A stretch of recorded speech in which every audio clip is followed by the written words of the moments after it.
I mean, I need to type the thing.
Ten, 9, 8, 7, 6, 5, 4, 3, 2, 1. Hello, hello, hello, everybody, and welcome back to Aku Arcade. We're going to be playing Roottrees Are Dead yet again. Hopefully, we will be finishing it tonight. I know that there's like bonus stuff, like bonus content and everything. We might check that out depending on how quickly we finish the game today. I don't know, we'll have to see. I didn't want to burp into the mic there. I did just finish eating hurriedly before we started. It's one of the reasons why we're a little late. Then again, it seems like we're always a little late, even on the days where I try to set everything up super early. But we'll see how this goes. We'll see what the kind of the bonus content is, see if it's something I want to mess around with. Oftentimes, I don't really care too much about the bonus content or in DLCs and shit like that, because the main game's kind of like what I'm more, you know, invested in and wanting to go for and stuff. You might see her at some point running around behind me, or we might grab her, pick her up like this. There we go. Got her. But we got Sethra in the room with us tonight. It's been a long time since Sethra's been on stream. But yeah, we got our little black cat on stream with us. So that's pretty cool. But yeah, we haven't had her on since we moved to the new stream room, and that's because she doesn't like coming to this part of the house. So I kind of forced her in here this morning because I was going to be in here all day. So she's been hanging out in here. Right now I got the door closed because it makes her more comfortable, but now Tsuki is at the door like a werewolf trying to like break in and kill the villagers. So I don't know, maybe we'll open the door and let Tsuki in. Also, it might get too hot in here if we don't open the door, so I might require that to happen anyway. All right, that's way too much talking. I got all sorts of stuff I might just bring up and talk about, but this is kind of one of those games where it's more chill and we can just talk about stuff while we play anyway. Let's get in and actually get to playing. Also, Reika's here, back there. You can see the top of her head and her hands there, doing spirit fingers. Very nice. So, something I've noticed when I came in here to play, and I haven't done anything, all I did was open the game so we can get this sweet menu music, which I remember from last time I could use instead of like normal background music for my opening stream. But the newspaper has changed since the first time that we played. So now it's like a news report for the actual crash, and that's a different picture. And I'm pretty sure I remember the Roottree sisters having alternate pictures that we didn't have.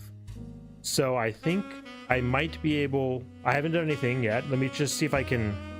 Okay, I cannot click on these, but I think I might be able to get this picture if I do a search, because this is the Butler County Times, which we have access to in the computer system. So we're going to try to see if we can bring up this article and get this picture that we can use as an alternate pictures for these three characters, just to fill out, you know, our board a bit more.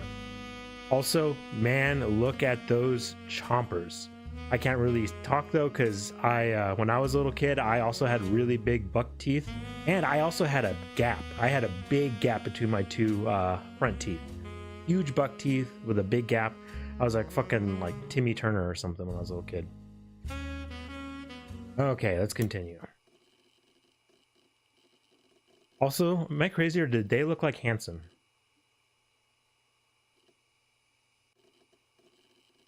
Bop.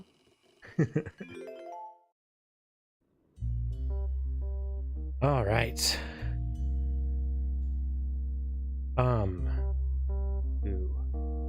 Let's see if I can bring that up real quick before I forget about it. Periodicals. We want Butler County Times, and let's look for the Roottree Are Dead.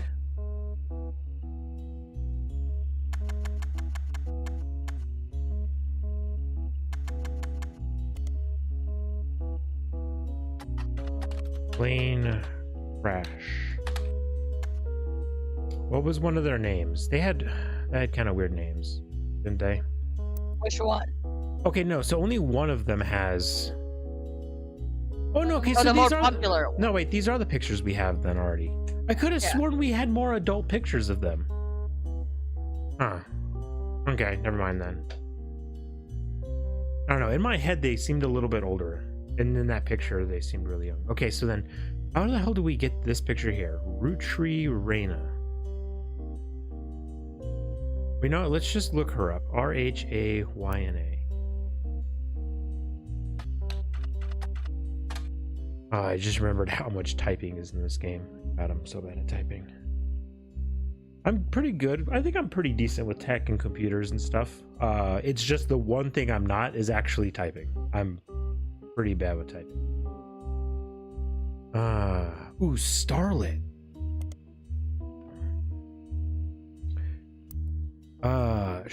Thomas Sheridan. You were spelling her name wrong. R-H-A, what do you mean? R-H-A-Y-N-A. Oh. R-H-A-Y-N-A. No, I wasn't. See, I told you, right. she just has a weird ass fucking name.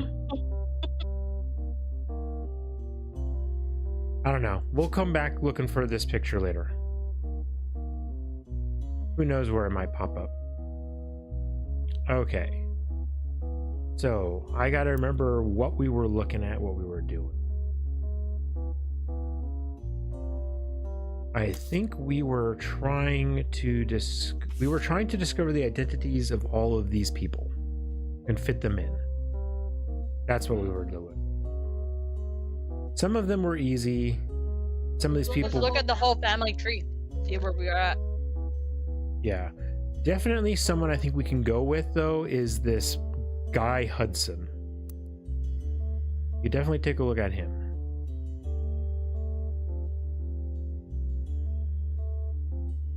So we're doing pretty decent though. We are.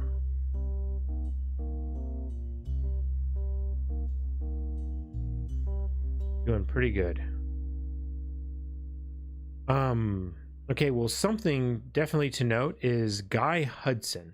So with a last name like Hudson, we know that their mother is a Roottree and not the father, because their last name is Hudson. However, they do have to be a blood relative to be the president, because that's like one of the requirements for being the president. So we need to look for and the blood relatives are the people with the big pictures that we're looking for here. So we are looking for someone whose father, I'm thinking it's got to be one of these two then, because they have to be, because here's the fourth president, right? That's fourth. We already know that. Yeah, that was Ernie. That's Ernie. And then this is third president here.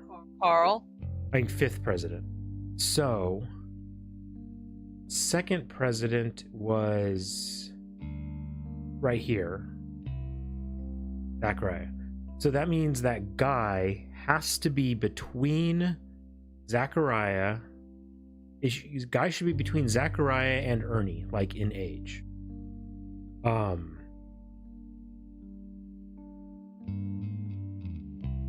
Because there's no way that the third president is going to be, fucking, especially not when we already know these names stuff. No. Okay. So yeah, we know he's going to be between them, and his father is going to be, which means, yeah, we are very limited in who we have for an option, basically to these two, which means this person here has to be a Hudson. There's only two male Hudsons, and we know it has to be Christopher. Yeah, so we know that this father here must be Hudson Christopher. And then down here, we know that these are the Hudson children.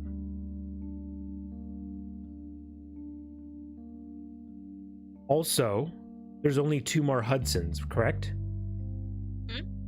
That means that the mother had children, because the children do not have Hudson as a last name. So this then will be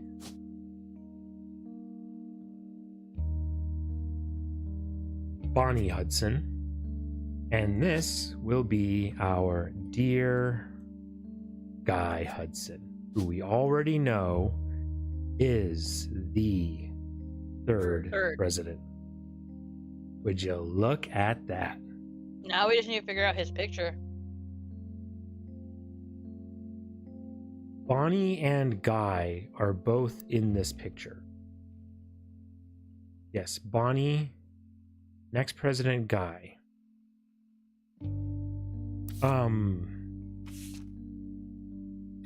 Their mother, Angelica. I'm thinking we need to pull a trigger on these two. We've held off so long, and I'm just thinking at this point that you know what we can do though? We can do some quick name searches on the internet just to check, you know, just to see if we get like anything coming up. Guy Hudson also has more than one picture available, so he might come up for us for a computer search along with that picture that we have. That's true.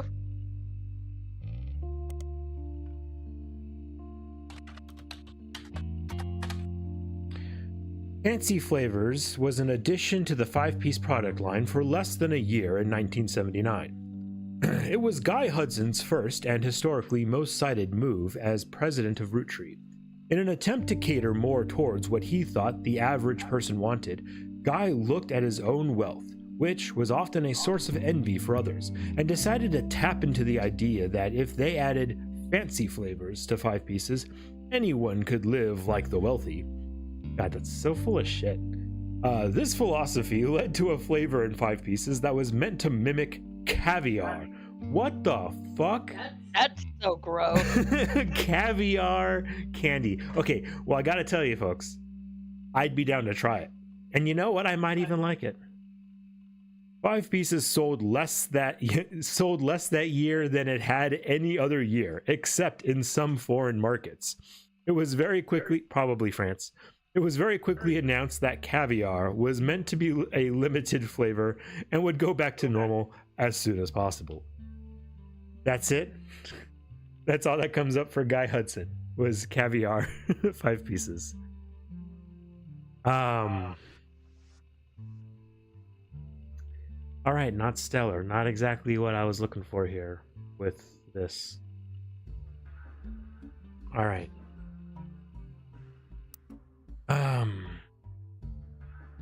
Maybe check the periodicals?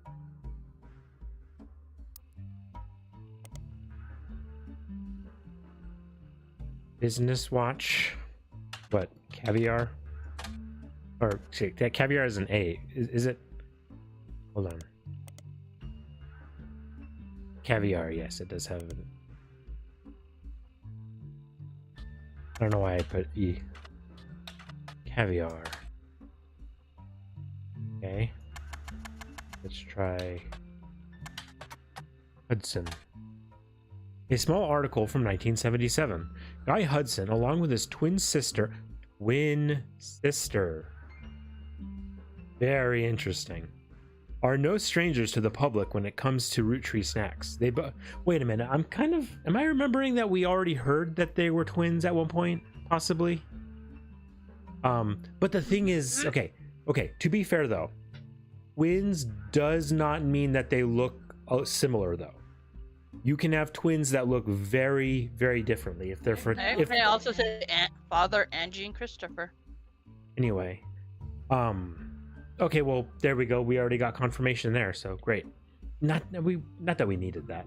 They both appeared in the company's advertisements as children during the Boys and Girls Agree era. Now, Guy is taking over the Roottree company at the end of the year. Bing, bing, bing, bing, bong, bing, bing, ding, ding, ding. There we go. That's what I'm looking for. Ding, ding, ding. Boys and Girls Agree in the advertisements. We're going to have to look that up because that'll get us a picture. Now, Guy is taking over the Roottree company at the end of the year. Who would have known that one of those two adorable redheads... Guy credits his mother and father Angie and Christopher with providing his fiery due, arguing over everything but chocolate would grow up to take over the whole company. Guy's uncle and current president, Zachariah, has decided to take an early retirement to focus on traveling the world with his wife. Zach was quoted as saying, "Now that our daughters have started families of their own, Clara and I plan to reflect on a life well lived. Guy is new to the business world, but he's family. We at Roottree have faith in his innovative ideas, and he's eager to share them with the world. We like to think that boys and girls agree that he's ready to succeed." Okay, so first off, Clara is Zach's wife. Do we have that put in already? No, we do not. So, Clara Lansing. Let's go ahead and throw that in. That's just a nice little tidbit. And Angela, we now know, was the redhead, which means that this was okay, well, we can deal with her name and stuff later. I just wanted to put her. Okay. Wynn was also the first one who was not a housewife, right? Although Lauren says that, and she herself was an author, but she wasn't an author at the time that she wrote that in the diary, right? So we're gonna go ahead and say that Angie was also a housewife.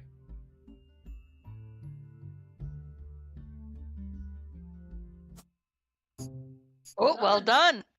Nice. These 3 entries are correct and have been locked in.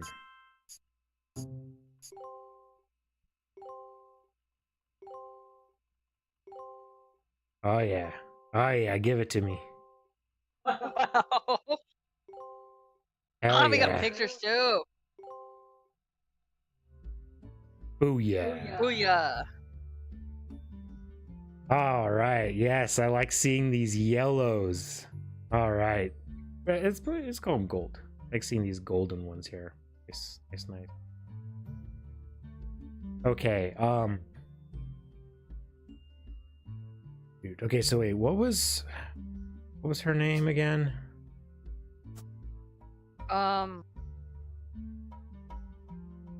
It's Ernest's wife. Yeah. Hold on. Now this is gonna bug me. That's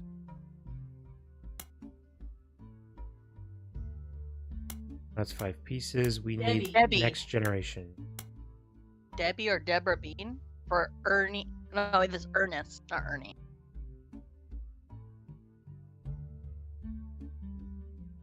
Well, that's cool that they show you which ones are locked in here as well. Also, we're dumb, Reika. It's obvious that they're probably oldest, middle, youngest.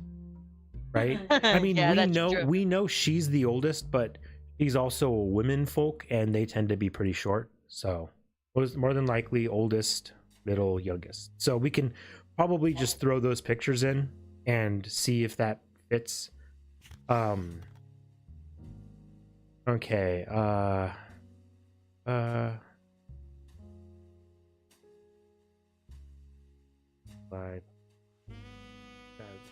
brothers, they insisted 4 of us standing. I'm just looking for what were the names of the freaking next generation, because it's been so long that I don't remember the name.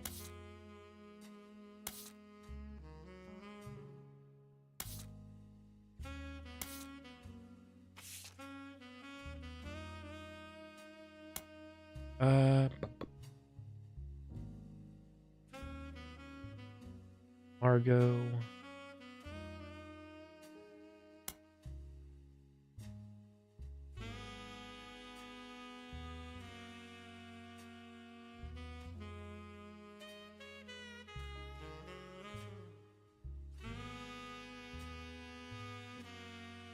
Product.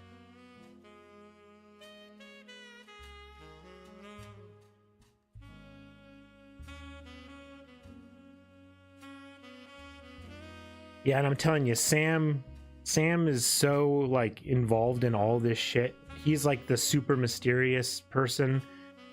I think he might be that guy in the background that we captured in that one photograph. And he's going to be involved in that secret folder, man. We'll have to see. Have you tried typing in Sam in the in the name listing? No, I wanted to get some more stuff. I was going to focus on mystery stuff later. We still got a lot of basic work to do before we start working on that kind of stuff. I just don't remember. We should start. Oh yeah, Elias Roottree Jr.'s life is Patsy, but we didn't know which one because there was 2 Patricias. Yes. And then 1976 is the birth year of Stephanie Jones, who is running for office and had unconventional. Oh, but we already got that done. Like, we can delete that. Her unconventional family is her mother remarried a woman.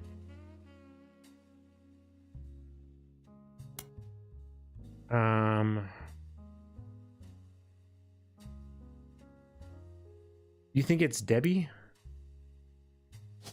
I'm not sure. Well, we know she's a Roottree.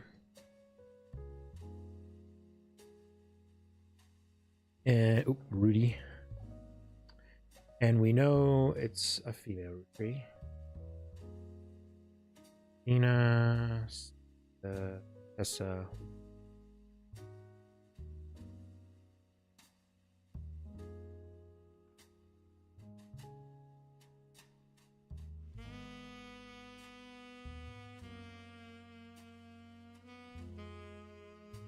Oh, unless she's Sam.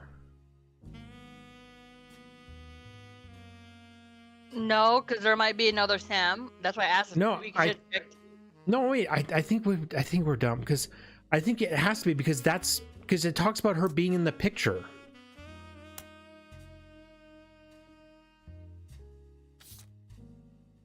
Hold on, back to the picture.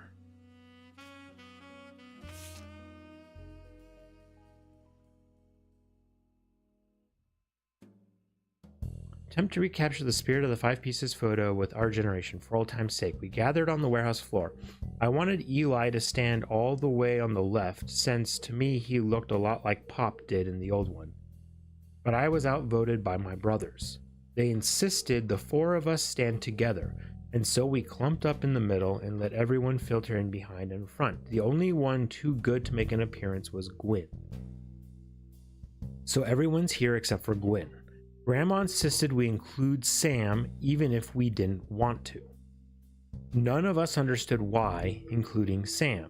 I also didn't think it fair Miracle made it in, since he's technically a 5-piece. I guess my inner child still holds a grudge even after all these years. But yeah, I think she's Sam. The mystery egg goes on. Hold on.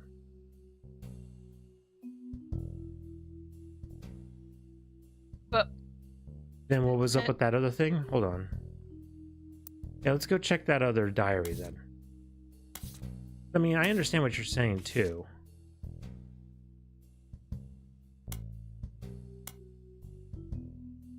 An entry titled Sam from Lauren Roottree's diary, written in 1963. From a previous entry, you learned that Elias Roottree had given to his wife and announced that Sam, an obscure relative, was to be included in family gatherings. Gwyneth had been pushing to include Sam for quite some time. Lauren writes, "Why Sam? I have many distant relatives I've never met. After all, Granny had sisters and Granddad had a brother or two, but I was told trim their branches from the tree, so why is Sam special? Nothing adds up, and I'm not the only one to realize." Angie summoned all the next gens to a secret meeting in Zach's office. Gwyn's in Paris, but the rest of us, including Miracle's boys, spent ages trying to unravel the mystery. I didn't recognize Sam at Uncle Junior's wedding to Patsy last year. At the reception, when I asked who Sam was, Pop shushed me and said it was complicated. See, it was like the reason why it brings up Uncle Junior and Patsy, because that's Sam's parents. yeah, Patsy swore he saw Clancy swore he saw Sam, so he being Clancy, working alongside the farmhands, EC and John, when he used to drive past the old Anderson farm on his way to work. Upon hearing that, Zach checked the records and managed to confirm all three are on the books. Eli, Miracle's youngest, not my brother, even chimed in. Apparently, when he was riding his mini bike alongside the farm a few weeks ago, Sam gave him some old tools and taught him how to make the bike's engine faster. None of us think that proper for a multitude of reasons, but Eli certainly seems thrilled. None of us think that proper for a multitude of reasons, such as Sam being a woman and doing mechanical work. At the end of the day, nothing explains why an outsider has cozied into family affairs, especially one who works on the farm of all places. Whatever happened to blood is thicker than syrup? Why is Granddad making an exception now? What it is that Junior had a child with another woman, I think, outside of wedlock. And that's who Sam is.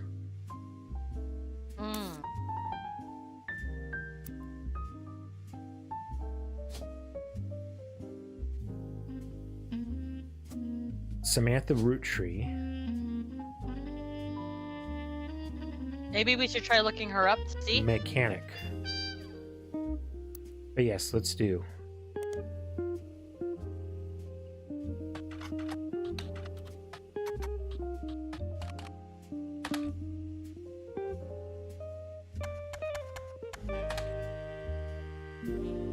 Nothing's coming up. Butler County Times. Periodicals.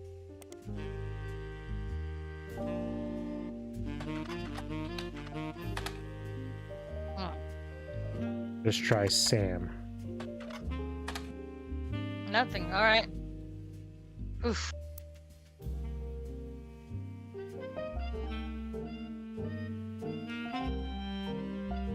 I mean, they were obviously brought in because Madsen here, you know, is a president. Yeah. So things were obviously cleared up eventually, but this says again, you can open this envelope after the whole family tree has been filled in. It has 2 names that must be typed in manually. The clues are obscure, have been intentionally hidden in the past, and may even require some leaps in logic. Try to keep an eye out for any inconsistencies. Right now, this is our best guess. So we're gonna have to see what's up with this stuff here. And all we know is that this is a patsy. Okay, but over here now, we've got redheads to place. Yeah, redheads. Yeah, redheads. See, redheads. Just weird how you said that. Okay. Well, the 2 redheads that obviously look like they're related to each other, if you ask me, would be these 2. Look at their pale skin. You are ginger as fuck. So that's gotta be them. That's gotta be Guy right there. And I know it's the water damage, but I keep thinking he's got some weird kind of like funky tie-dye coat. Like when it's zoomed out like this. Kind of works for him, like a Willy Wonka kind of thing going on.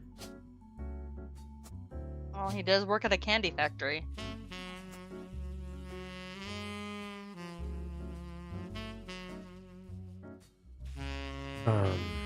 Guy.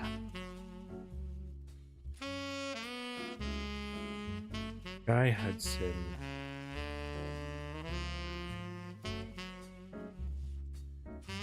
What was the name of that thing that they were in? It was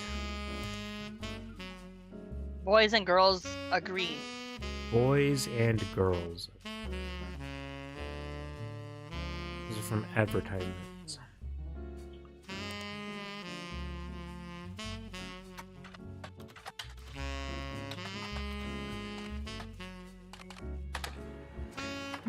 You find a site about successful ad campaigns.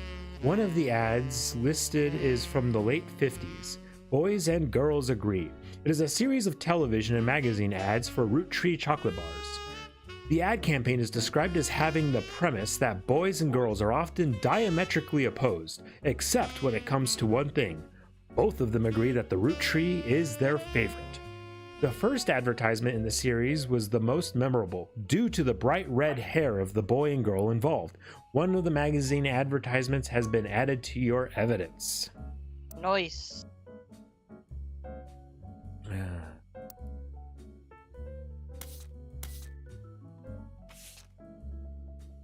Boys and girls never agree on anything, except Roottree. Boys and girls agree, it's gotta be Roottree. This is an ad for Roottree candy from the late 50s. It was part of a campaign called Boys and Girls Agree, which included television and print advertisements. The ad campaign is described as having the premise that boys and girls are often diametrically... Okay, we already got it. What was that in the end? We already got this. Okay, but here's my thing. I just got another picture for her, right? Yeah. But I don't think we have... Oh, no, we do. Okay. See, I didn't think we had one for you. Oh, we can't add bonus photos until we confirm them. Okay.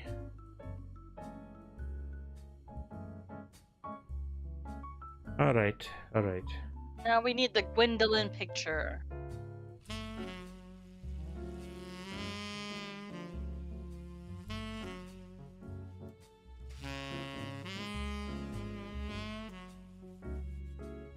November. Oh yeah. We don't. Oh yeah. Did we didn't look her up, did we? I don't think so. November Roottree.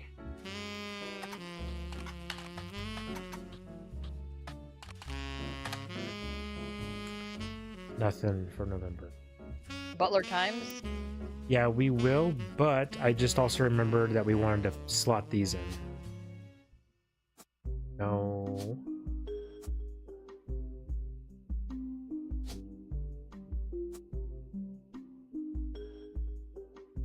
So we know his should all be good. We don't know their occupation necessarily or their houses, but we can look those up. We got their pictures in it. Yeah, let's see if we can put a... Let's shine something onto this November Roottree.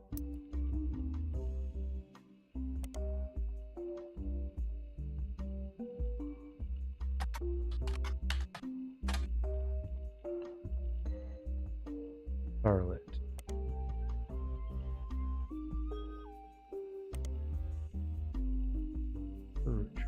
Nothing's coming up.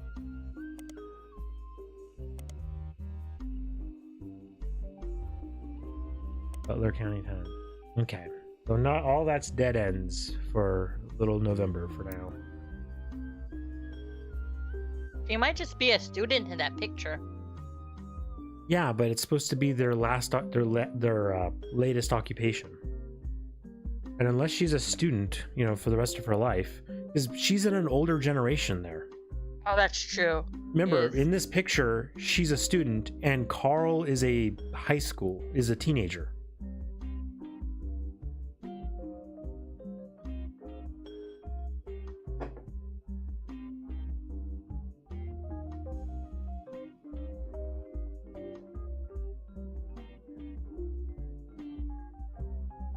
All right.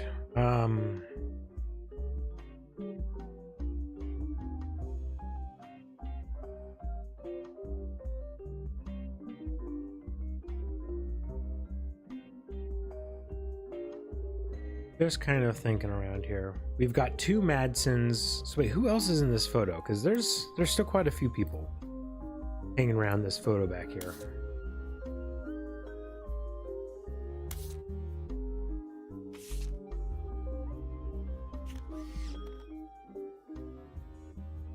We're sure we've got these three locked in. But we've got now three girls and two guys.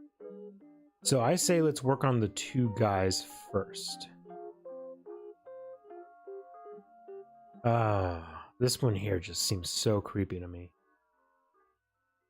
I don't know, they both kind of creep me out, but this one in particular. I think it's just the mustache. I'm not a fan of mustache. Let my dad. I let my dad looks good with him. He like shaved it one time in his life, and everybody was like, never again. Okay. You guys, I'm just trying to lock them into my head here and how they look. You got glasses on one. Trying to see if there's any clues. So one of them is the fourth president, Madsen Ernest Jr., and the other one is Clark Rafferty. Interesting. Well, you know what? Let's take a look at Madsen Ernest Jr. Because he was a president, there's probably going to be something for him. And in the old spider search.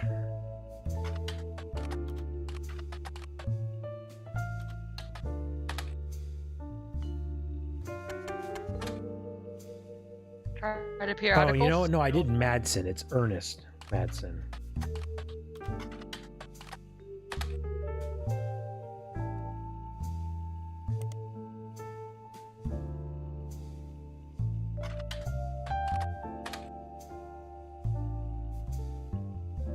I'm getting this name right. Oh no, I'm not. Fucking okay. Ernest Mad. Can I right click it there? No. Ernest. Well, the Madsens. Okay.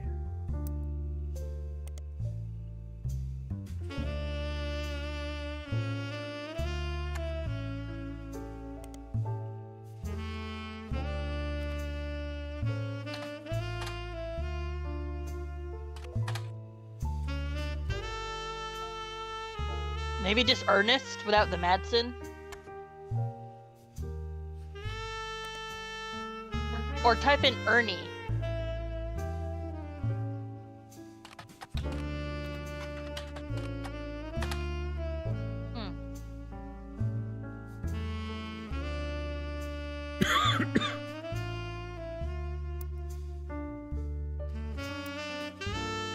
I just don't know. How do you be the president of like a huge candy company and have zero footprint, you know? Maybe try doing the Butler County Times too as well. Yeah, let's... Madsen at the very least should bring up something, right? Huh. Okay. Oh, okay. Business Watch. I mean, I would think Madsen would bring this up, wouldn't you? Yeah, I would think so. An article from 1982 announces that an Ernest Madsen Jr. is taking over the day-to-day operations of Roottree after the previous president died unexpectedly. Oh yeah, that's right, this is Business Watch, right? Sorry. Let me get some business news in here. A little is known about Ernest, but sources close to the family, who have asked to remain anonymous, have made it clear that he is more than qualified. There are rumors that Ernest had originally trained to succeed Zach Morden, but had been passed up for unspecified reasons. Business Watch also managed to get a quote from the company's publicist. The last 4 years at Roottree have been rough. In an attempt to keep our products relevant to the modern audiences, some of our decisions have had unintended consequences.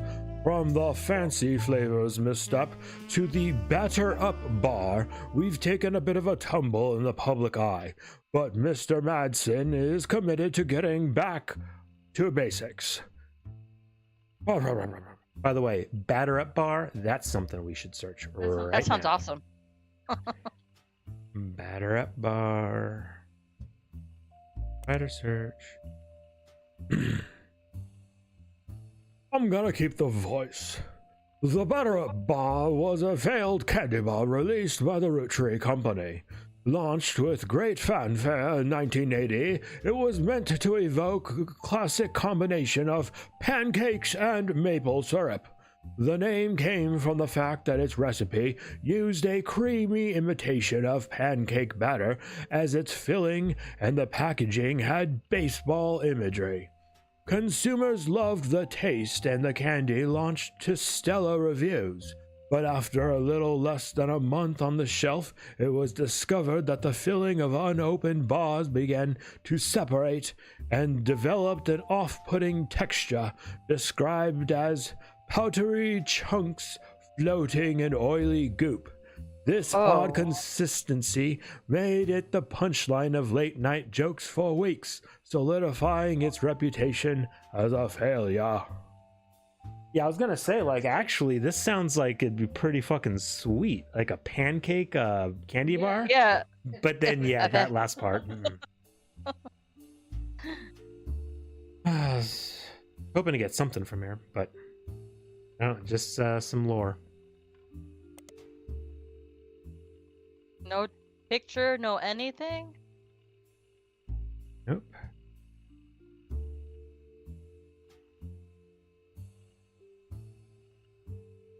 Article from 19.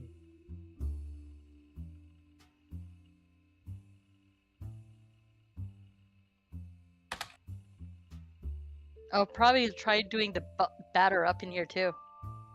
I don't think so. It's not gonna come up with anything. That was just searching for Ernest on the other thing, right? Yeah.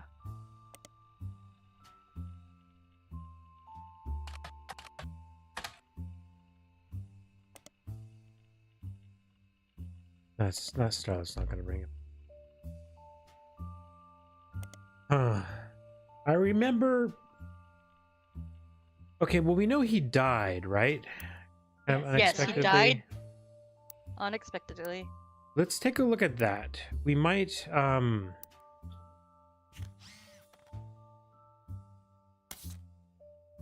It says, I remember typing in, he stepped down. He was possibly poisoned or something. Because of the family curse. Right. Hold on. This is his family here.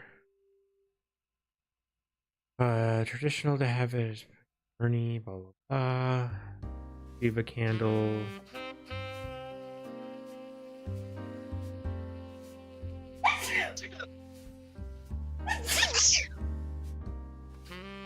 You okay? Yeah.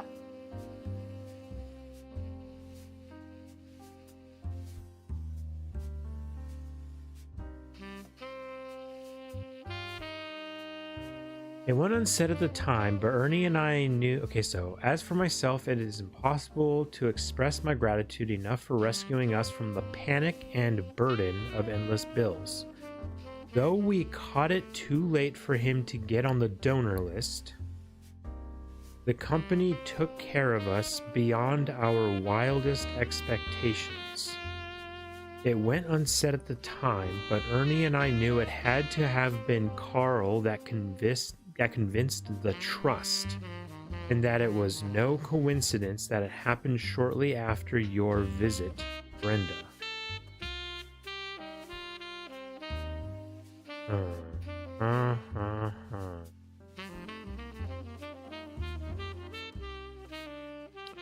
The trust.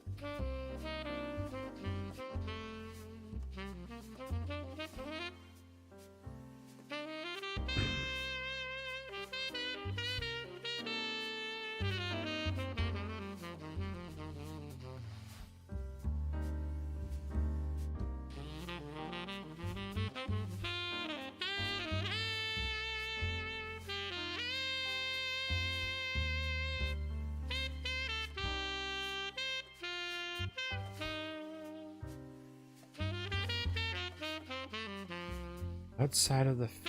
Let me... Hold on, let me...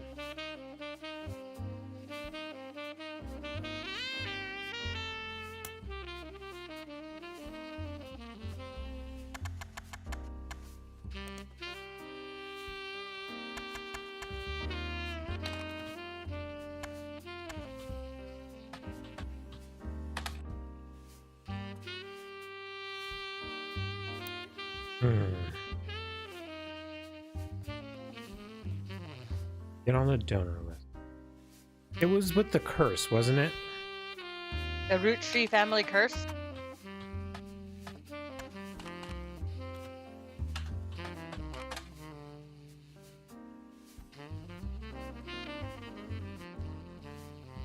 Guy's car.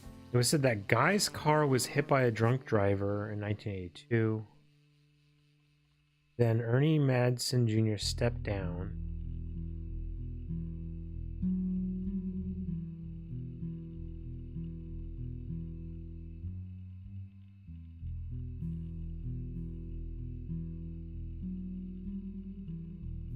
They had a heart condition. Did we try looking up the Mayan? Hold on. An entry from a few months ago claims the owner of the site received an email from... You find... Ooh. Oh.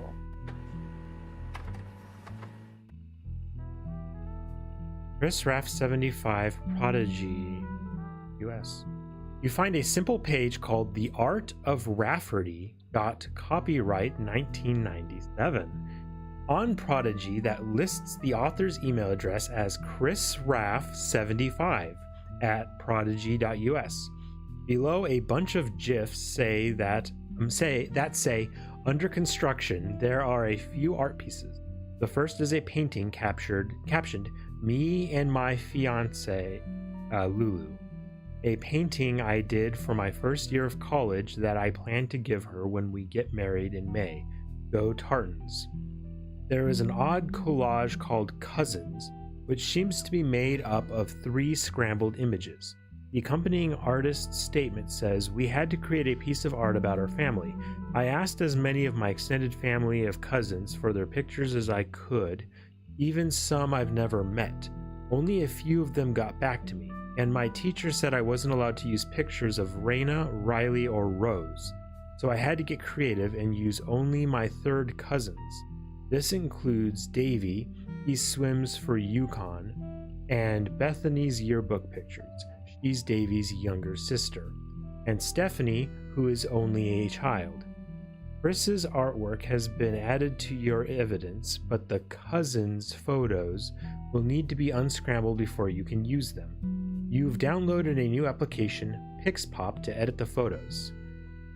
Well, we just got a bunch of shit. Interesting.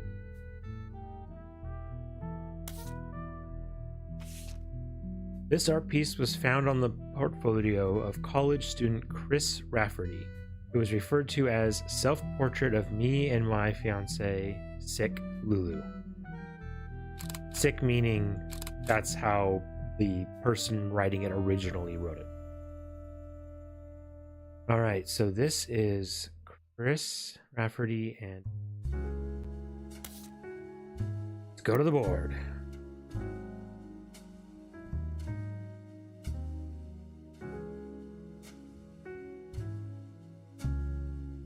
So the Raffertys are going to be here. There's Clark Rafferty.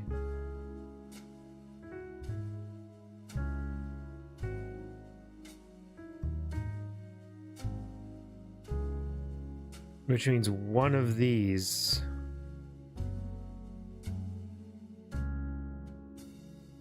down here should be like babies though, right? No, not necessarily.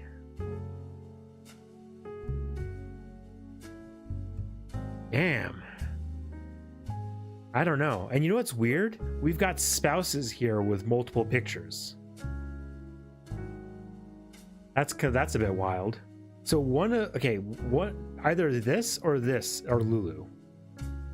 And they're gonna have multiple pictures. Yeah. Oh wait, this can't be Lulu. What the fuck am I saying? Because that's Clark Rafferty's. Oh yeah, Duh. then this one is Chris. This one here and has Lulu. to be, yeah, this one here has to be Lulu. I'm dumb. I'm reading this stupid. Okay, so Lulu isn't working, but Luisa works. So we got Luisa Garcia. And what am I saying? These aren't additional photos. These are one-time regular photos. Because I forgot that's how it works with the spouses. Okay, so there's Luisa Garcia. And then this one here we know is Chris Rafferty. And Chris Rafferty is there. And he most likely is still a college student.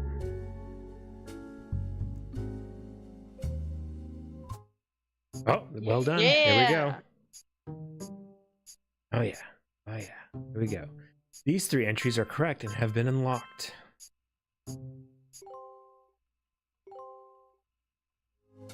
Oh, didn't get a lot of exciting additions that time. Ah, but you know who wasn't locked in? Samantha The mechanic. Roottree. Well, we don't know if she was a mechanic or not. So I'm thinking that's not...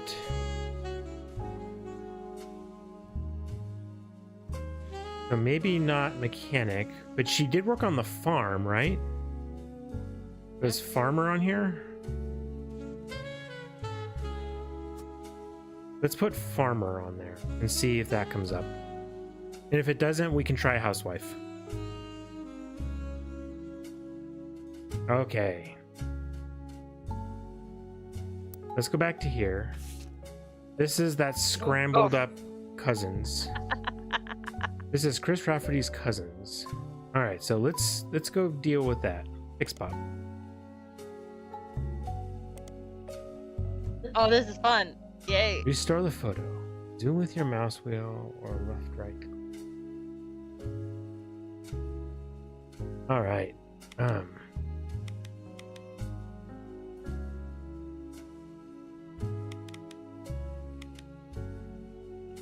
Yeah.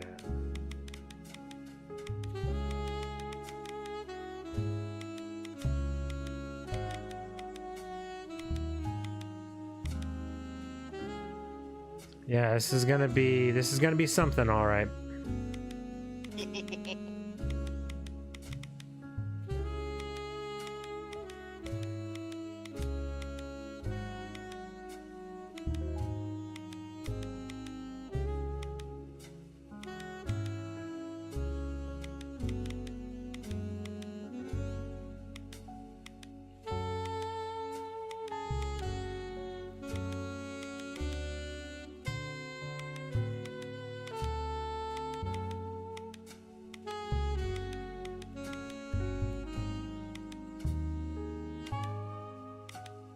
All right.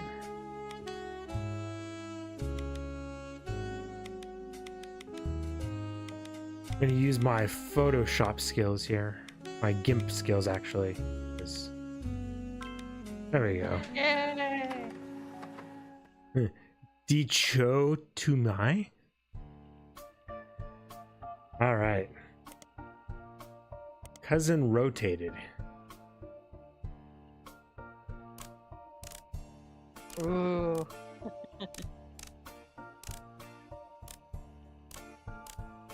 This one's gonna be a lot simpler, I think. Yeah.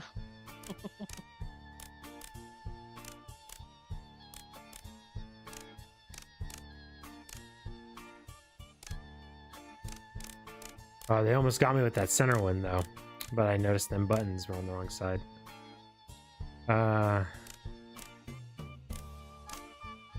Hold on. This one right here. They almost got me with mostly blank space. Cousin sliced. Ooh.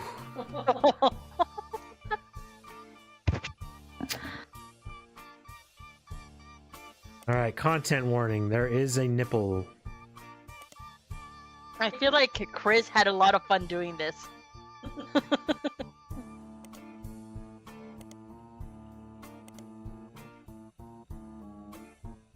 All right. This one's definitely going to be the hardest one.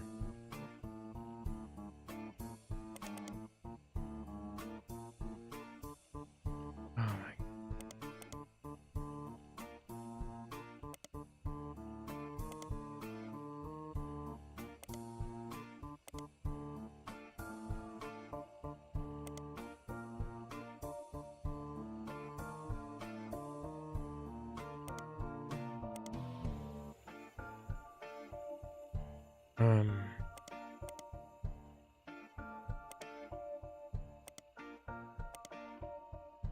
What kind of image editing program is this? What the fuck am I doing here?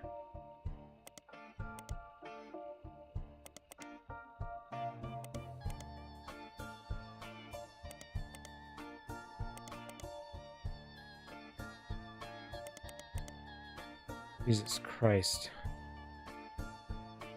All right. I think maybe do these loop back? I don't even.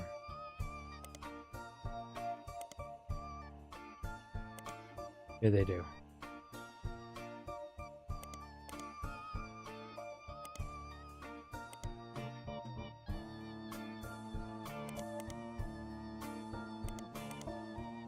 Doesn't help that this music is really weird right now.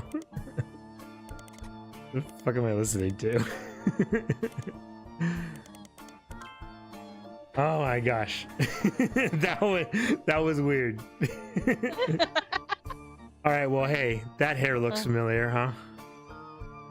Oh, it's a redhead. Yeah, it's a redhead. All right.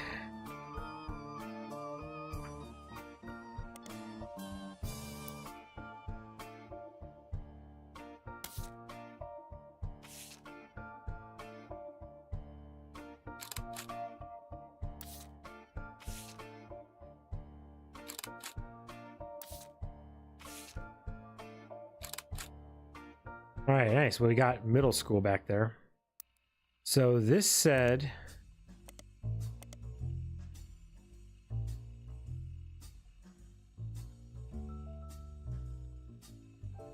we had to create a piece of art about our family. I asked as many of my extended family or of cousins for their pictures as I could, even some I've never met.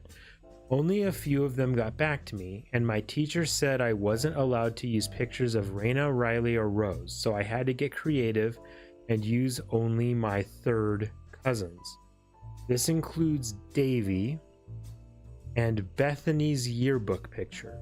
She's Davy's younger sister. So Yukon is that sounds like it's a college, right? Sounds like it's a college. Yeah, sounds like a college. And then Stephanie, who is an only child. So Davy and Bethany, and then Stephanie. And we know Bethany, it was a yearbook picture, and it said it was a middle school in the background. And these are his third cousins, which I'm terrible with this, but it happens that this tells me third cousins are people who share the same great grandparents, but not the same great grandparent. So let's go to the board. This is him. This is his parent. These are his parents. Or actually, right here and here are his parents. This is his grandparents. This is his great grandparent, right? But we're looking at great grandparents. Go up here. That means that these two are not the cousins we're talking about. Okay. We know it wasn't Nicole Madsen or Stephanie Landon, right? Oh wait. Didn't say Stephanie on there, did it? No, it said a different thing. Okay. There was a Bethany and a Davy. Oh, there was a Bethany, a Davy. Oh no, there was Stephanie. There was a Stephanie. But it has to be a different Stephanie, because there's only one picture here for this Stephanie. Yeah. So it has to be a different Stephanie. And that one was an only child. What? Okay, well now...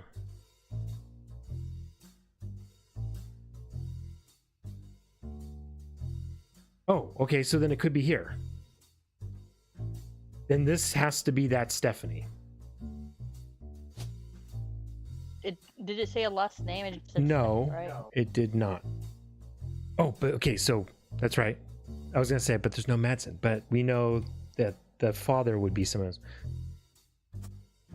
So let's try Stephanie Cattrall. And let's see, is there a male Cattrall? There is a Sam Cattrall right there. That would be this.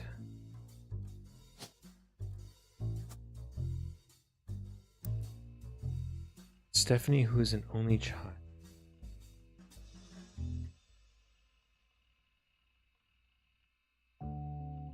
They didn't say anything about who the Stephanie was. We'll have to try to look her up. Unless she might there's also still be a student. Unless there's Ichotuma.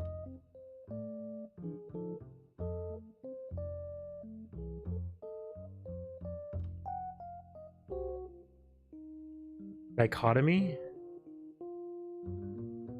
Oh, it might be dichotomy. Let's Google that with the, or not Google, let's spider that.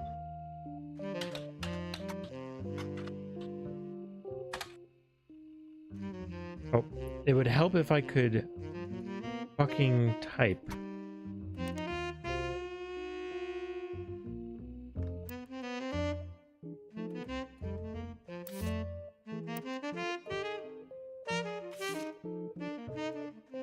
Did I spell it right?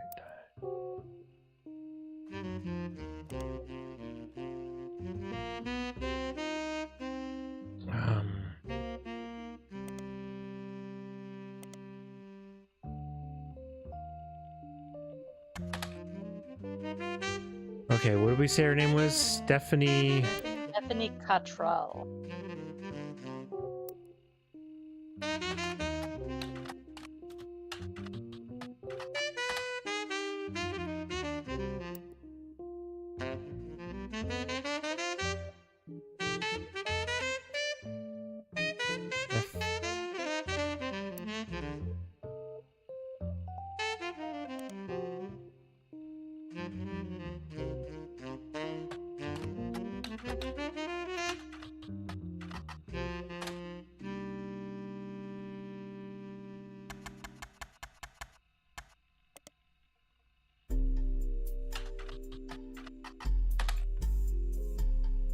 The Butler County Times has had consistent ads for tours and demonstrations at the First Anderson Maple Farm for a very long time. The farm also appears every so often in a section about things to do in Butler County.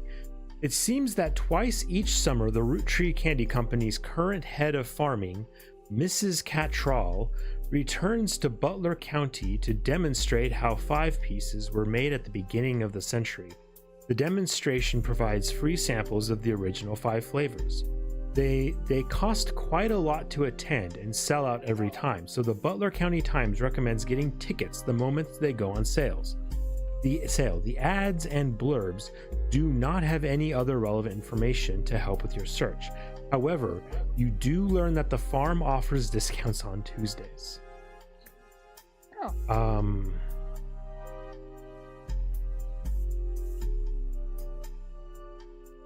There anything? Okay, well this would be her mom. Yeah. So this would be Returns to the end. Gwyneth. And she's the head of the farm currently, I guess.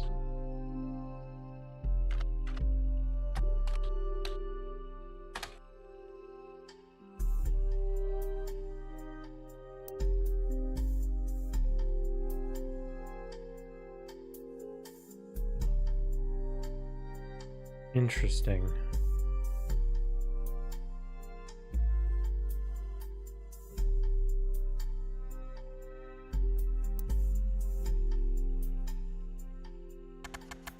Gwyneth ads.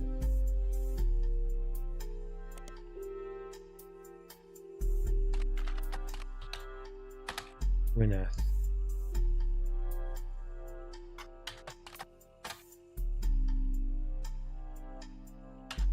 That was what I got for Catrol, right? Yeah. How about 5 pieces?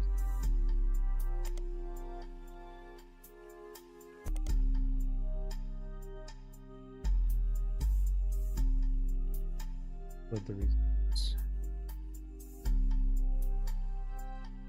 Business watch. Wow. All right. Keep your secrets.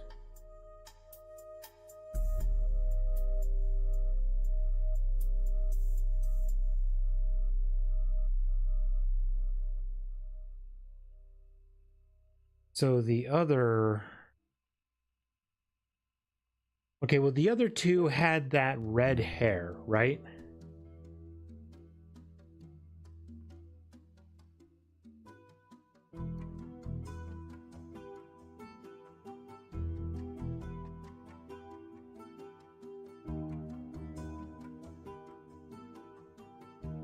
These should, I would think, be blonde. No, they didn't both have red hair, though.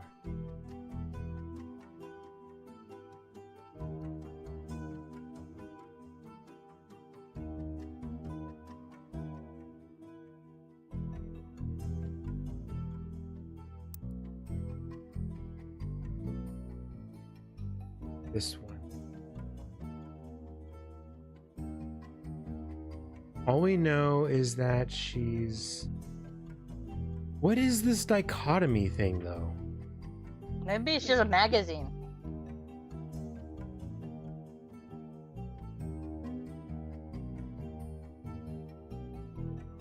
Wait a minute. Unless this is the yearbook photo? It might be a yearbook photo. Go back to that freaking... As an old collage of cousins, just made up through accompanying artists. We had to create an art family. I asked as many of my extended family and cousins as their pictures as I could, even some I never met. Only a few of them got back to me. My teacher said I wasn't allowed to use pictures of Rose. This includes Davy. Obviously, we know which one was Davy. That's easy. And Bethany's yearbook picture. She's Davy's younger sister. Stephanie, who is an only child. Then I'm thinking... Okay, well then I'm thinking that this person has to be... Okay, well then I'm thinking that this is a yearbook photo. Because yearbook photos aren't like with a backpack on and stuff. I'm stupid. Okay, no, yeah, that's right. That's right. I've been waiting if you're gonna figure that out.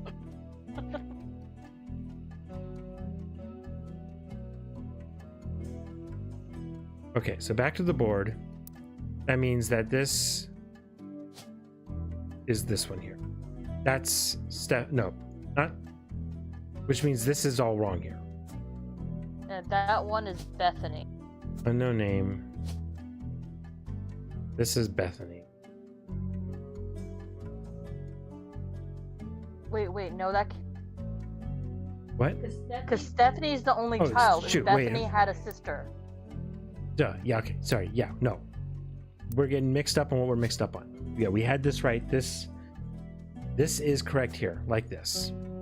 And she is a student. K through 12, because there's a middle school behind her. Okay, and the other one would be Davy and Bethany. Not Bethany. They were older and younger, right? Yeah. But they were both students still, because one was in a college. Both of them look like they college. could be here, or they could be over here. Just because they're older and younger doesn't mean that they were... Okay, well, you know what we can do? Because we have something else to look at. And that's Yukon. Oh, yeah. Gone. When you search for Yukon, you find out that it's the University of Connecticut and that Davy Kellogg IV is on their swim team, the Huskies. He also came in second in his most recent competition, though that doesn't seem relevant. So Davy Kellogg IV, University of Connecticut.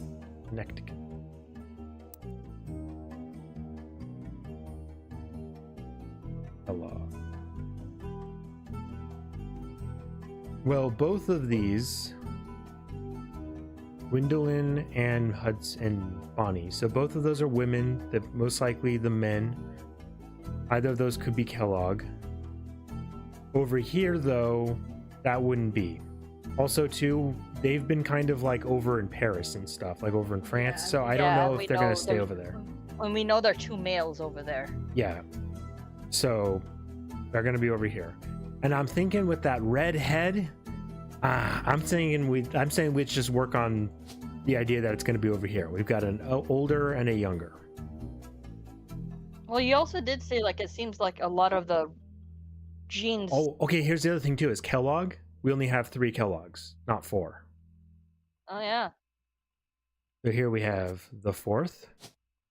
Here we have the 3rd, and here we have Bethany. We have pictures for both. Yes.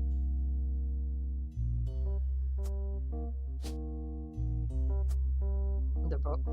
Also, before we forget,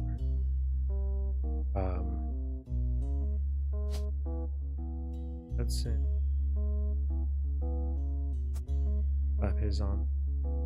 We don't know what Bonnie Hudson did. Before we... Hold on.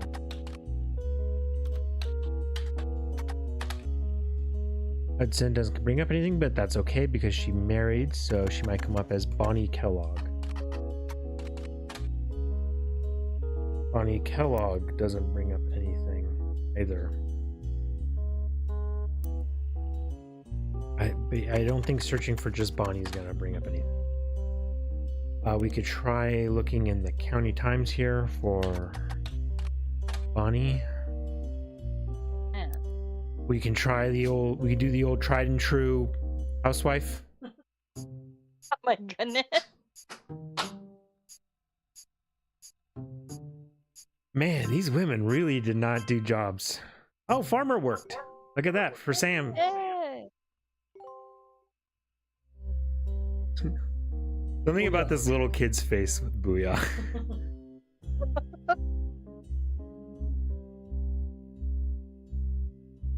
Now we can put student for both of those. Yeah, we got student college and student K through 12.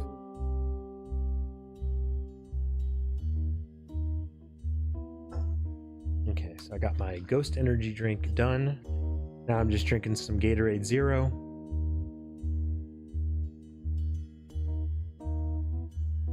Due to some current diet medication and stuff I'm doing. Off of alcohol for the time being. Let's see. Oh, we're getting there, boys, girls. At least I hope we are.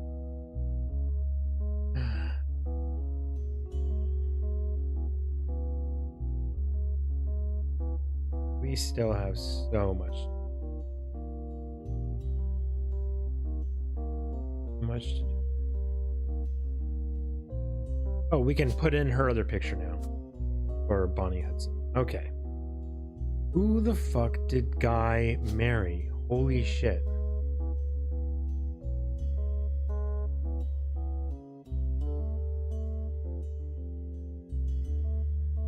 Guy, who the fuck did you marry?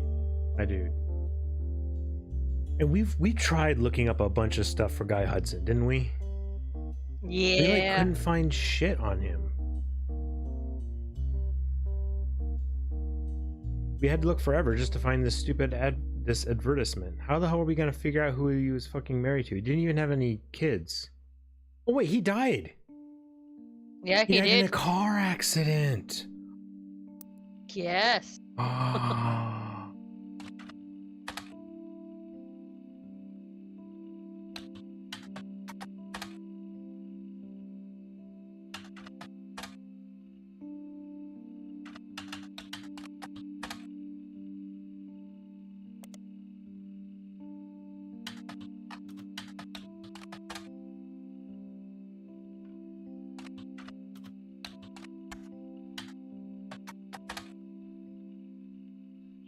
Okay, yeah, we got his fancy flavors.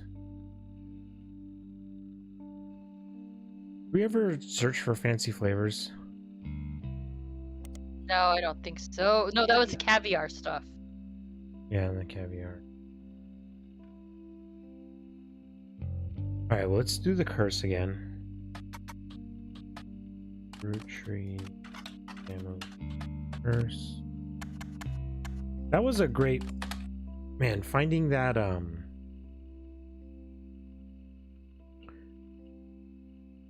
Okay, let's go to history, because we...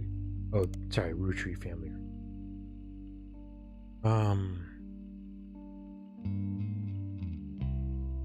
Mayan ruby skull. Yeah. Does that do something? It Have we does. looked? It does? You Okay. find a few conspiracy websites that claim the Mayan ruby skull is a symbol of death. The alleged proof is a blurry photo of a reddish shape that is supposedly a cave painting from South America. According to legend, discovered beneath the painting were bones from hundreds of different people and animals. One site also mentions that the photographer who took the picture died when their boat capsized after crashing into a skull-shaped rock. Amongst the spinning skull gifs, you find no sources or verifiable details to back up any photos or claims. To you, the blurry photo looks more like an egg than a skull. Okay, so guy's car was hit by a drunk driver in 19.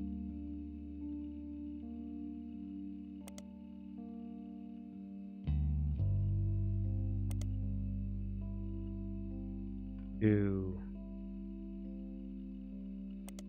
periodical time. How is there nothing about, but nobody was arrested? How is there nothing about Guy's fucking death or funeral or anything? Like, not in the newspaper. How does the president die? How does the president of the candy company in this county die in a car crash and the newspaper doesn't mention it? What the actual fuck? Drunk driver in 1982.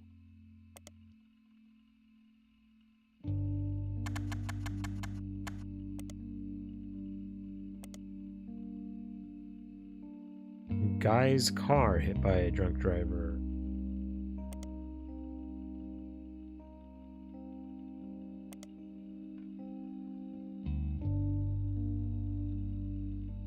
Ernie Madsen Jr. actually had a heart condition.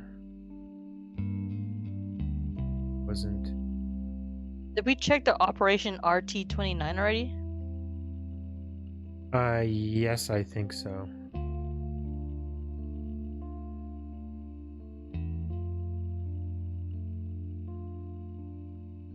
I think so, but we can.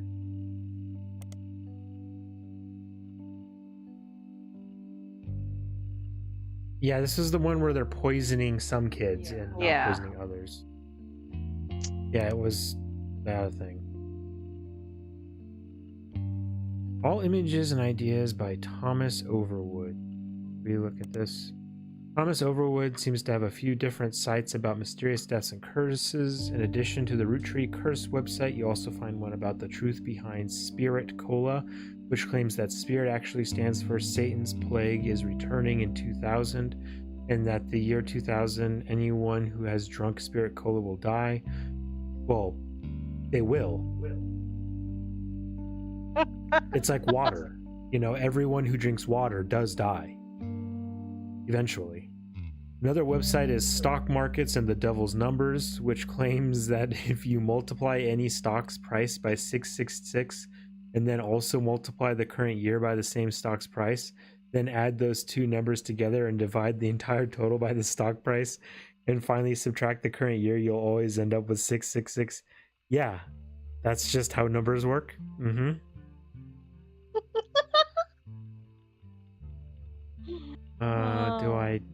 I mean, can I actually...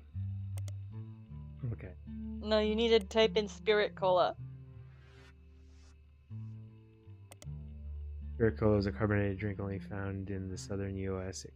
Its flavors, including lemon, lime, and cherry. None of this seems to have anything to do with the Rootrees. Okay. I just need a picture. I have a picture. I just need to know who the fuck was Guy's. We'll find out as we keep searching.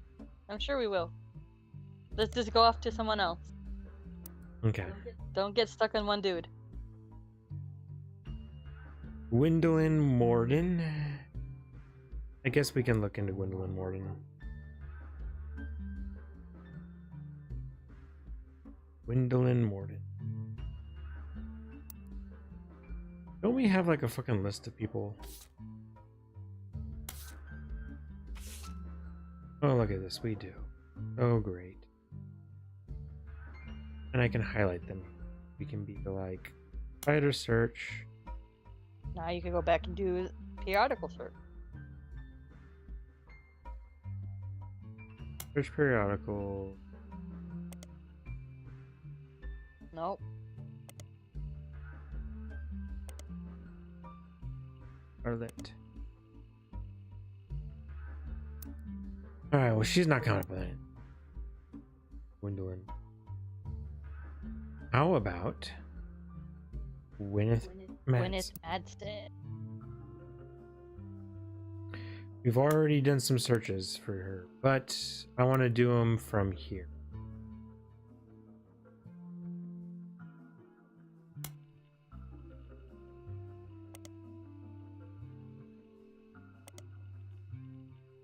Also, just realized that Gwyneth Morden probably married to whoever this is. Do we have somebody with 4 names? We're looking for 4 last names here. No, I've only seen like 2 last names. Rafferty LaRue. I mean, we can start plugging that in though. Wilson. Oh, here we go. Wilson. So we know one of the kids is Wilson. We know one of the kids is Jem. So Gwendolyn is married to Jason, Steven, or Zach. Okay. Interesting. And then Jem's gonna be one of the kids. That's all we know there.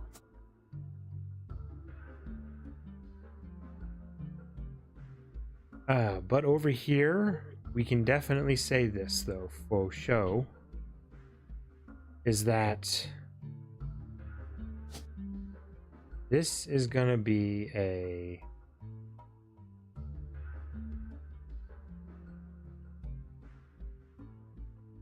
LaRue here. Because down here, this is gonna be 2 Rafferty LaRues. Yeah. So this is gonna be Jessica and Katrina, but we don't know which is which. And then up here, this is going to be Jane or Kim.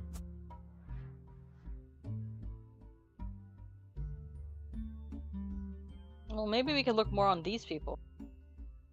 Try to get names out. And we've already tried looking. Okay. Oh wait. Oh, okay. I remember now why we wanted to look over here at these names. Wilson, because I wanted to look up Gwendolyn Wilson.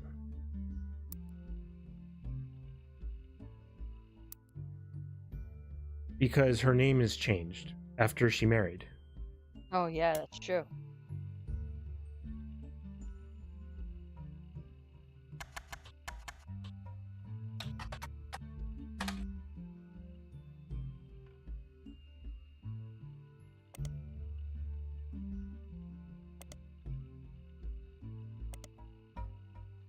Okay. Those are done there. Well, except for that. All right. Gwyneth Madsen and Gwyneth Cottrell. Neither turned up anything, right? Sam Cottrell. We haven't looked at that.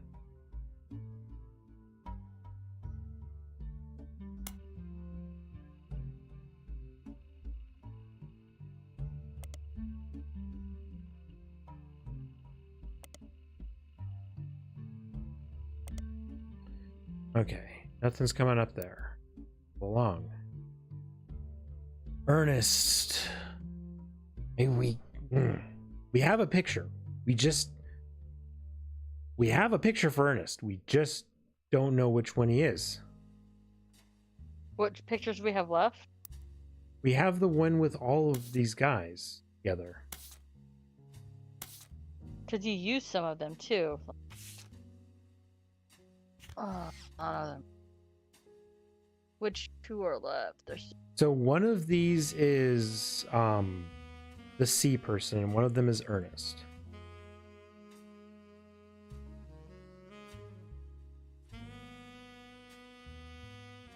I don't know. This guy with the glasses hits me like an Ernie. Plug it in. Just plug it in. And this one hits me like a club. Plug it in. Plug it in. Oh yeah.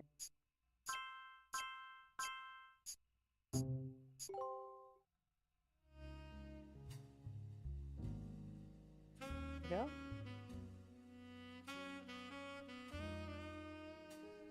Lauren never said what her son was doing. She just said that they were, because he was still so young when they got married. Yeah. Oh, the thing was no, that's right, Carl. Never mind. That was the military academy thing. Yeah. Never mind. We're running away from that. We're not going back to that. Whatever that was. We still haven't found anything about November. I'm hoping we get another author. I'm hoping we get somebody else who. Well, once we get 3 more, we're gonna get more clues from that lady, I'm sure. Yeah. Okay. How about Clancy?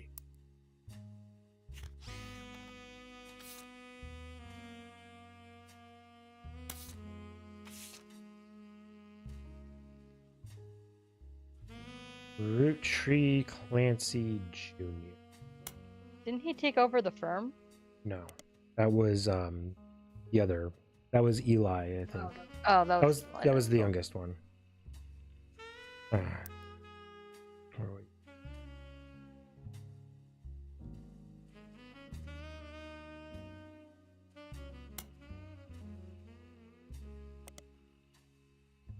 Nothing.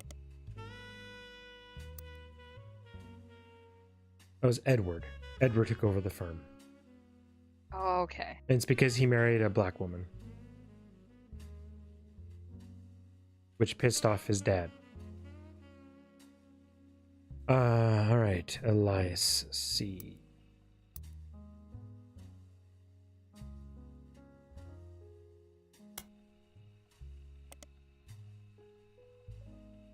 Periodicals. Maybe just put in their first name without the last name? Yeah, I'm kind of... we can give this a test. Who's somebody that we know comes up? Carl. Carl. So if we do it like this... Oh, see, now that's disturbing. Yeah. Business watch. Are you kidding me? Have we been wasting our time? We've been wasting our time. That's why I've always suggested just to use their first name. Okay.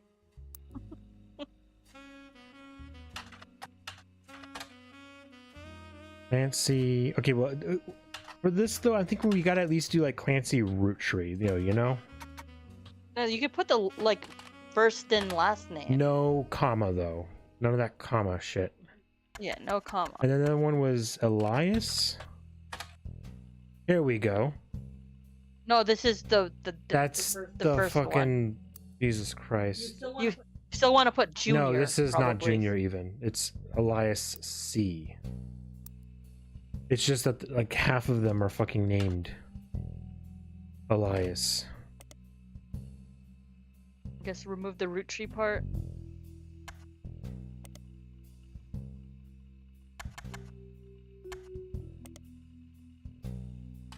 This one's gonna be, huh?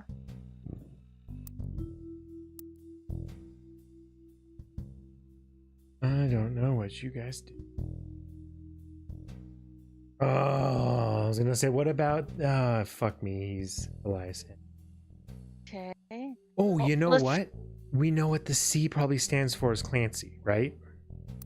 Oh yeah, Elias Clancy. Right, right.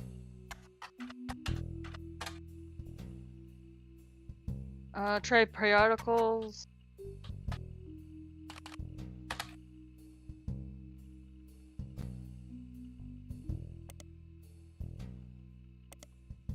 Hold on. And then I'll take out the Roottree part. Just do Alliance Clancy. Oh. Okay, now Elias Miracle, which is probably what the M stands for.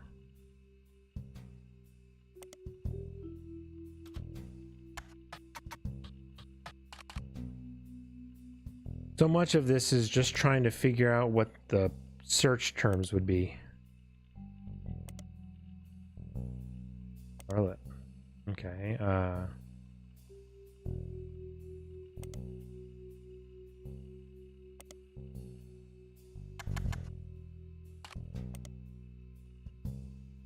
Alright, well that was all a bunch of bust.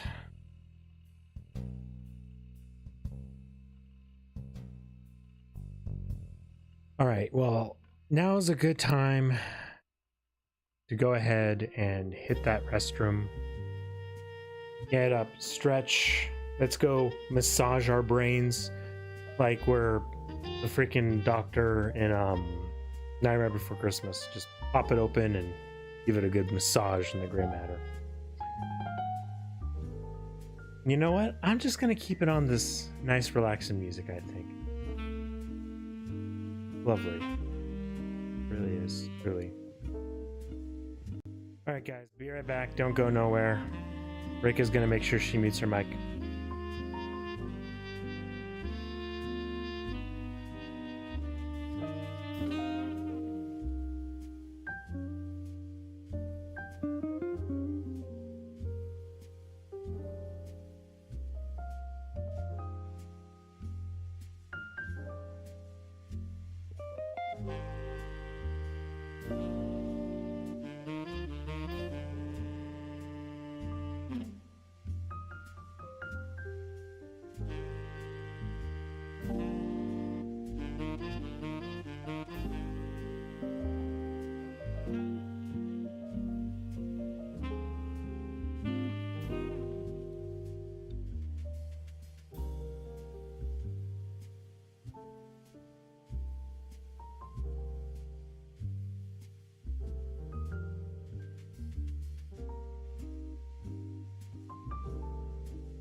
And we're back.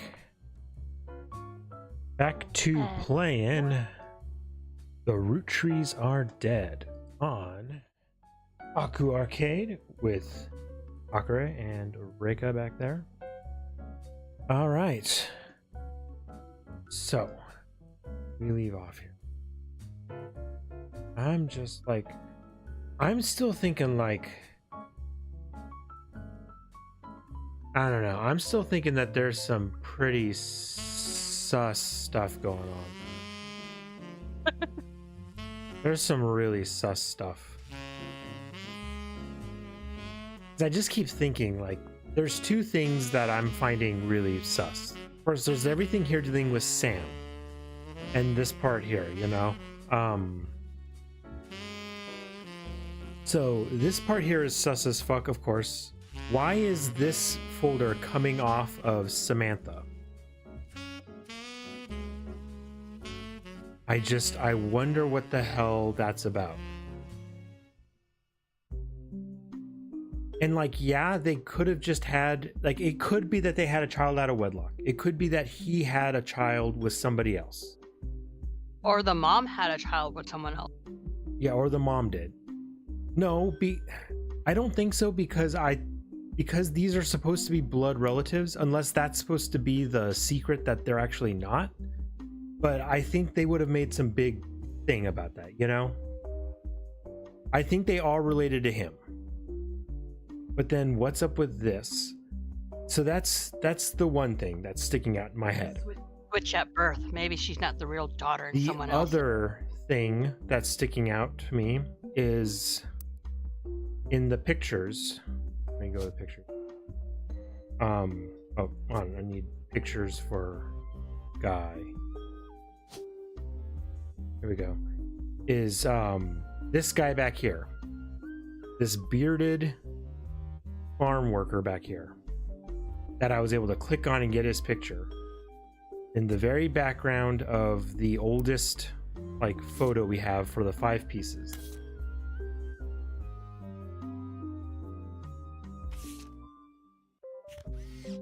Way back here. You can't click on these other guys. And we've had other people in the background of some of these photos too that we can't click on. But we could click on that guy.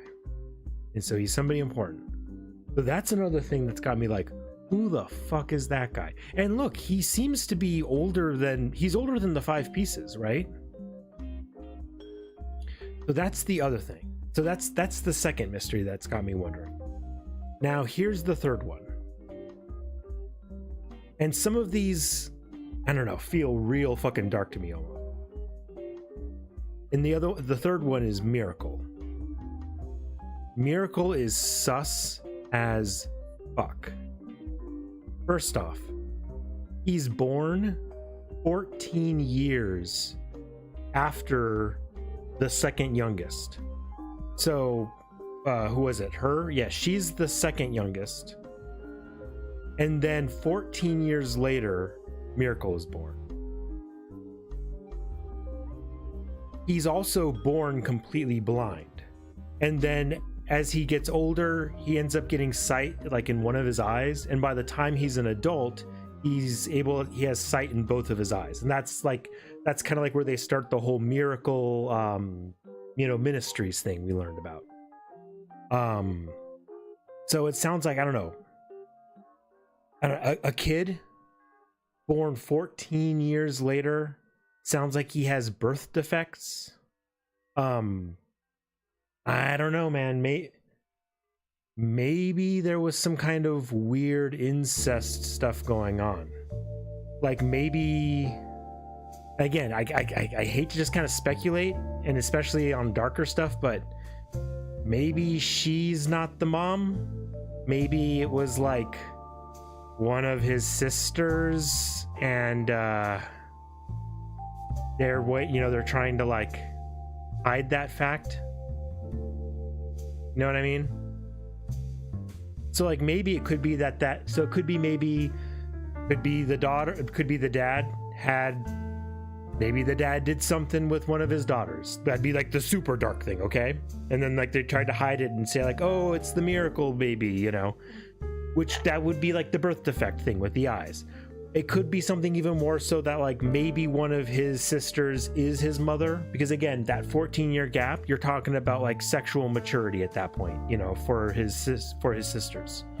And you know, 14 years, she does have blonde hair too, like Miracle does. Because like if this tree here actually belongs under here, that'd be a pretty big secret. Just saying.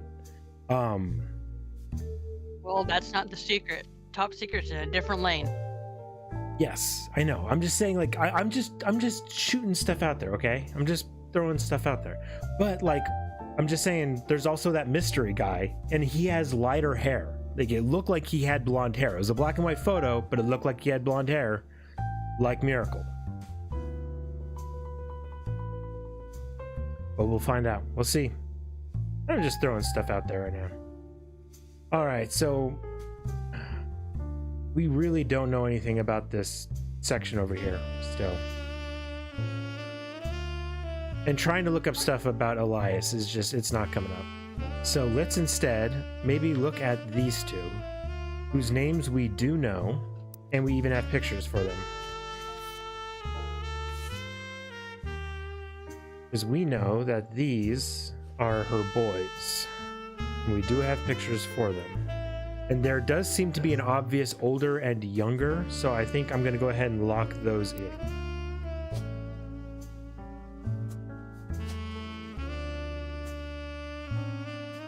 Now, as for their names, we did have those written down someplace also. Like Robert or something. Yeah, I mean, we do know that they're both RRs, but I'm pretty sure we saw names for like, I could have sworn we had seen like something stating like which one was maybe born first, didn't we? Let's go back to the periodicals.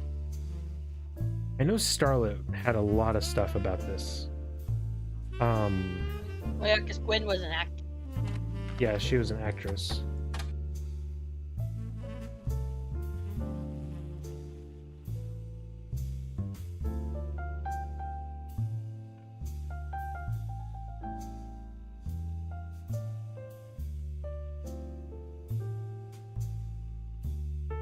We also plan to lean into the alliteration. That's how we'll honor both our family names for the next year. And then we know his name was Forsyth. I think we got stuff from one of those diaries too, dealing with Gwen.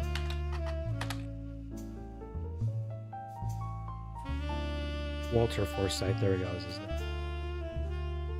But not long after, Gwyn... Okay, so ironically, the third is a rumor that his divorce from Gwyn was due to multiple affairs, including one with another actress.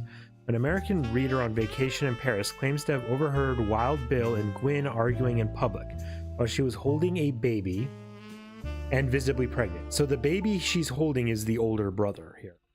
Not long after, Gwyn was announced she was divorcing Wild Bill. Okay, so let's...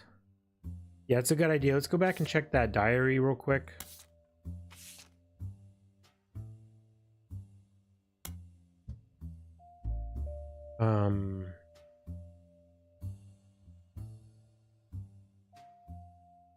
Gwyn is Gwyn, but at least she came out of the divorce with her head held high. She even told us she might come home next year so we can meet her kids.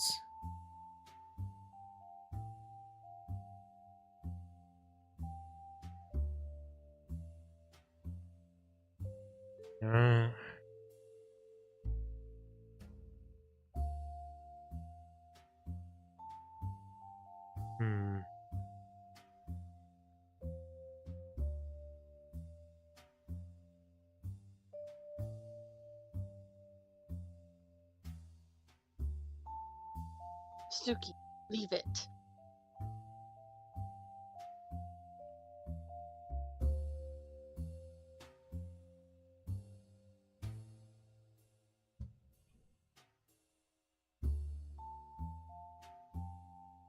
Oh yeah, this was that part where his sister seems to be doing good at job at raising her twins.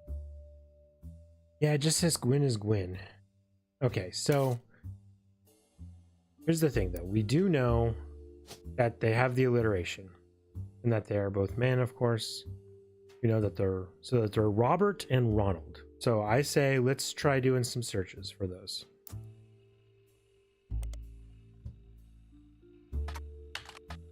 Robert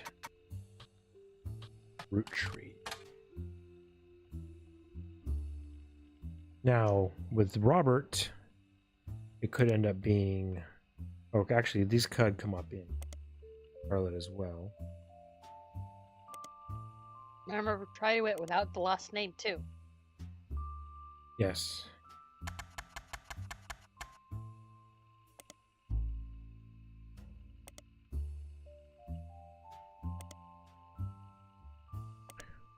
There's no way it's just searching for Robert.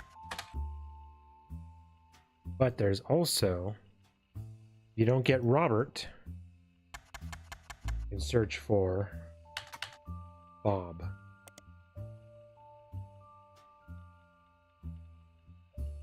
Which is, Bob is a short, I mean, Bobby is as well. Fuck, man, who the fuck knows then? Okay. What was the other one? Ronald? Ronald. And then we can do these without the Roottree.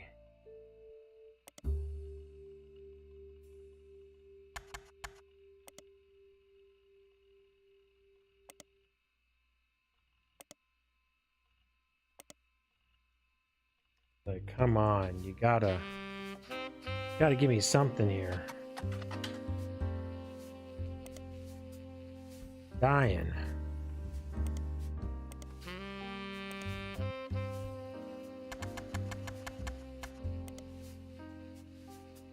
Okay, well, there is something we do know about, and that's the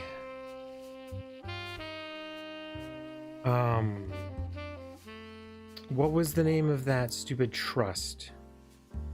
It was called the Clancy Clansed Trust.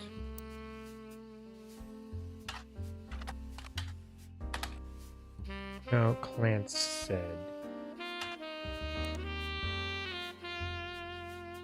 Because I wanted to search for this, because this is the Rootrees versus RR. RR is either Robert Roottree or Ronald Roottree. It's one of those two. You find very few details about this particular incident with regards to the Clansed Trust. The student that attended the lecture about it wrote the following on a legal oddities website. From what you can tell, RR attempted unsuccessfully to remove a fellow family member from the trust. It was said that RR attempted two arguments. First, the person in question was born out of wedlock, and second, they committed a significant crime against a fellow family member. Still, due to the ironclad wording of the Clansed Trust, it was impossible to remove any direct descendant of Elias Roottree without completely dissolving trust. RR is the older brother,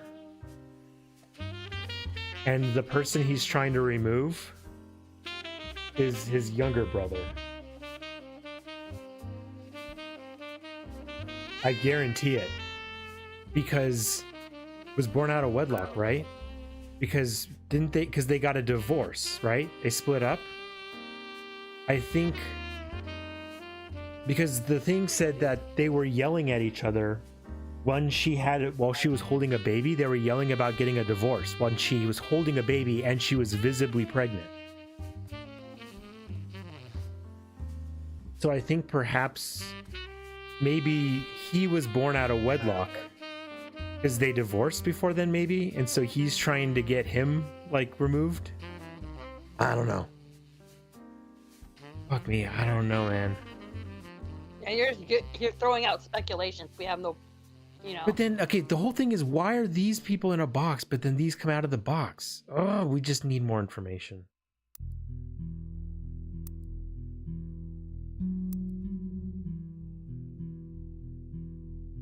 And they're not coming up anywhere. Legal oddities.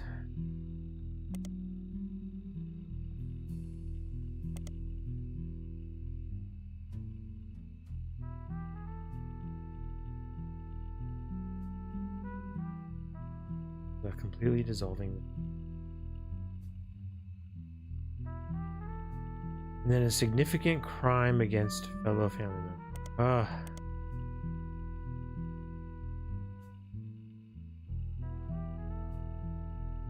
All right, back to the board.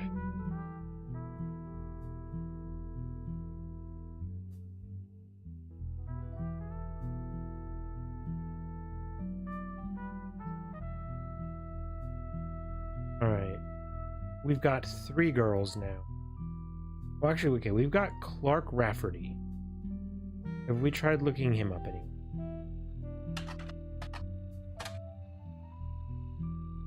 Clark.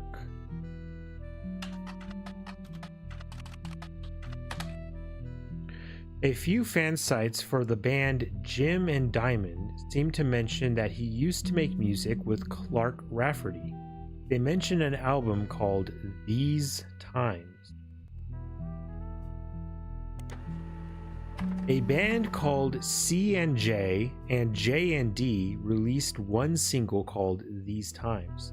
Someone with the username XXX Diehard Dazzler XXX scanned the cover and noted that it cost him over $200 at auction. Apparently, this was Jim Roottree and Diamond LaRue's first song together. He also mentions that it was performed with Jim's cousin and Diamond's sister, and that it was only somewhat similar to Jim and Diamond's later works.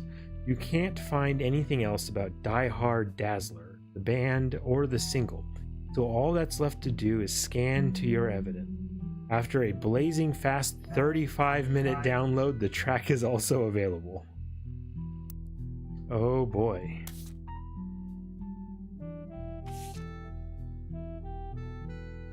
These Times is an old single from folk group C&J and J&D. Man, that I tell you what though, that's a real bad band name. You have a scan of the album as well as a recording of the title track thanks to a collector of Jim and Roottree memorabilia. The website also listed the song's credits as music plus lyrics by Clark Rafferty and Jim Roottree, backup vocals by the LaRues. On it is a sticker that says, Folk Style Songwriting, Catchy, MMM Magazine. The lyrics of this song contain no clues. Okay, so yeah, it doesn't matter what the lyrics are. You guys want to you gotta listen to it anyway.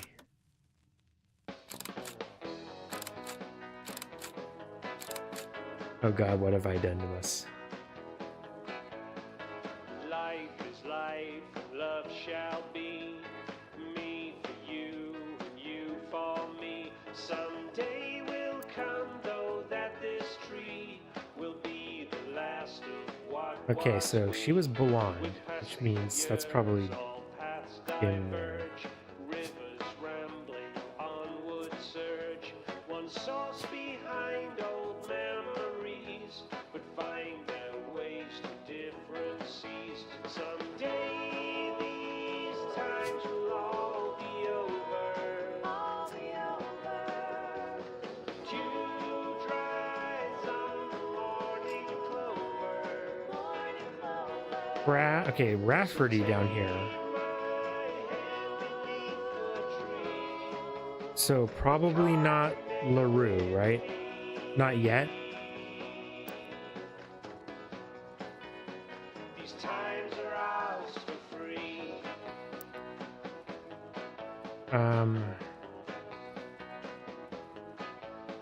We'll tell ourselves these stories. Okay, so wait. Dwell on warmth, ignore the cold. J and D, because that D is Diamond. So C and so J.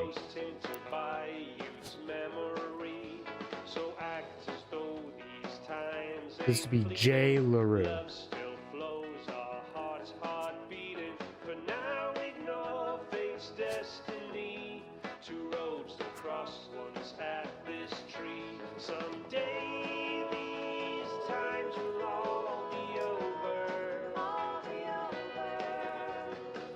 As far as I can tell, that's C and J, and then over here is J and D. And Diamond and Jane are sisters. Okay. And just going off the fact that this girl was blonde, that's how I put together who the people were on that album cover. We can't put his picture in yet because we have to lock him in. But we think now he's a musician? Question mark. Yeah. Question mark. We don't know who Chris's parent is, though.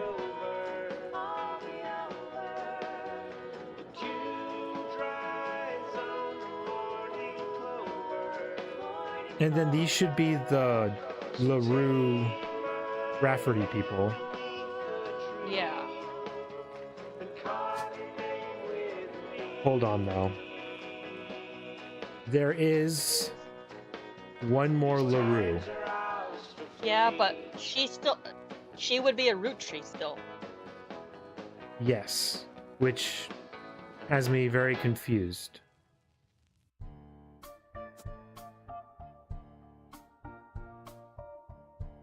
So the Did Clark marry one LaRue and then another one after? probably.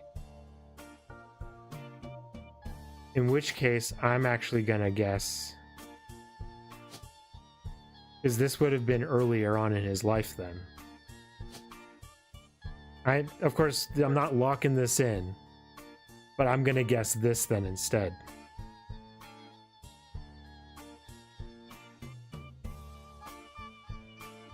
Oh, Clark, you dog.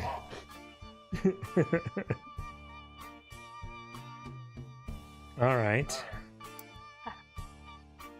Have you ever tried looking up the band that they were in? We have not yet. Yes, that's the same thing, but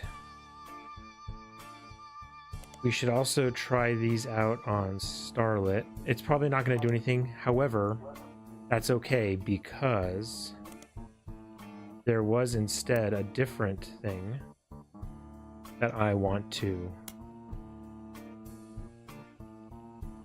No, stop. Can't I, yeah, do it this way?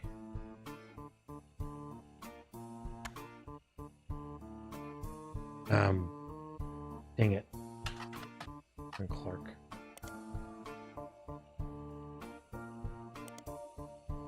You better save my thing. Okay.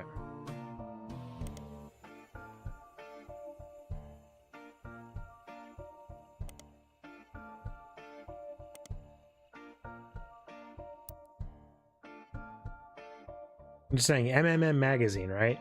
But apparently nothing comes up from that. Okay. What was the band that which was just Jim and Diamond?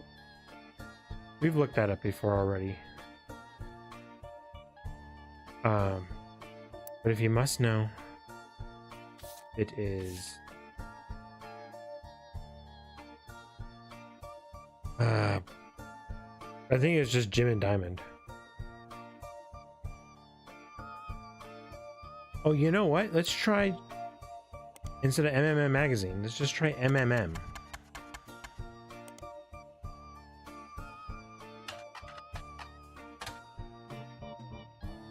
Thing is, it's just not adding it to the thing. How about... Oh, there we go. New periodical added. MMM is an abbreviation for Modern Music Monthly, a magazine from the 40s to the early 80s. There we can actually. Business to high company.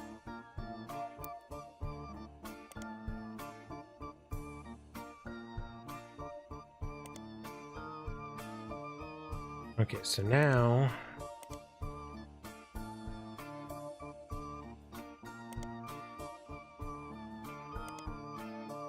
a section of the magazine called Skip It or Flip It has short, pithy blurbs about new records. An album called These Times is listed under the Skip It column with the following. These Times, a new single from C&J and J plus J and D, Clark Rafferty, Jim Roottree, and two of the LaRue sisters. Amateurish folk-style songwriting is catchy at times, but ultimately doesn't do anything new.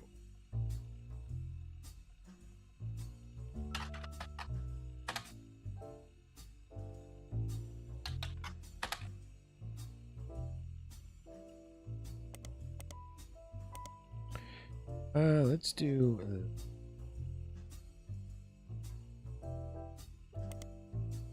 In an article from 1968, you find a small section focusing on young, upcoming talent that Modern Music Monthly predicts will make it big. It has this to say about the LaRues. The LaRue sisters got their start doing session work for their great-uncle's record label. If you remember any songs from 1960 to 1965 that featured the voices of kids, they were probably involved.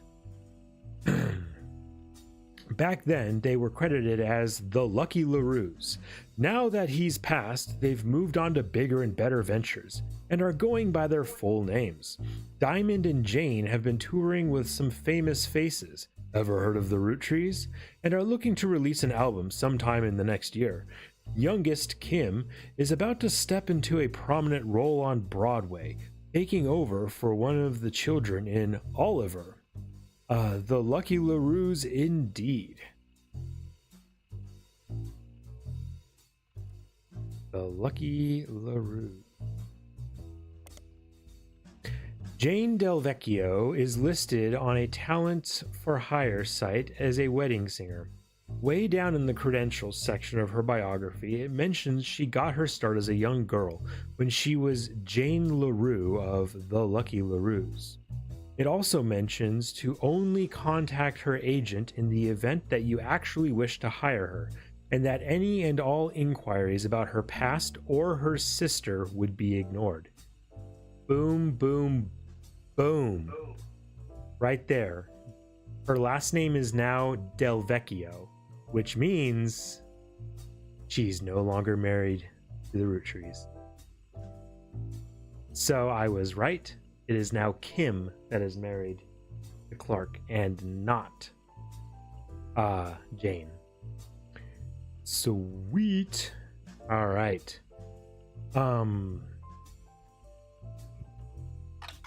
Kim LaRue.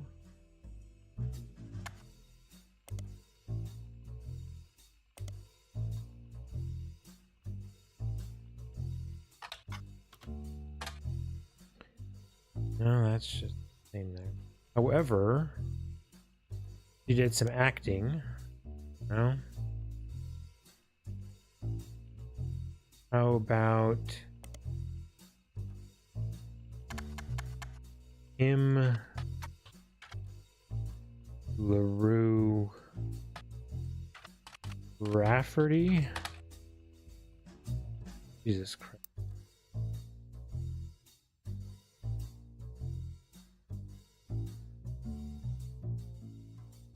We gotta be able to get her picture from someplace.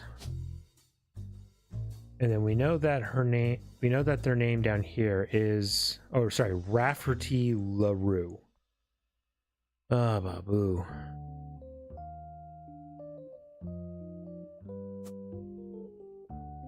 But okay, yeah, we do have that correct and locked in for the name. The musician should be correct. Oh man, we might just be able to get these kids then, if we can just figure this out here.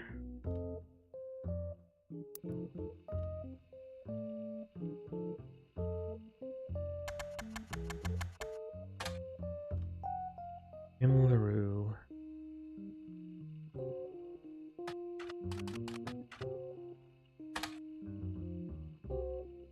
No, Rafferty.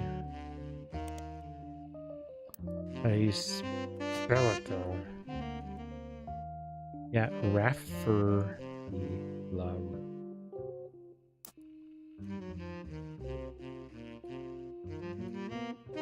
Maybe just Kim? How about Oliver? Him.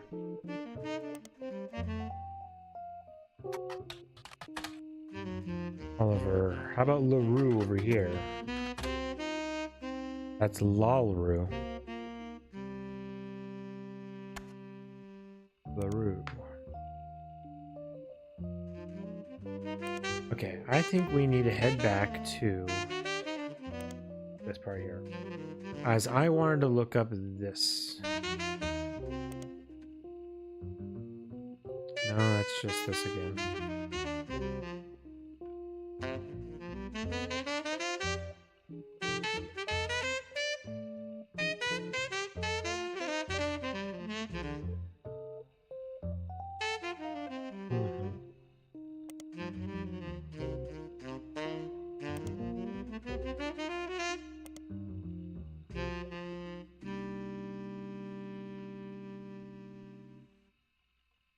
Youngest Kim is about to step into a prominent role on Broadway.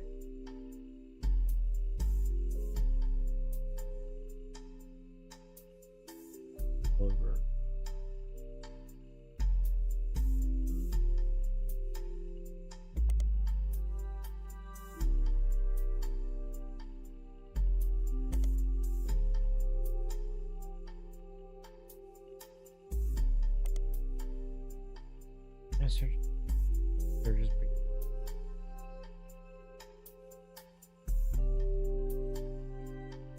Did it say that Kim was in music? Because I thought it was just Jane.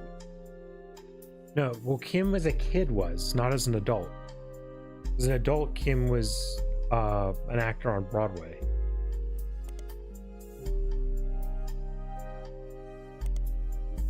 But nothing seems to come up in Starlet for Kim LaRue.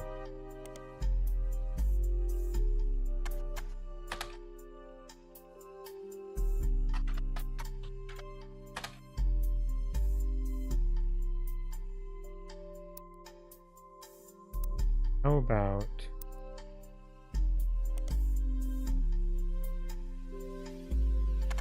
just LaRue? How about Rafferty LaRue? No. What were those names we're looking at? Jessica and Katrina.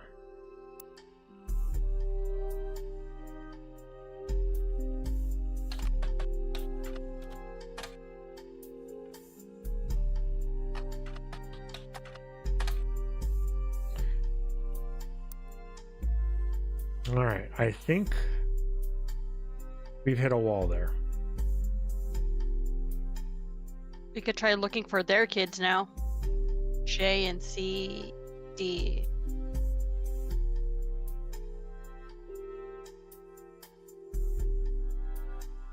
Things I think we've gone through everything we can with these. And we go look still?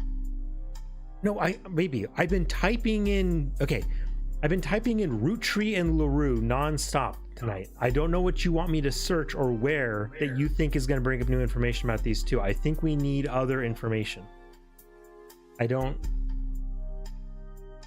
mean, okay, fine. I can go search Diamond LaRue, but I've already searched Diamond LaRue.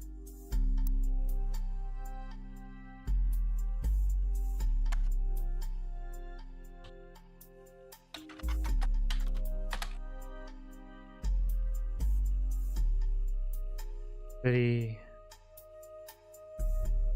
Start on things down as the band. Diamond Dazzlers. Oxy. Have we checked up Diamond's Dazzler? Or Cherry Tree sounds a lot. Their albums.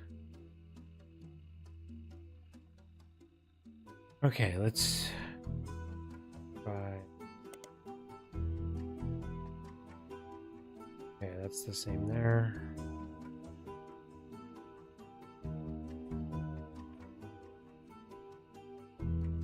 Do it. Articles. A review and interview from 1979 titled A Reluctant Hitmaker, Jim Goes Into His First Band. Until a few years ago, Diamond and I were in C and J and J and D with my cousin and his ex. Clark never, which we already knew, of course, by this time. Clark never knew his father, so our grandpop insisted he spend time with my dad and me. As a result, Clark and I grew up like brothers. Diamond and Jane, on the other hand, are actually sisters. So the four of us had sort of a cutesy family band thing going on. Not our finest hour, regardless. When Diamond walked in on Clark in bed with her youngest sister, everything exploded. No more family band. The only thing Clark and I had in common was music, but even then we never agreed on what it should be. He was always more interested in catchy tunes, something you hum a week later. I've been told rollin' is like that, but that wasn't my goal. When he called me up and said he liked it, I took it as a sign I was going in the wrong direction musically. That made him laugh, but I'm trying to make art. I don't mind saying any of this because he'd agree. For most of the decade, he was a mess, but he's a lot happier now. He started Raffertunes, and he's a much better jingle writer than songwriter. One of the benefits of our famous family is a massive company willing to be a client. That's also how my father was connected to Roottree. All of his old ad campaigns were hung on the walls over the record player, but I was never interested. I just went straight for the music. I guess Clark was paying more attention.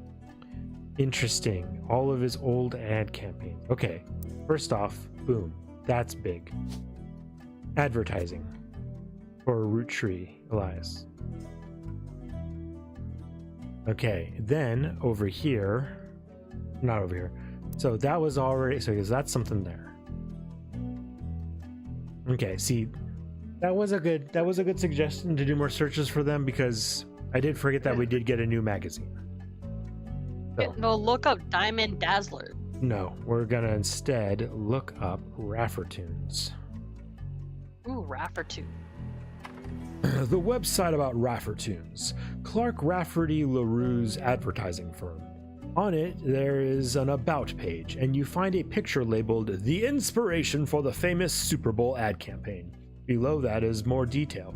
Clark was in a department store getting a family portrait with his wife and children, and when his wife was trying to get his youngest, Katrina, to calm down for the picture, he had the idea for the Roottree Super Bowl ad. The photo is now in your evidence.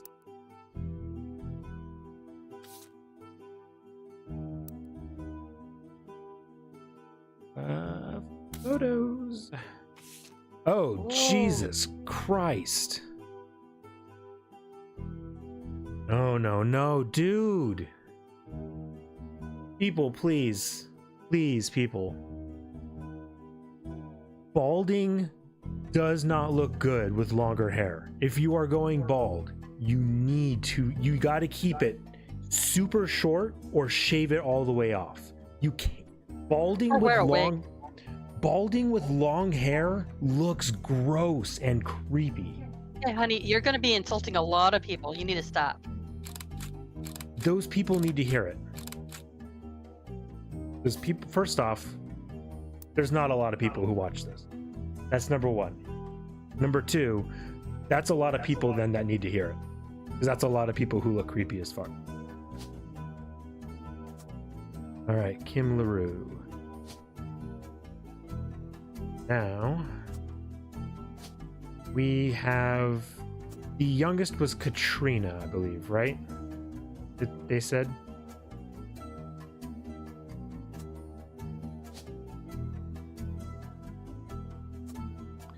And these should be students. There we go. Let's see.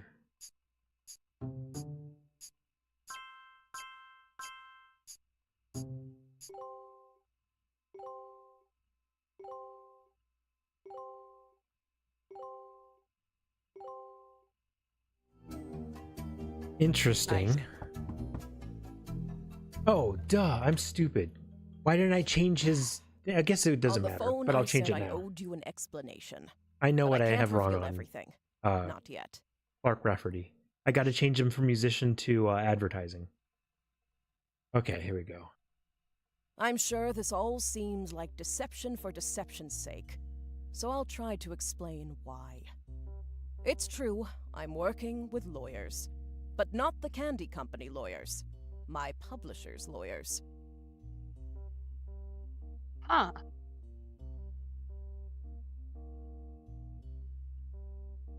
All right, I'm listening. I'm on the verge of releasing a book, and it's not kind to the Roottrees. Especially Elias and the 5 Pieces. The truth often isn't. Which is where we think all the bad stuff, you know, the bad mysterious stuff probably happened. But with the plane crash, the publisher is rightfully worried it'll look like I'm making things up to exploit a tragedy. So they're doing their due diligence. That's why you're here. To be sure there's enough evidence for an expert to unearth the whole story. If I tell you the whole story now, we can't prove that. I hope you understand. That said, I can say that the work you're doing is very personal to me. To my story, one spot on the tree is more important than the rest. You've likely noticed it. It's locked for now. I'll return one final time, after you fill it in. Also, there are fewer Roottrees left. In a sense, that makes it easier. Use process of elimination. It's also harder to verify when you're right. You'll need 4 blood relatives before they lock from here on out. I don't have any more evidence for you, but trust your intuition. If something has a high number, it's not a mistake. You're getting closer and closer to the truth. I look forward to seeing you soon.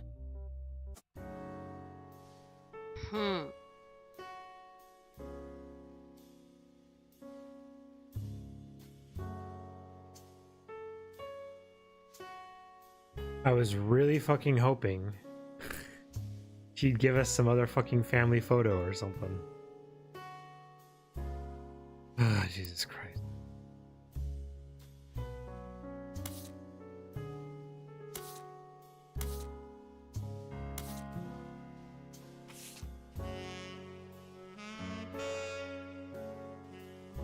The next time they returned, they gave you a partial explanation. They hired you to help verify their personal account of the family's history. All that's left to do is finish the family tree and find what's in the locked space, which they said was personal to them. Which will be this part here.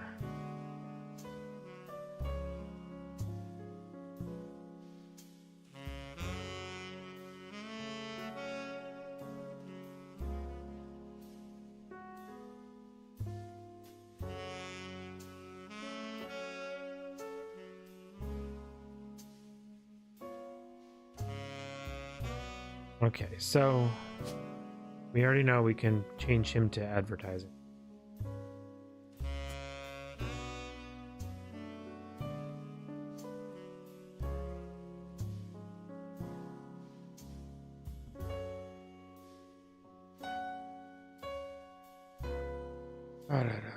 One, two.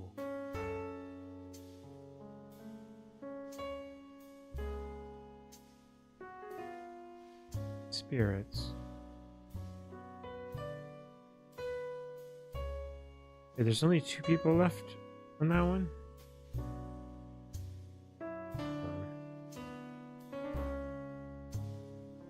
I thought there was.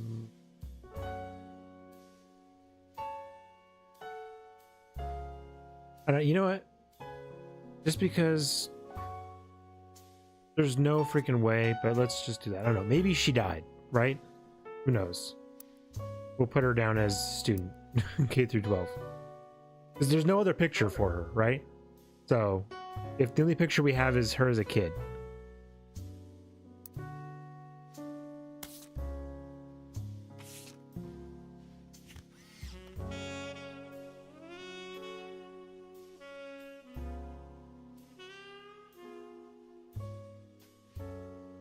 Three.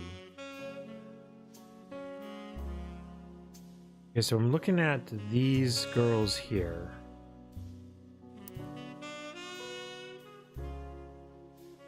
Oh, duh. Caroline wears glasses. I'm stupid. And Caroline is in there. Yes. All right, so one of these is Caroline's sister. Caroline kind of has reddish hair, like her father. It's not like full-on ginger, but it's kind of like reddish brown, maybe. Like a brunette, almost. Maybe back there, you know? Auburn. These two kind of look like they could be sisters, right? And it would make sense if they're kind of together there. Yeah, because look, these two are together. No, wait. No, again, I guess these are cousins. I don't know. Fuck me. Oh, if these two are siblings, maybe? They said we're gonna have to rely more on intuition, right? All right, then let's do it. Let's go intuition. Intuition, baby. And then, oops, other one then. Okay.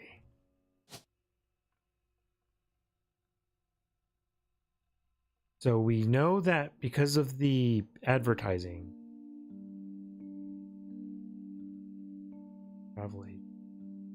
she did the showing how they made the candies. She was Mrs. Cattrall. Model, media mogul, mechanic, manufacturing, lawyer, interior design.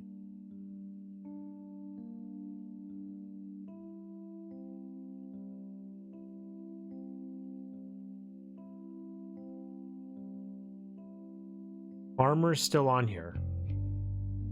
She might be a farmer. Because she works at the farm, right? It said she worked at the farm because of that advertising. So let's go and put that down. Remember, we can always change these later.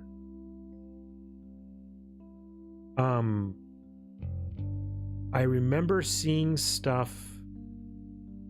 I remember she wrote stuff down about her sister. So let's go check that out.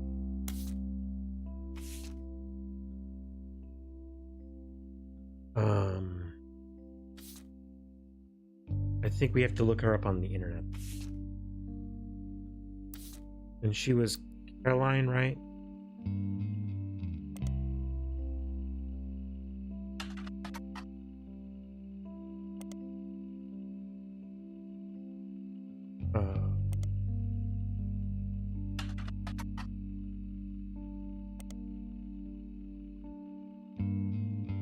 She was in here.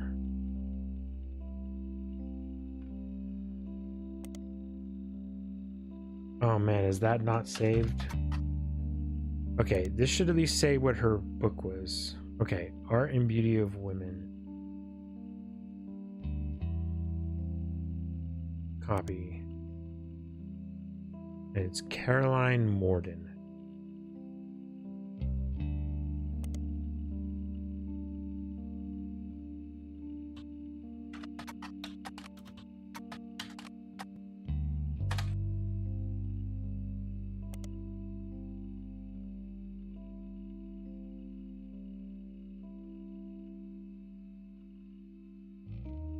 Oh man, where did we... Okay, maybe it was just looking here on the website. Oh no, maybe it was P flag.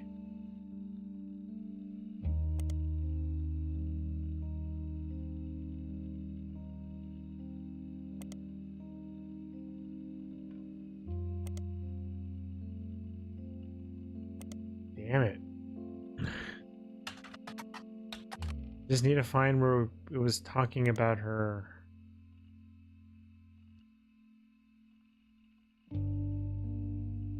Evidence.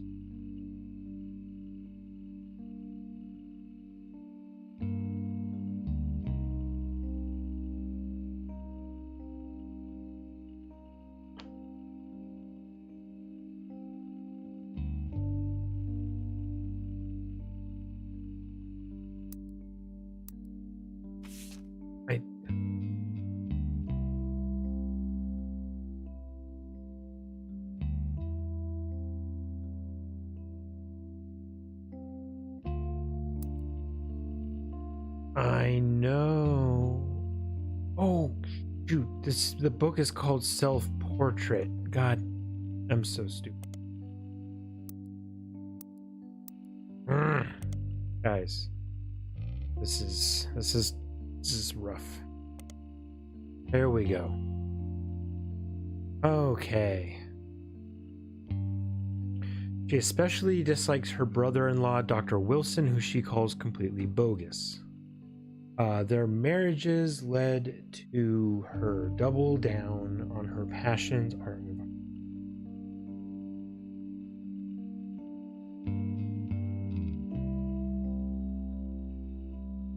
Cousin Bonnie.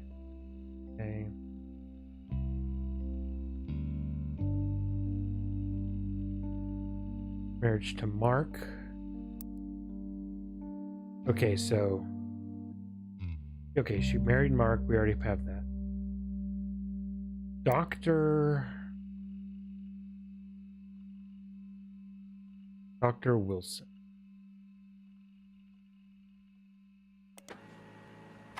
Dr. Stephen Wilson is a pediatrician who practices north of Pittsburgh. Although there is a lot of Stephen Wilsons and Dr. Wilsons, this one apparently found a way to game the search results, as he pops to the top every time. His website claims that he is the pediatrician to the stars. The only evidence for this is that he apparently was the doctor to the Roottree sisters. There is a picture of him on his website, as well as a picture of his 3 children. The 3 of them look as though the photographer was holding them hostage. Regardless, the photos have been added to your evidence. There is also a quote that, although credited to his child Jason, you suspect might not be written by a 10-year-old. My dad is the best dad in the entire world, and he treats every patient with world-class care. He will treat your children like he would me, my big brother, or my sister. All right. Excellent information. We're on to something now, boys. This is Dr. Stephen Wilson, self-proclaimed pediatrician of the star. Completely bogus, according to. What a lovely family. Okay, so we know the youngest was Jason. According to this. Right, yeah. It is child Jason. All right. And his name was Stephen. Dr. Stephen Wilson.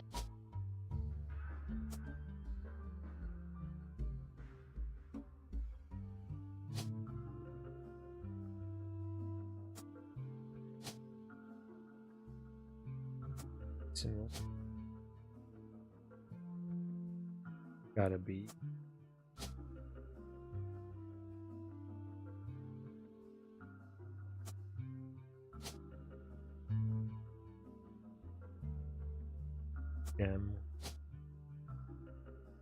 Probably a student.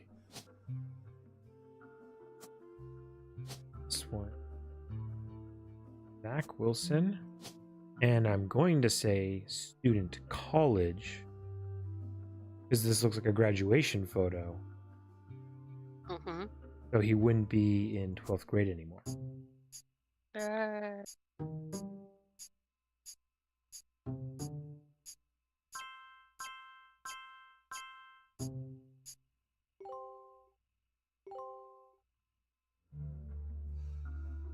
Oh yeah. Morton Gwendolyn. Was she just a housewife? You know what? Tried and true. Let's put it in until we find something else. This one didn't work. Maybe she was also just... We did Maybe put housewife. she's also... No, we haven't yet.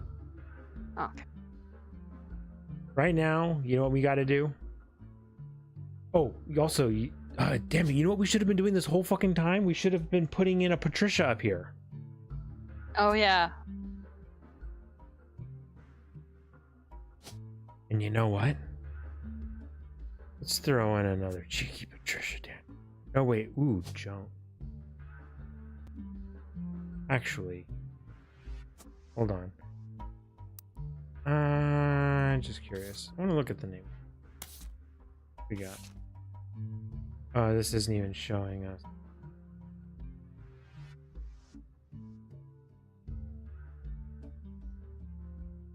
I don't want to take a look at these names.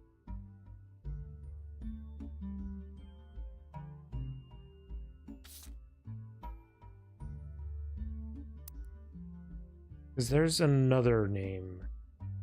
There's 2 places where I really want to fill in the name for wives. So I'm going to put Patricia's into those, and we'll see if we get a hit on either of them. And then if we do, there we go. Student K through 12 did not get a hit. Student college. We'll move her up in age.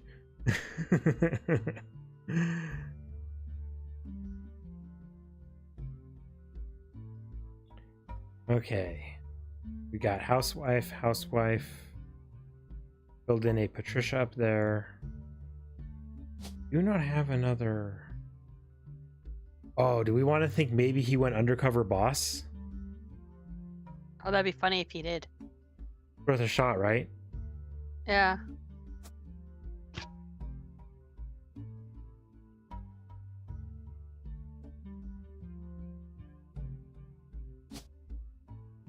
Also,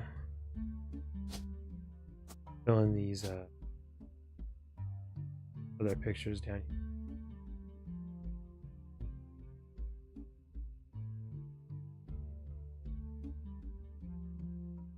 Alrighty.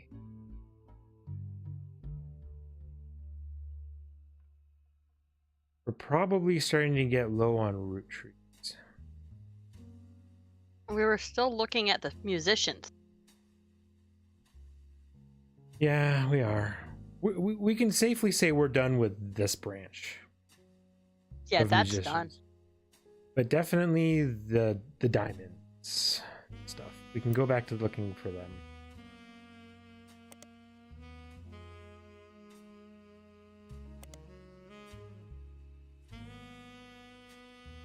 So it was Raffer Tunes, and that we jumped off there. I wanted to look up the Diamond Dazzlers. Okay, where are you seeing that at, though? That wasn't the other thing that we were looking at previously.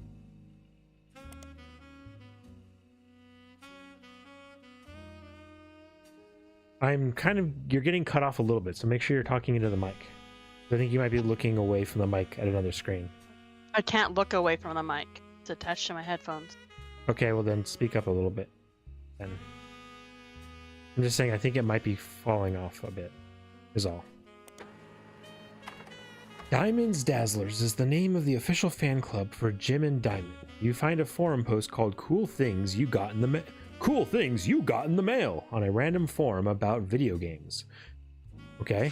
One reply mentions that Jim and Diamond still send out a Christmas card every year to Diamond Dazzlers. It's accompanied by some pictures, as well as some history about the fan club. Apparently, even though it's no longer available to join, Jim and Diamond still honor it themselves personally. There is a fierce debate in the subsequent posts about whether that's cool or pathetic. Amongst the pictures of Christmas cards from over the years, only one is relevant. The card from 1996 included pictures of Jim and Diamond's young son Wolf, as well as a note about his daughter's band, the Floozies. That picture has been added to your evidence. Well, the Floozies is going to be getting a search. The Floozies are an all-female punk band operating out of New York City. They're mentioned in passing in an online review from earlier this year. Apparently, they were the opening act for the band the reviewer actually came to see. The reviewer writes that she normally doesn't review the opening act, but this one was unusual, and not because of the music, which she described as loud, fast, and repetitive, but not in the good way. The trio was extremely cagey about their identities. The reviewer asked the venue who they were, and she was told they were rumored to be the children of other famous musicians and didn't want that to be why they became popular. The reviewer also mentioned that for an underground and unknown band with absolutely no following, their equipment was all extremely expensive, and not only were they selling CDs, but they only cost $1. They probably were losing a fortune.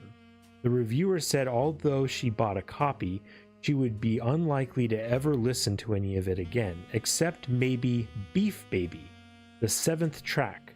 There is no picture of the Floozies performing live, but the cover from the CD they were selling, Conquistador, has been added to your evidence. What's the fuck is Beef Baby? Beef Baby is a song by the Floozies. You can't actually find anything else about it anywhere, but with a name like that, it's hard not to speculate on the subject matter, is it? Could be a euphemism. Or about a newborn cow? Perhaps the Floozies are holding a grudge against a toddler. It certainly piques your curiosity. Only you had time or resources to look into it further. How about Conquistador? The Floozies are... no. Okay, that leads me here. Let's head on over real quick.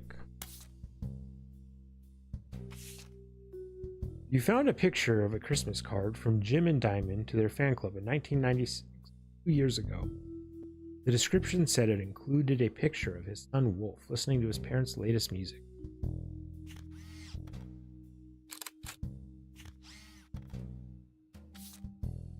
And go to the music.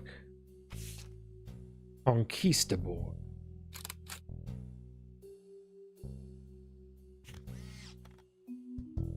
Andy, Nikki, Nina. Are Nikki and Nina at all? Are those names we have? I've seen Candy. No, we know Candy is the person that's the daughter. Oh. We already know that. But Nina, and what was the other one? Yeah, we already know Candy.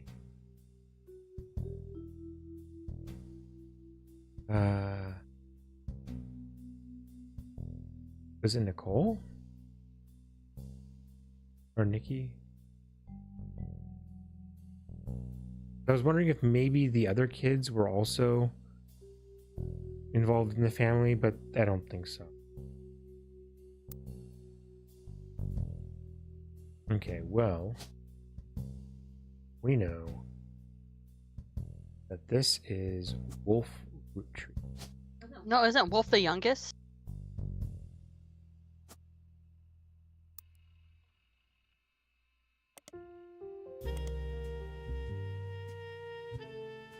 Young son. Yeah, I think so.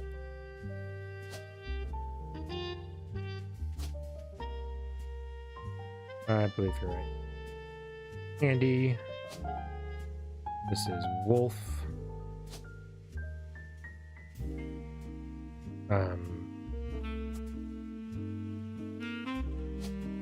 We know she is a musician.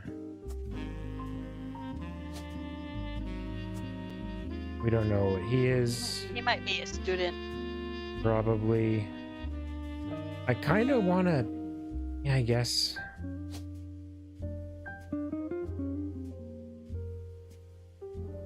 It's from 2 years ago, so yeah, he's got to still be young.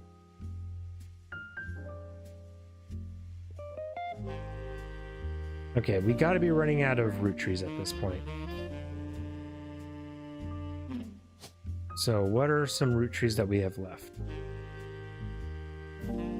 Jack, Christina, Robert and We could try Ronald. We putting already Robert know. and Ronald.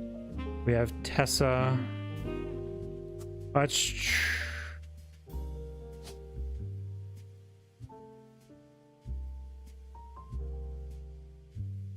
I don't know. I'm thinking Ronald, then Robert. But I don't know. Who knows? At the very least, that'll get him off the list. And we could put like college student something. No, they'd be. I think they'd be old enough to do Oh, they'd something. be too there. old. Yeah.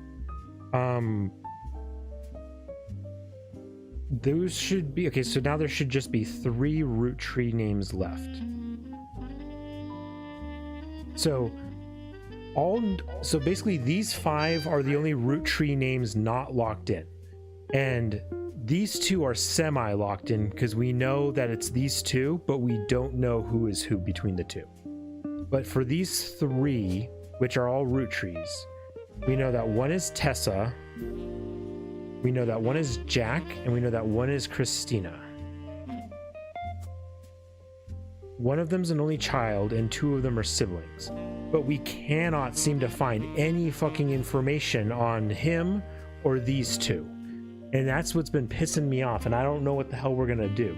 We can start looking for the kids though, and I think we're going to do that after we take a quick break. We're gonna take a break, and I'm gonna go to the bathroom, and I hope you do too, because, well, I hope no one's been holding it. This is not exactly a fast-paced, like, have to not miss a single thing part. So that's the wrong one we went to. Oh, by the way, I did get a haircut, so that's cool. Also, so did Reika, and more than one. Lots of hairs cut. All right, anyway, be right back. Don't go nowhere.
And we're back.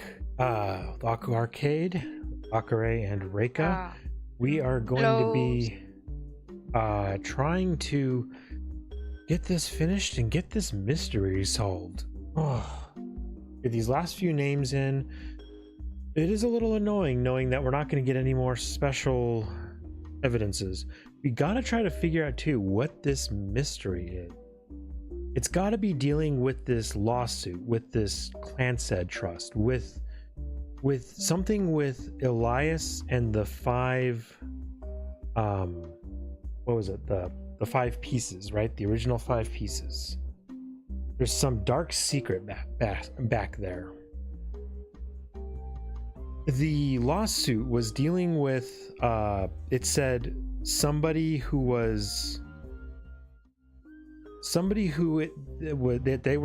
that was being claimed was born out of wedlock and made some kind of act of aggression or crime against a family member.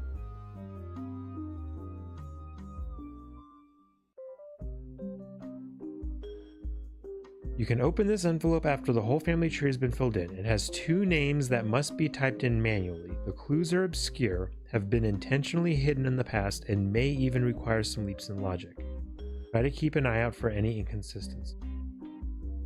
Well, we've got some guesses put in place, and right now we're just trying to get another round of blood relatives to see if those guesses are locked in as true, right?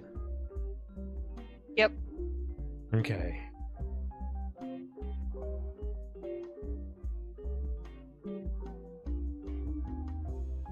All right, well, you know what, Roottree Elias? He's got a little Eli patch. The way he looks here, I'm thinking mechanic. With the way the dude looks, and he had that bike. I don't know, I'm gonna say mechanic, because it talked about how he had a bike, you know. I don't know. We'll put that in. So what are some of these other names? Because for the Rootrees, we want to look maybe those up. Jack Roottree. I think we're done now looking at musicians. Bluesies.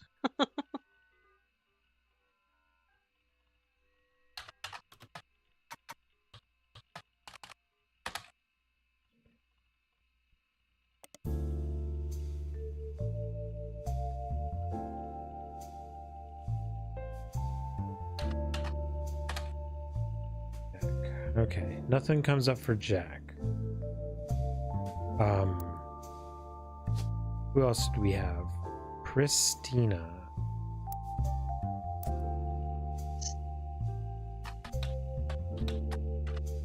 With a K. That's how you spelled it, right? Christina. Crescentina. That's right. Nope.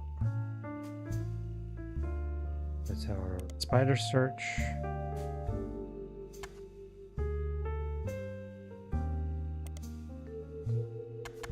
Take off Roottree. I mean, it would be stupid, but let's just do Jack here too. All right. Come on now, we need something. We need a win. Well, what other Rootrees do we have? Jack, Christina, Tessa. Tessa.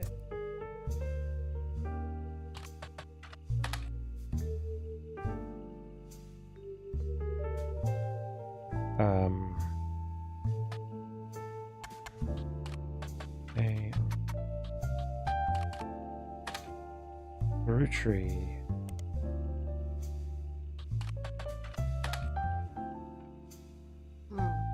Coming up with zilch on some of those.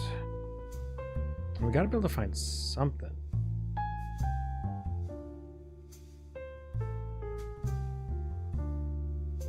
We got a picture here too.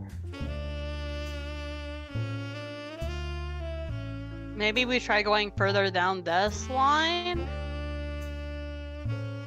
What? Because their parents is an actor. You would think there'd be something about them. Yeah, you'd think.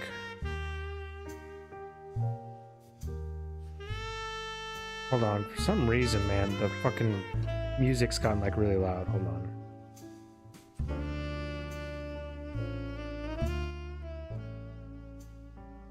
I'm gonna turn down that game audio a bit.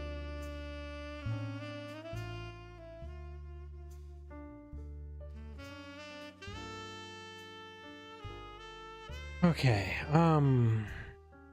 yeah, you'd think. Also, Reina, Roottree. You'd think we'd have another picture for her by now. Right? You'd think, but we probably really didn't go down the line to find it. The music monthly, didn't she? Because didn't she marry? Isn't Thomas Sheridan a musician? Possibly. On.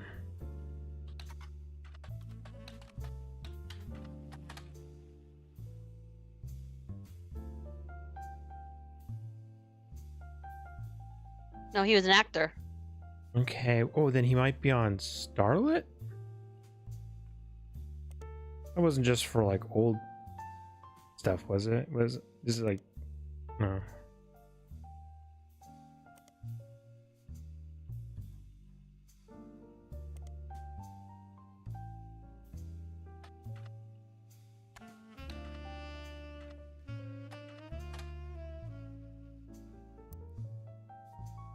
RHAY.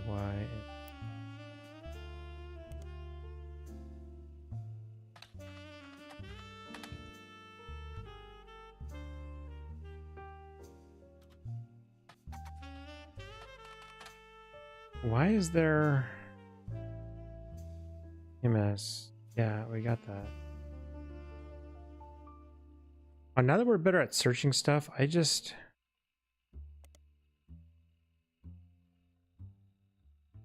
Time marches onward. Time Marches Onward is a soap opera. It was first credited role for Tommy Mark Sheridan, who was only 7 years old and is still being credited as Thomas Sheridan at the time. According to your search, the show has been on air for 22 years and is said to focus on 3 large families that own different ranches at the same town in Texas. TMS appeared as Carson in 53 episodes before his character went away to camp. A few episodes later, his parents learned of his off-screen death in a terrible whitewater rafting accident. After a 6-year absence, Carson returned, now with partial amnesia. Bum, bum, bum! He recalled that, though he was saved from the river, the couple who found him were evil drug runners. They smuggled him across the Mexican border and sold him into child labor.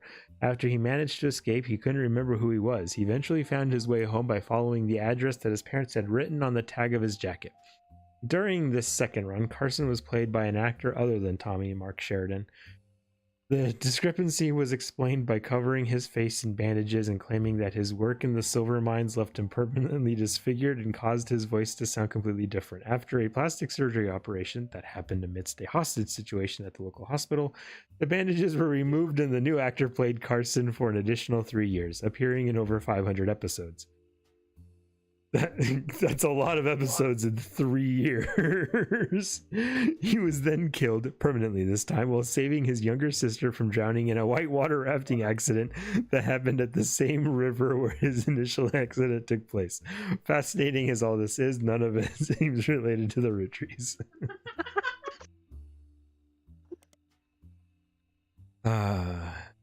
He skyrocketed popularity after his starring role in the sitcom Brother Trouble. Since the end of Brother Trouble, he has often been on the cover of tabloids for his supposed drug use and more recently his relationship with Reina Roottree. After a short engagement, they were married in 1997 when she was only 19 and he was 3. Okay, Brother Trouble.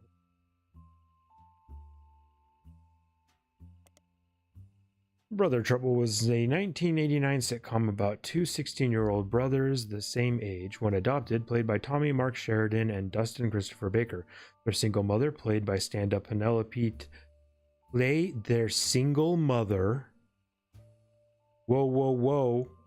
This jumps out at me because Penelope Tessa Green is It's a one of name our on the names. list.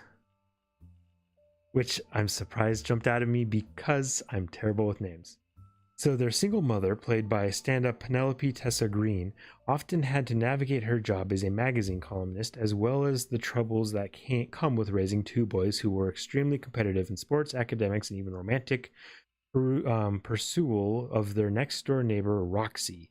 The showrunner was small screen director Ron Roottree. Oh, we are getting some stuff. I can't believe going back looking for a fucking picture for Rena has gotten me something here. The show had strong ratings through the entirety of season 1, rocketing both Sheridan and Baker into instant stardom, mostly amongst the teenage girl demographic. However, it was canceled in 1991, midway through the second season, due to a significant drop-off in ratings. Okay.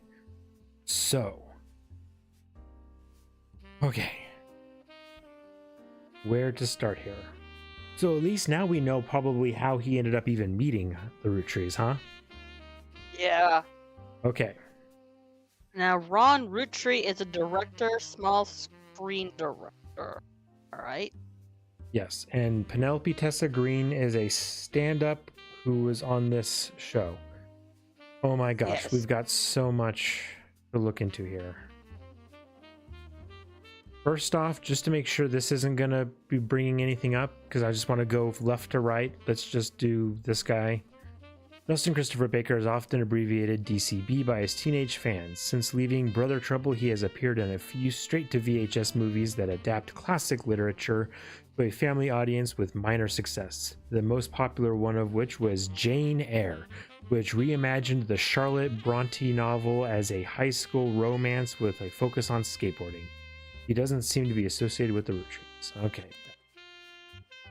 Now I want to do Penelope Tessa Green. Joke O'Lantern, Laughing Jack. Okay. Penelope Tessa Green is a retired comedian. There's a result for the Laugh Lounge, a club in Reno that claims Penelope got her stand-up start and first did her famously raunchy breast milk cheese routine in the 80s before she was a TV star on Brother Trouble. Troubling. The site claims she retired for the birth of her first child, but still makes yearly appearances for fundraisers, doing more family-friendly material. You find a picture labeled Joke O'Lantern in 1997, as well as a different picture labeled Jack watching one of his mother's charity sets in 1994. Both have been added to the evidence. I'm thinking I know so much now. Already. Hold on.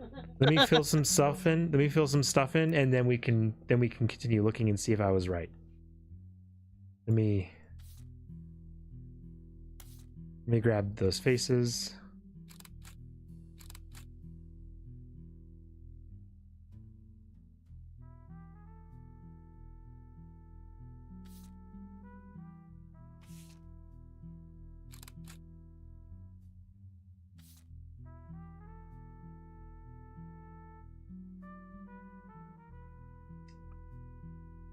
Okay.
Oh, we got some stuff. Yeah. These 4 entries are correct and have been locked.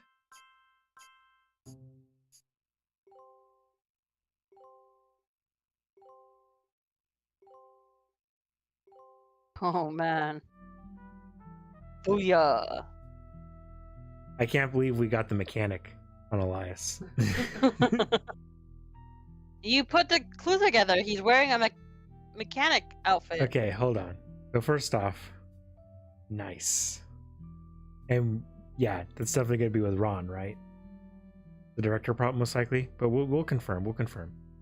Okay, so this not Is wrong. Elias, which means this is definitely going to be involved in this whole mystery thing. Also, not a housewife. What is she?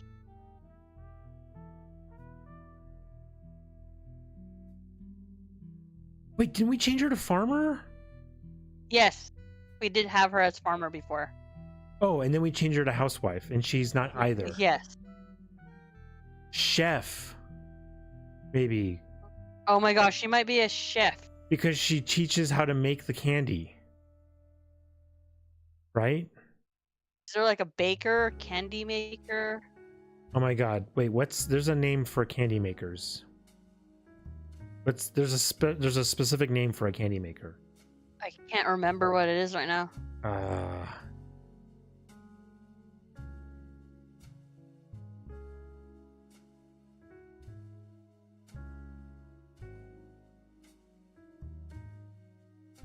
Yeah, let's do F. Housewife. Did not work. Confectioner. That's right. But you know what? Confectioner's It's not on in the there. list. Housewife was not here.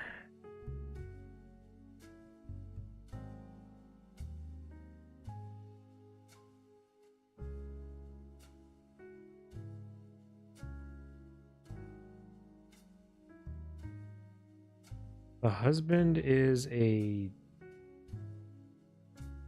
The husband was a doctor. Right.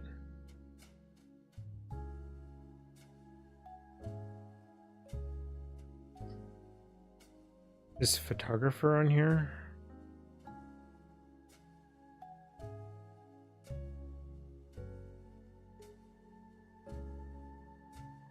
Man, I don't know. When we looked up Dr. Steven Wilson, it didn't say what she was at all either. No, it didn't. It was just like his website. That's just where we got the thing for them. Let me look at this picture here. Any clues on them in the background? Or perhaps with the Dr.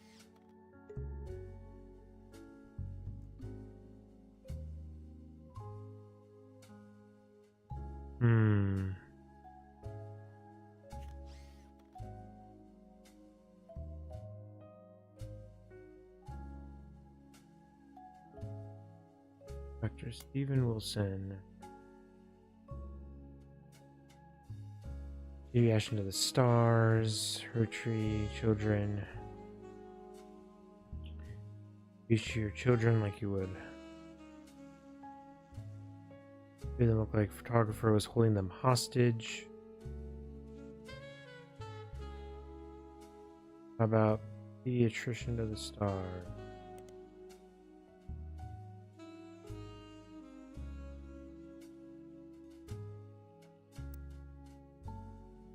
Gwyndoline.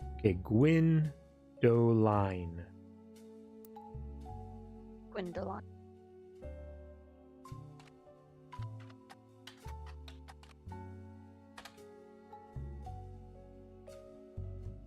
That's Gwyndoline Wilson. Root.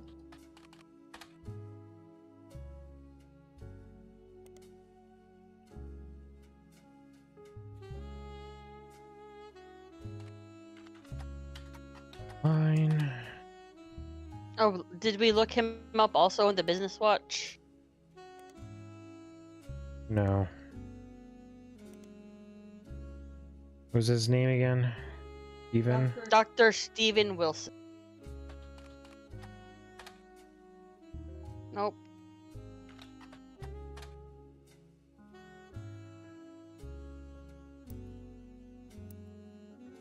All we know is that she married him and it was boring.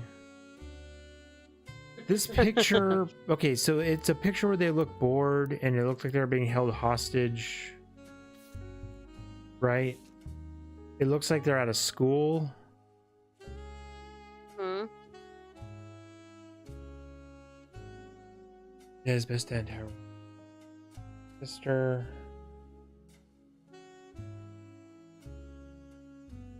Maybe she's a principal? That was on the list. That's true. I don't know. I just needed to change it to something else. This picture didn't work. Hmm. That might be why it's not locking them in.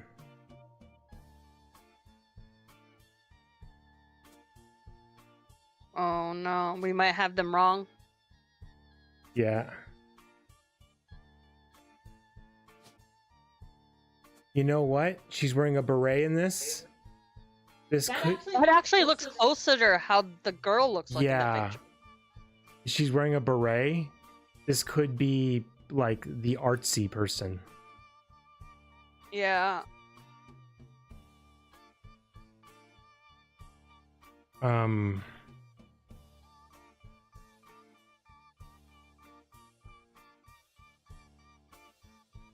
Okay, well, then this one here didn't work either, so.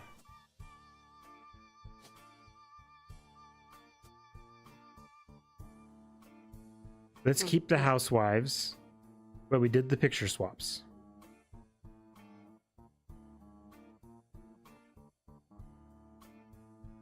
Look at that. Patricia Christensen. Oh, that worked. Oh my goodness.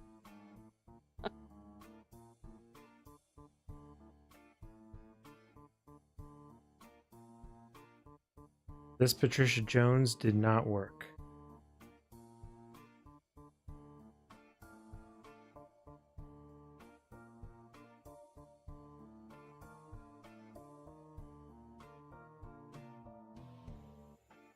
And I don't know.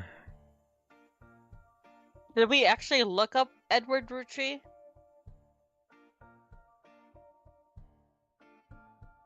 I don't think so. I think we were able just to guess. Yeah. Oh, that's probably why.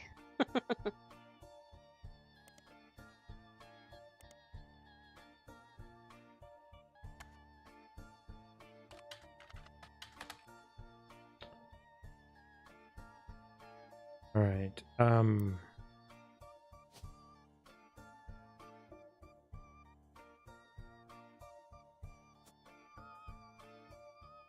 don't know. Let's just give him a different one. We are fast running out of. We got to start putting in these names.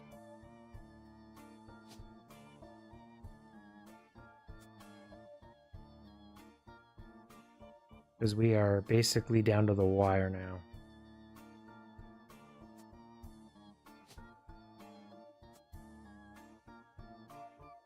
So it's time for some shots in the dark.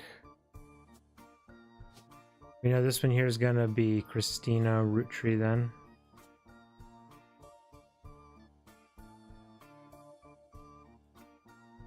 There's an unknown. Okay, well, we know this is a baby. Student college didn't get locked in.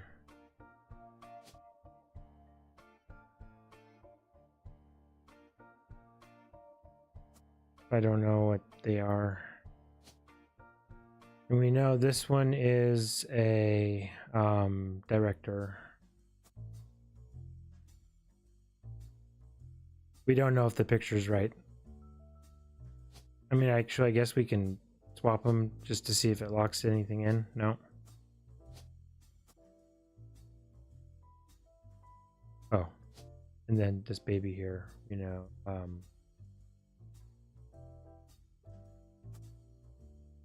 oh, actually, no, wait, shoot. We don't know this is, could be, we don't know Tessa or,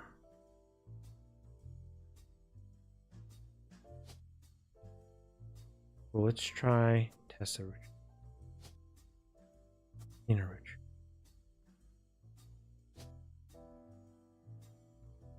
It was titled Joke-o-lantern. Yeah. I think that's just Joke-o-lantern. because it was probably at like some event called Joke-o-lantern because she's a comedian. And they're obviously dressed up, so it's probably a Halloween event.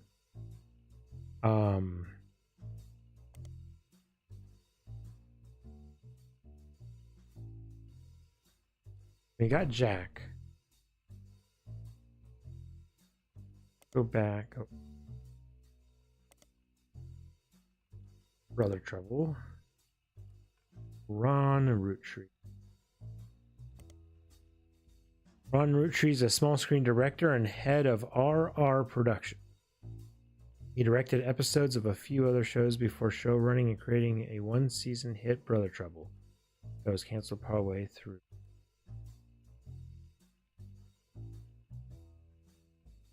Wow, and that was that, huh? Jesus Christ. That was nothing. How about Roxy?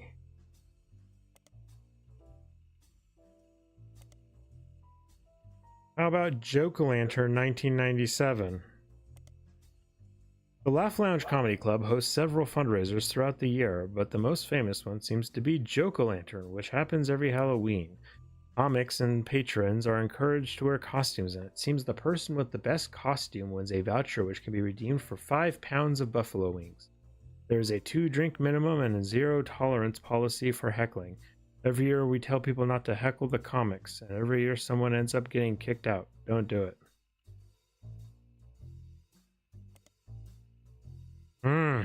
Well, this is fun.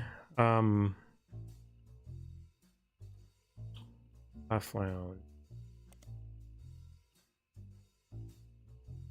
Okay. I really don't want to do this, but breast milk cheese. Thank you for not coming up with anything. Jesus fucking Christ. Holy shit. Talk about a risky spider search. Oh my gosh. Okay, I'm on some list now in this game's universe. Maybe I...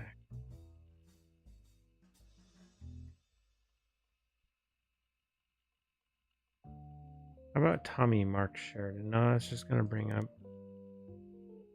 CMS. Yeah, I know. I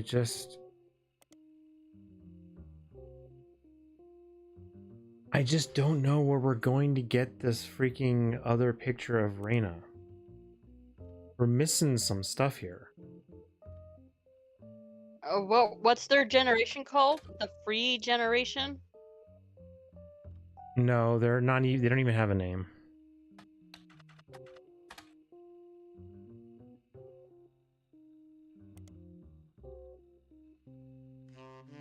Roottrees sisters.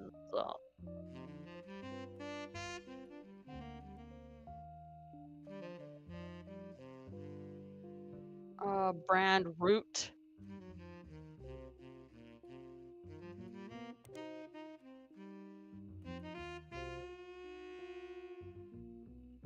Hey, children, although they're down, like we did traffic, and countless retail. Flying Cadillacs. Hey, you can also. Have we tried looking the periodicals Root? Not yet.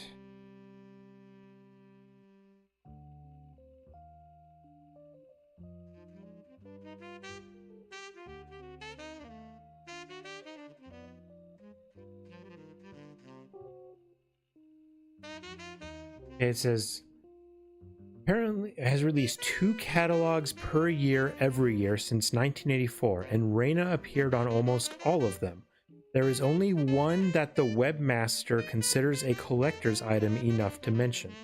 It seems that Brenda Roottree, the Roottree sisters' mother and Root's head designer, appeared on one cover holding her daughter Rose in 1985. It says that this was the only time her daughter was ever listed with her birth name, Carly Roottree.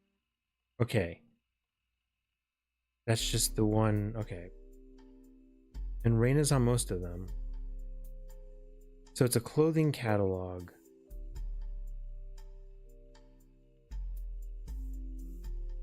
So there should be library. No, because we would need to have an author, and it needs to be like a book name.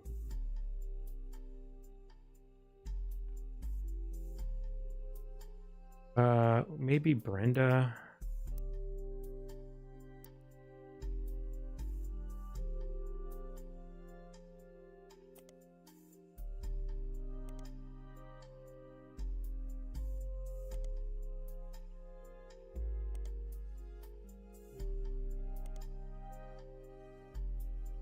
Business. How about Toot? Root. Paul Roottree was voted Watchman of the Year in 1987 for his work with the Root cover and a summary article. Editor. We'll take a look at that. Maybe that will lead to a picture of his daughter. It was here someplace. Oh no, it was probably over.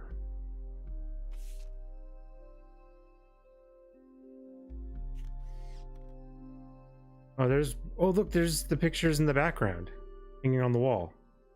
Wow. That's his office. That had the water damage, I guess. Yeah. Interesting. Okay, so real quick, I'm taking a quick look, but I'm not seeing any differences in the pictures. I just wanted to see if there was something different in them here, but there isn't. Okay. Also, ongoing coverage of who's who in the corporate world. Hoping.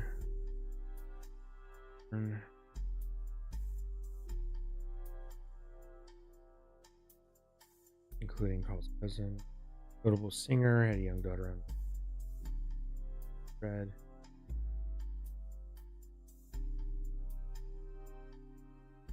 Here. Their blood relative.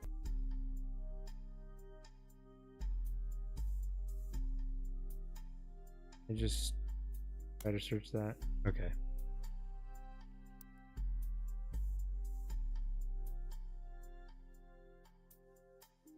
Bakeroll clothing company. When profits began to appear, however, the rest of June, he paid his investment and now Root of the candy company benefit. For tradition, or perhaps superstition, new clothes always debuted the way the first ones did. Reina became their catalog's cover model. As she grew, the product line extended to older kids as well. Her younger sisters were then recruited to show baby clothes.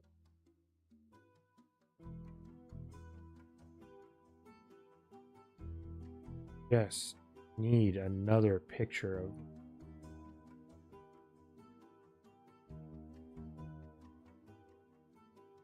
Do you have any ideas?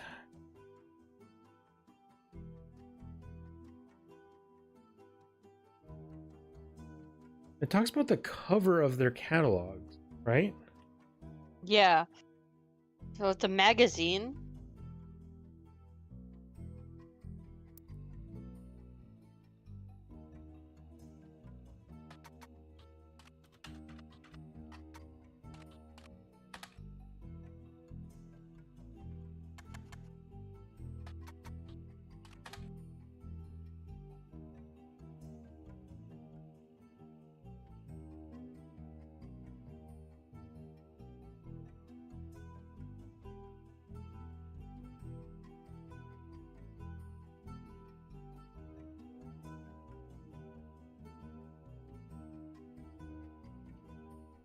Yeah, we got that.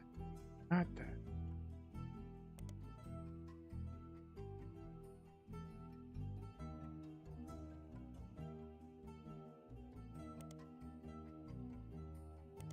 Yeah, her maiden name is Brenda White. We got that.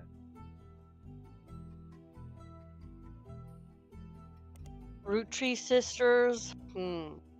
Maybe can I just okay? Am I able to put in here root?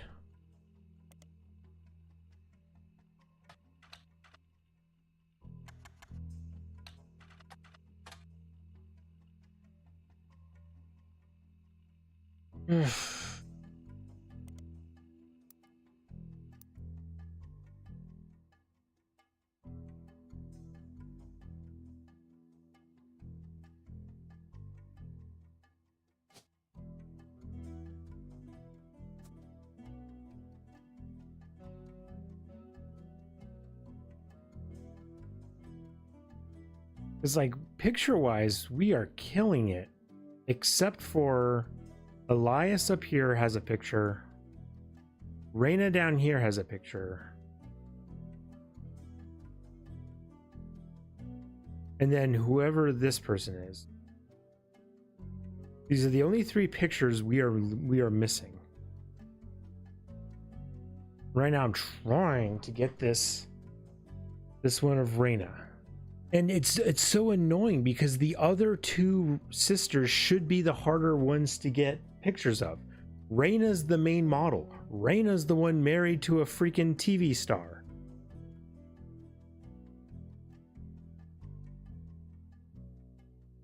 But she's the one I cannot get to show up anything.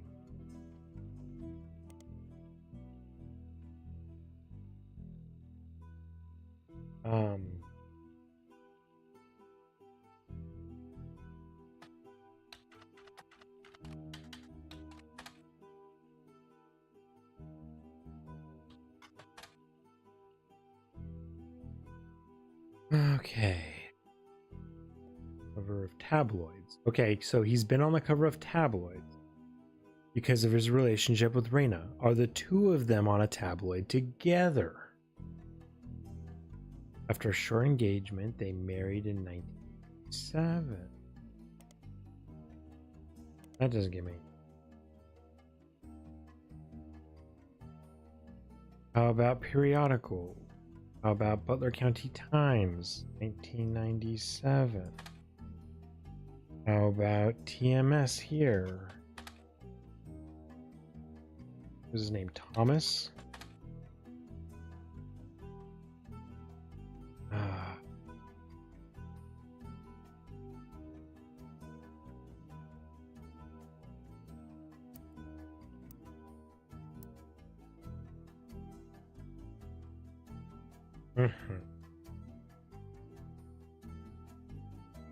We also need to know his occupation. We need to know her occupation. Jesus. There's just some things that aren't clicking here.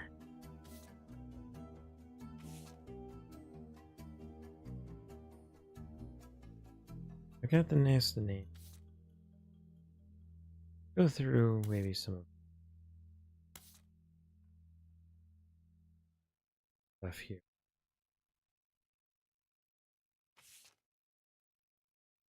Now, this is the original picture we had. Might recognize our faces from the magazine you're reading. Right. Our name from the candy bar you're reading. Roottree. Have we tried looking at Butler County Times? The Roottrees sisters?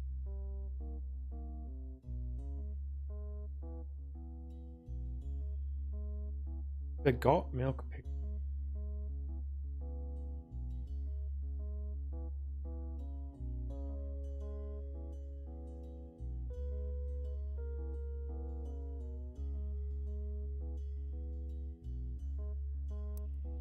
Hold on. Maybe Roottree candy bar.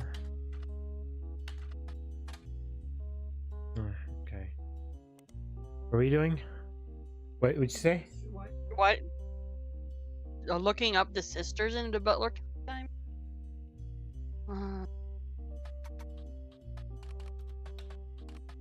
Just Roottree sisters. Rena, Riley, whatever their names are.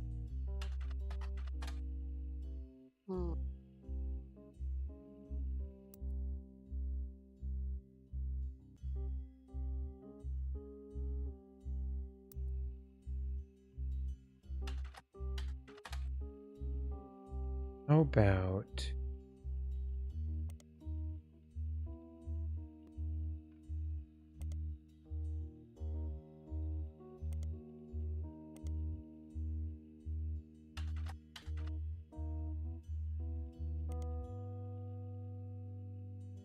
Andy.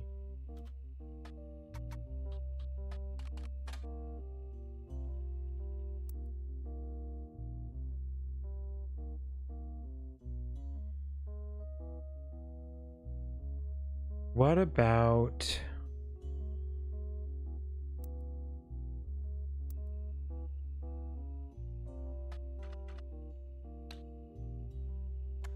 God, I hate her name. Oh. Rena Sheridan?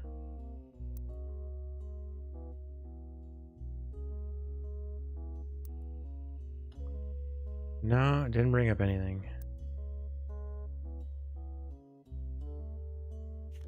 Don't know what there.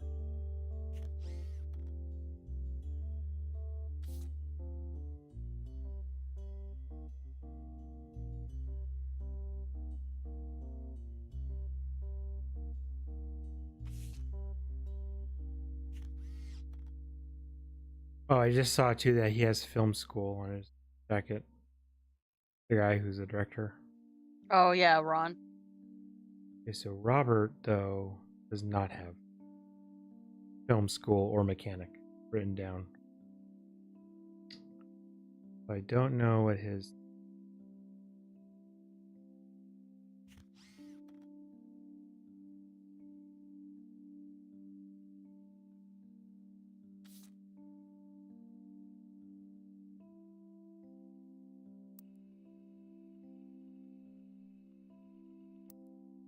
Oh, we are down to the wire, and I just cannot figure this out.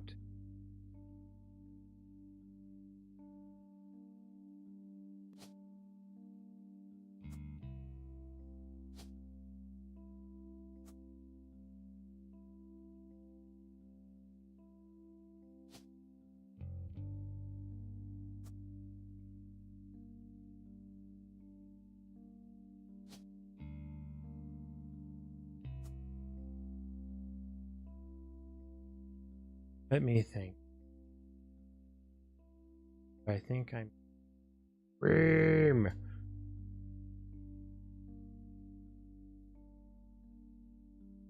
Let's maybe take a break from her. Just look at Elias Roottree. There's supposed to be another picture out there for him. Right? And I don't know how we're supposed to get that. Evidence, okay.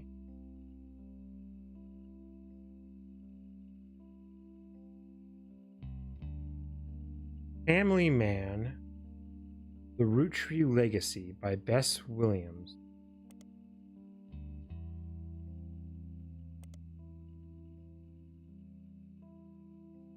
I don't know. I guess this was way early on in the game, so we weren't even thinking about looking up books at the time. But hey, here's something, huh? An old book about Elias Roottree. There's no downloadable version available because the book is impossible to find these days. Hardcover.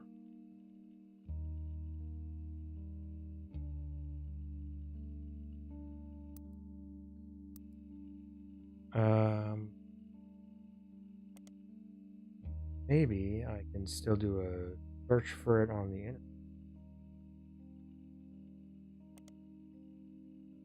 Very poorly received book about Elias Roottree. It's possible to find a copy. Bess will. It was very poorly received. Bess Williams was an author born in the late 1800s. She lived just outside of Miami and died tragically young in a major hurricane that struck the area in 1926. Information about her or her book Family Man seems to have faded over time due to lack of interest. Family Man.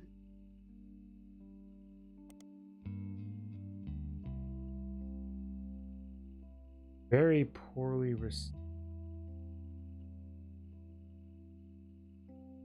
Well, it just so happens that there's somebody today trying to write a book about Elias and his family, right?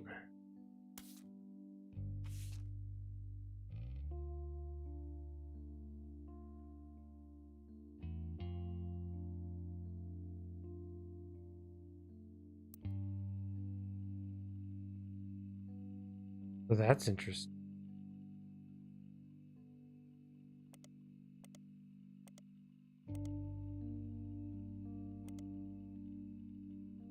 It's impossible to get any information on it. To say they are biased is a massive understatement.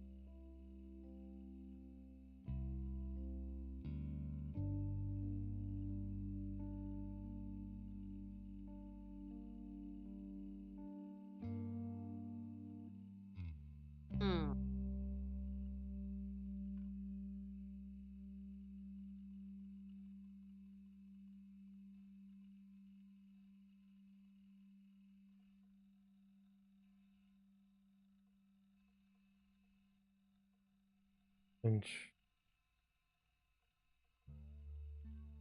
you find it as up again, right? Of course.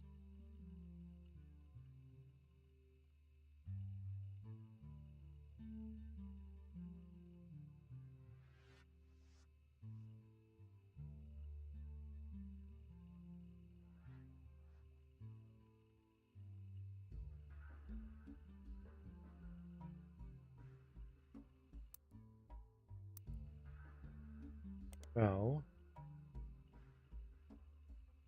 to look him up here. Elias. Yes, Roottree was awarded. Oh, here we go.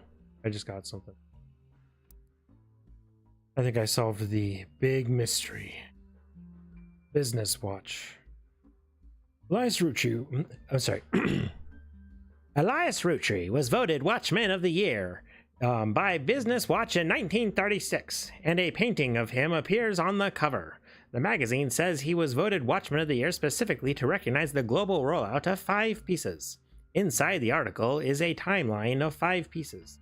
1908, Elias forms the Roottree Candy Company after marrying his wife who inherited a maple farm. During the period before 5 pieces, the company is barely profitable.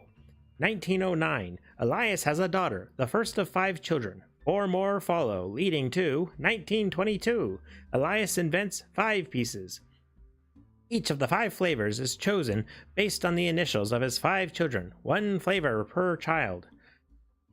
1924, 5 pieces are first sold in some Pittsburgh markets. 1926, 5 pieces are rolled out to all New England. 1928, the new recipe and flavor is finalized, and the candy begins nationwide distribution in department stores and other shops everywhere. 1935, the Roottree Candy Company purchases every available maple farm in Pennsylvania in preparation for their global rollout. 1935, with the help of his son Elias Roottree Jr.'s architecture firm. We needed that. I think we already knew he was one. Didn't we put that in? Oh, no, wait. I'm thinking of a different person. Never mind. No. There's a different person whose job we need. Anyway, a new industrialized factory warehouses are built in Butler County. 1936, production is tripled and worldwide distribution begins. There is also a What's Next section that claims Elias is going to pivot to ensuring his company's legacy and that the Roottree Candy Company remains a family business. He plans to do this with the Clansed Trust. You know about the Clansed. But I'll grab that picture while we were here. Yes, we already know about the Clansed Trust. I just want to... There's anything here for me to look at. Teen balances still.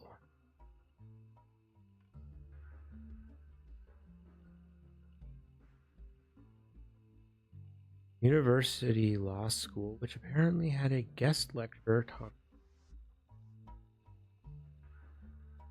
5 pieces.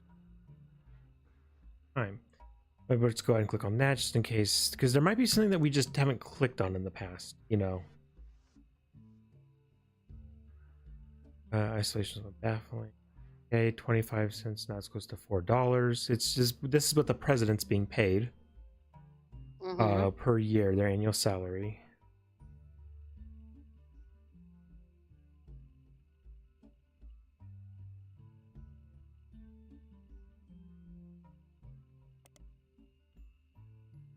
I still am super interested in this.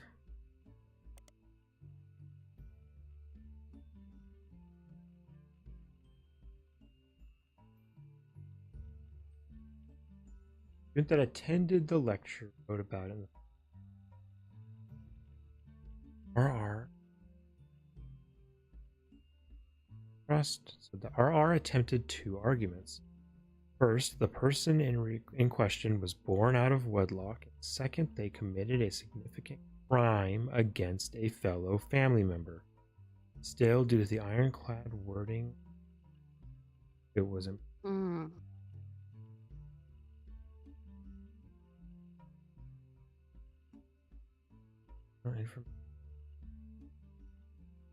Well, oddities isn't bringing.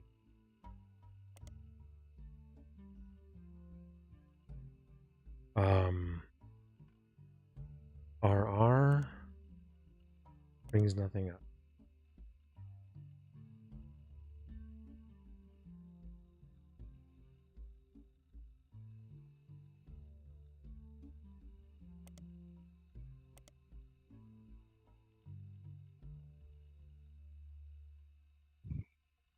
Yes, and I don't think there's anything. Maybe we do RR.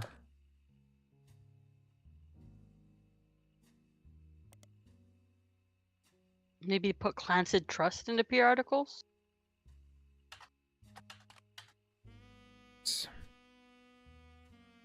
We just Clansed.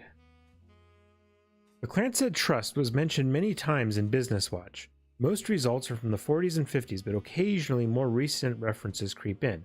From context, it's clear that it allows the entire Roottree family to earn money based on the profits of the candy company. The first article you can find from 1943 mentions that the infallible legal aspects of it were designed by Clancy Edward Roottree to secure the future of his father's famous name. You might be able to find more details on them. Just because this is in quotes.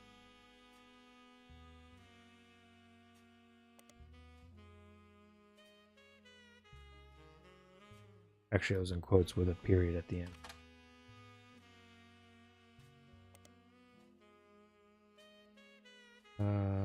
County Times.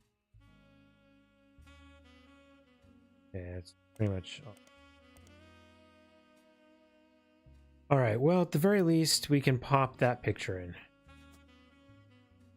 And who was the architect? Did we get that already? It was him. Yeah, it was him. Yeah, we got it. I don't know Clancy Roottree Jr.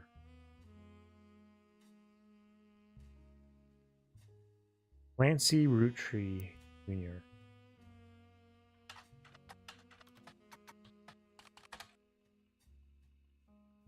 You mean Roottree? Yes, with 2 T's.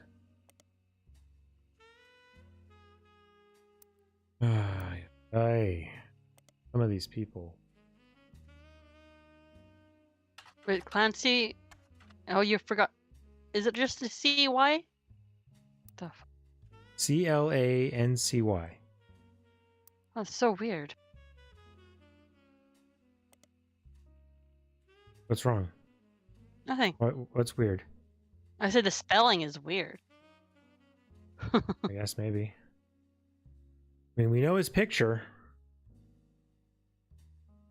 There has to be something somewhere that mentions his Profession. yeah. Go to the picture that has him in it. Maybe he's in the military.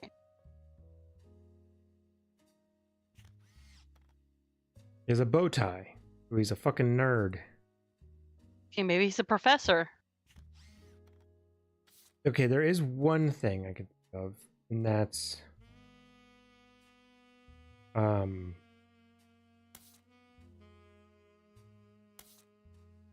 in here. This does say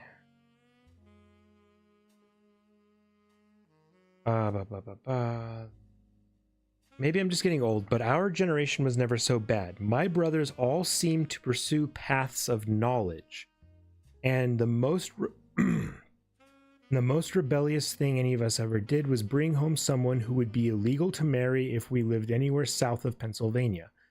Pop seems to have gotten over it because Edward is set to take over his department once he retires. Okay, so yeah, so they did do paths of knowledge. He looks like a professor.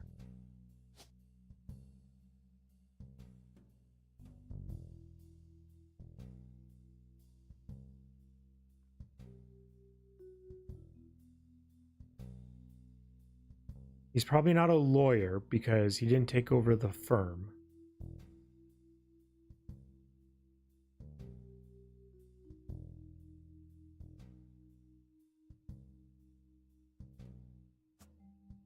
Let's put it on professor and let's see what happens.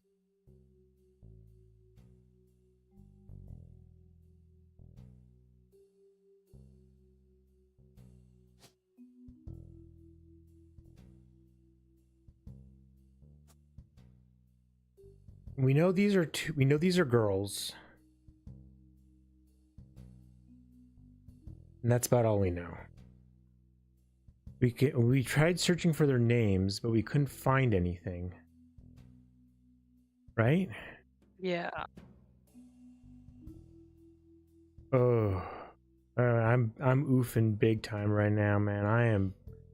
I've got big oofs coming out right now.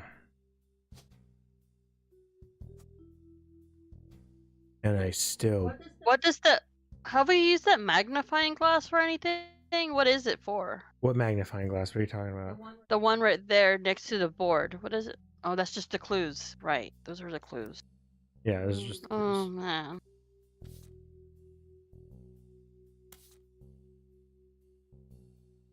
Hmm.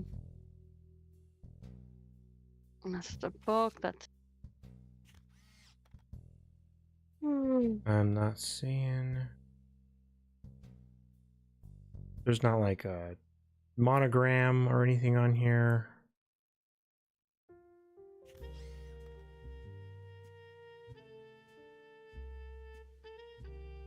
Taken during one of her fundraisers, the Joko Lantern.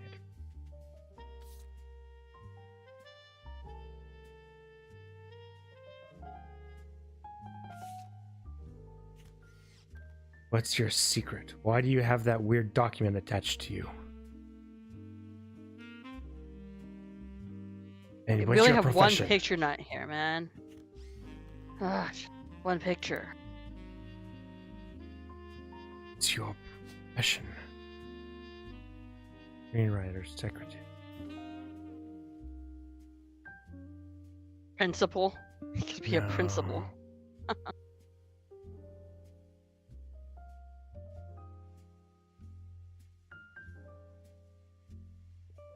To be a doctor. Looking to see if, like, you know, it jumps up or something, you know, if I put something in. No, wouldn't be author. Is it supposed to be something that's something in academics? like advertising worked, right? Because Because it's lawyer, advertising, screenwriter. news anchor, politics. I just think we would have seen if something. Principal. Public speaker, travel agent. Remember, we need 4 in total, so we don't know if it's gonna lock in. Yeah, I know. We don't know if these other ones are. Okay, well, wait on. We gave him professor now. Let's see if we change this name back to Christina. Okay. Okay. I've been looking. You just said the name wrong. I've been looking for a lock-in. These 4 entries are correct and locked. Yay. Yay. Oh yeah. 5 more to go, honey. So he was a professor,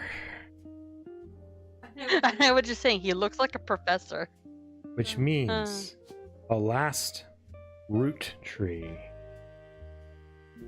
It's Tessa Roottree right there. We now know these are the only 3 root trees that aren't locked, but we know we know they're correct in their spots. We just need to get their other information. And these 2 with the pictures are right. We just need their you. Who are you?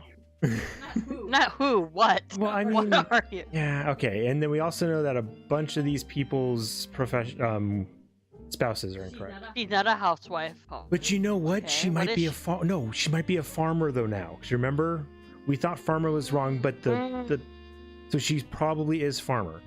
Okay. So you are not Carlson Laura.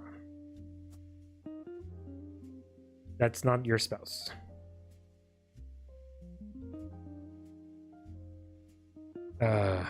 None of these are right then. This one we've tried Monroe and Jones. Let's try Lennon here. Let's try Jones here. And then let's try Monroe here. Are these just last names that aren't hooked to anybody? Yeah. Okay. Yeah, which is the problem because these are a bunch of wives. These are wives, and so we have no idea because their names just disappear. They're wives in a time where wives didn't work, and especially not when they had wealthy. I mean, they had wealthy husbands who didn't need to work but worked anyway, so they were probably doubly wealthy. And then their children had the husbands' names, you know? Yeah. So then over here we had Carlson. So instead, so we're gonna swap these around now. So now this one here is gonna be Carlson. This one's gonna go to that Q one. Who And the then frick is Wilkins. And this one over here is gonna be the Wilkins. Okay. So we're gonna see if we get some names locked in.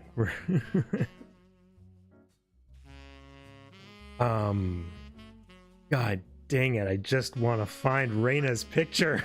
Wait, why did it went down from 50 to 49? No, well, it went from 48 up to 49 before. It was showing 48 before, now it's showing 49. And then yeah, I know when it did the thing on that cutscene thing, I know it showed 50 there, and I was thinking, it was showing 48 on the board, and then it's showing 50 there, and now on the board it's showing 49. So that number, that total number, has been changing, and I think it's because it's a total of 50, including the 2 that are in here, and I think it's just kind of jumping around what it's showing here. And look, I don't know, okay. I just realized we're not seeing that number on the stream, so I went to go check. And it's not showing. Yeah, because okay. For people watching the stream, we're talking about a number that's behind my picture. Okay, you know what? We need to start looking up some of these wives' names then, which we haven't been doing. That's true. Laura Carlson.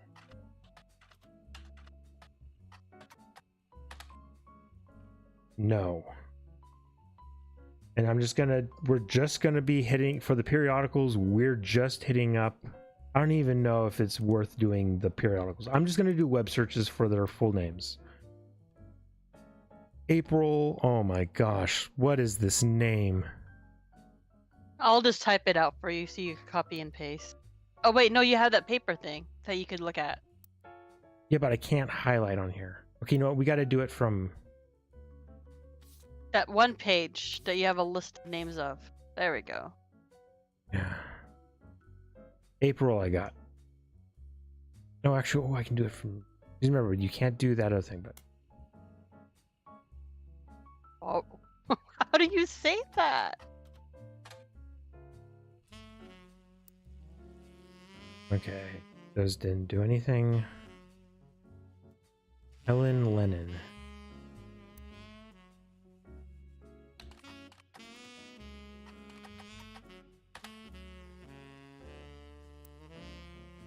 Okay. Trisha Jones.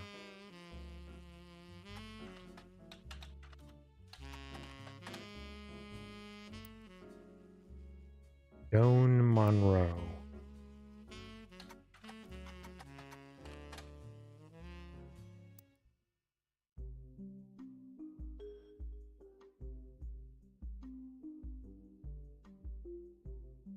Catherine Wilkins.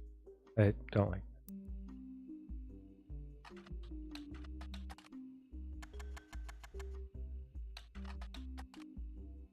that thing I cannot type tonight. Catherine Wilkins. No, we're not. Catherine Wilkins. You people don't exist. November Roottree is not. I'm gonna type in November. It's gonna tell me it's a month.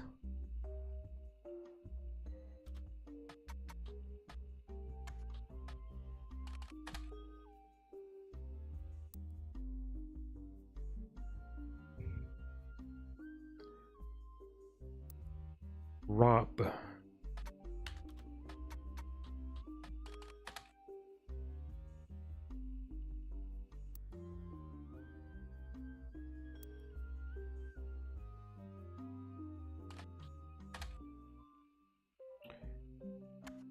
How about Bobby Roottrees?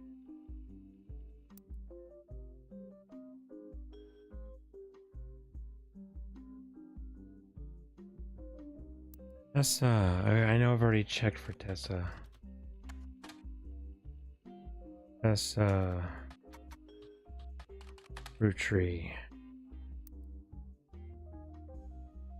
Okay, so after searching all of the remaining names, we've already done Gwyneth Madsen / Gwyneth Cattrall. None of this is coming up with anything.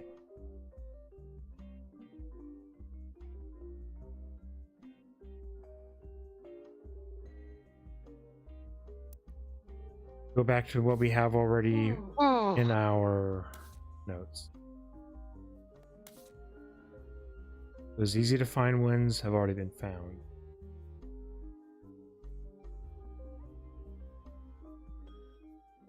There's 2 pictures we're missing.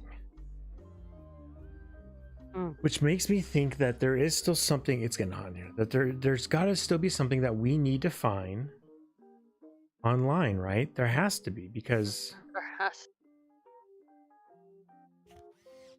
these 2 we already know. They're gonna be locked in. We just don't know anything about November either. This is the only picture where she's mentioned. On the back of the photo, in childish print writing, it says November. Who's the father again? Edward. Edward We Roottree. also don't know who the wife is. We don't know who the wife is. We know the wife was black because their marriage was not legal south of Pennsylvania, and that the father wasn't happy with it, and that Edward took over the law firm. Maybe she became a lawyer too. Maybe she became a lawyer as well.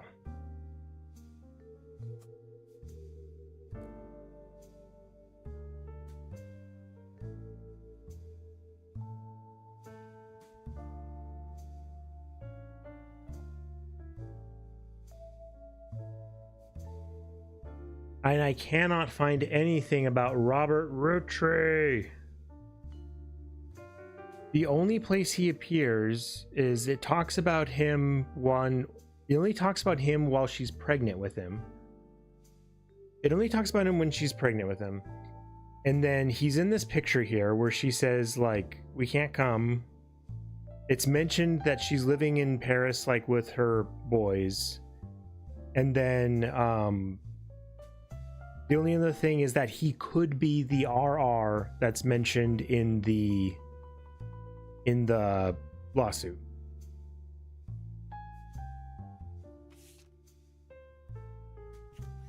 That's literally the only information that we have. I don't know. He's got a cool belt. He's in Paris. You know what? Shot in the dark.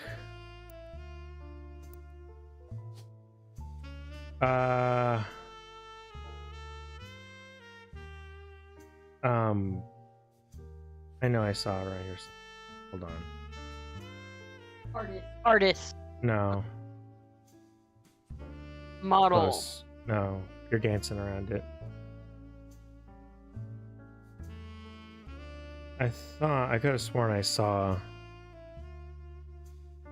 Maybe I didn't. Wasn't there? There has to be. Dancer? No. What? Choreographer. No, I was gonna say like, fashion designer, but I say the mother of the Roottrees sisters is a fashion designer, but apparently, I don't know, artist.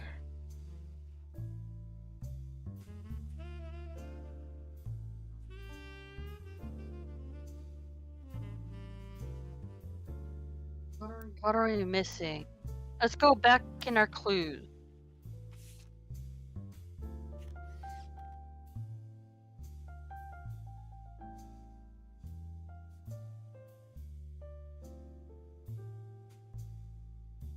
Celebrate. Wife.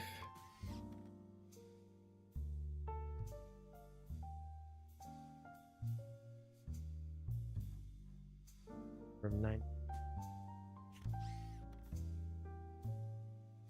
I was hoping that would maybe mention the other Rootrees. It does not.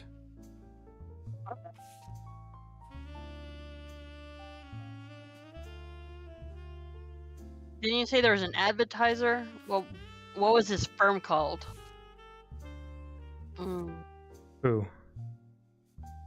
You said there was an advertiser, right? Yeah. Yeah, it was Clark. It was Rafferty. We already got it. That's all done. Yeah.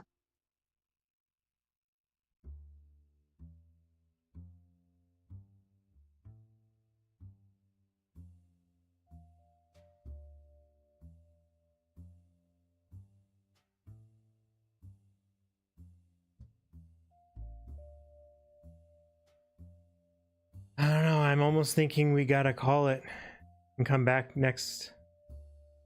I don't want to, but that or we gotta click the duck. What is this? Oh, currently.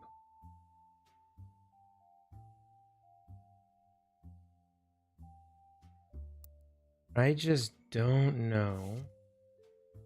We could look through the different. If the firm had any advertisement out there, we could try looking through those.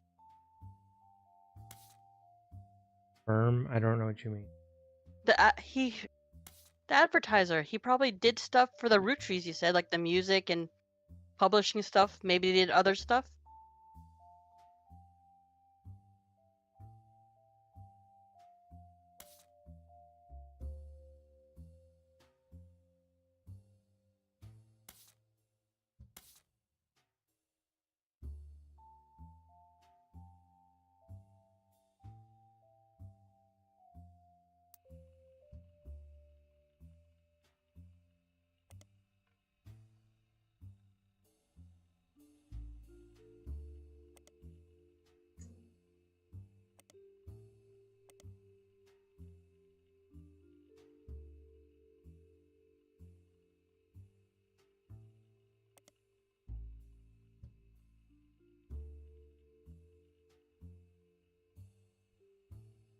It was the Super Bowl ad picture. That's all it was. Did we try putting Clark Rafferty the advertising firm? That's the name of it is Raffertoons. Oh, damn. They didn't do anything else besides the Super Bowl ad? They probably did. But I mean, at the same time, it's like, we know that she's on the cover of like all of their catalogs. She has a million bajillion pictures out there, and for some reason we cannot get one. Okay, let me go look at that stupid picture. I just don't understand how we cannot. Childish print writing. She's not a student. She's not a college student.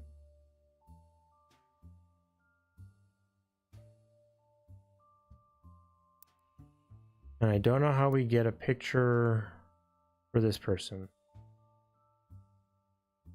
Elias M. Roottree. God, I hate the way there's literally three. No, there's not three. There's four.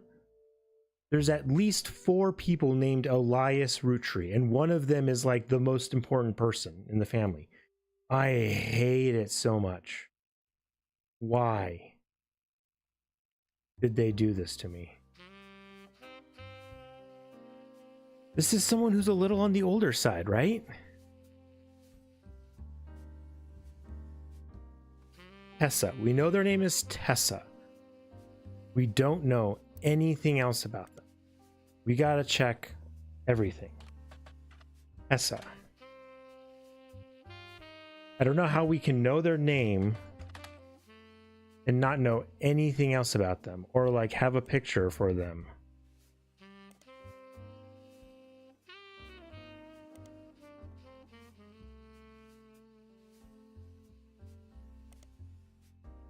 How is there nothing out there for Tessa? Maybe Tessa didn't take the name Roottree. We gotta search for Tessa Carlson.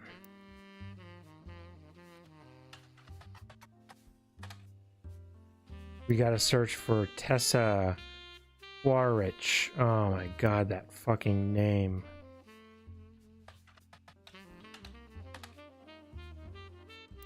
Okay, we gotta...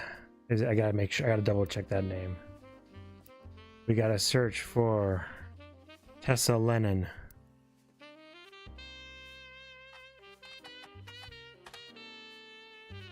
We gotta search for Tessa Jones.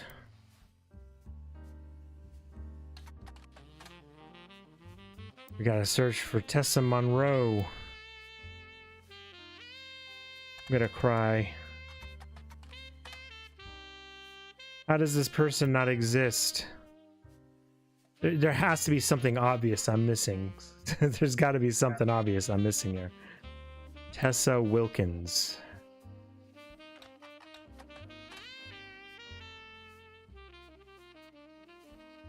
I think that's the end of the last names.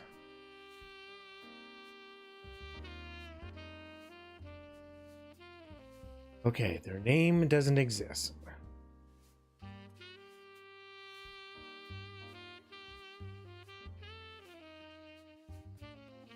We gotta be able to get their picture somehow. Okay, unless we have their picture. I don't think we do. But you know what? I'm thinking at this point we gotta go through all pictures here. Make sure she's not in the background someplace. And we just missed her.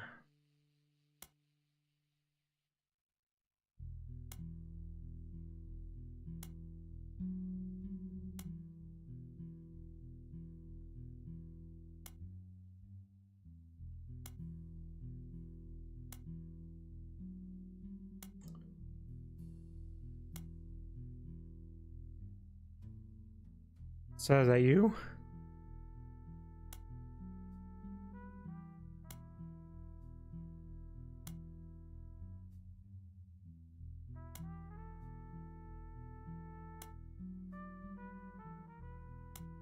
Okay.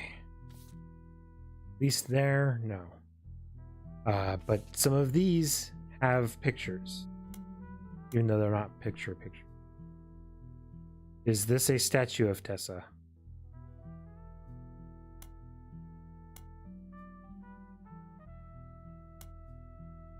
Okay. No pictures here. We have Nikki and Nina. I don't think she's one of those.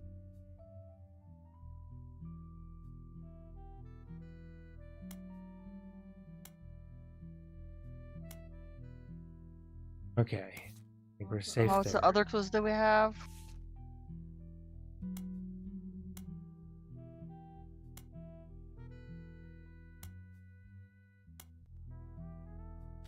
Tessa, are you in there? Are you in pregnant Stephanie, Tessa?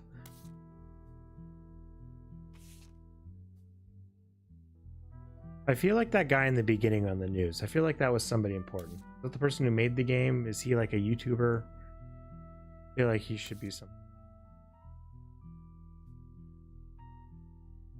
Okay. You know what else we haven't done?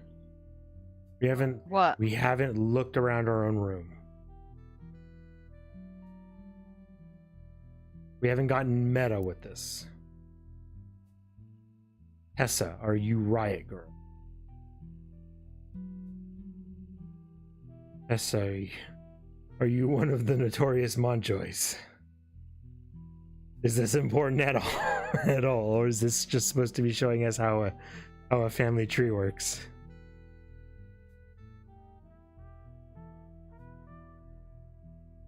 Is this me?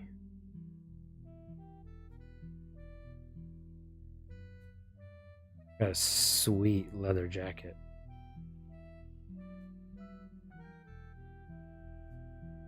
And little leather booties. A little bear. Am I hiding anything?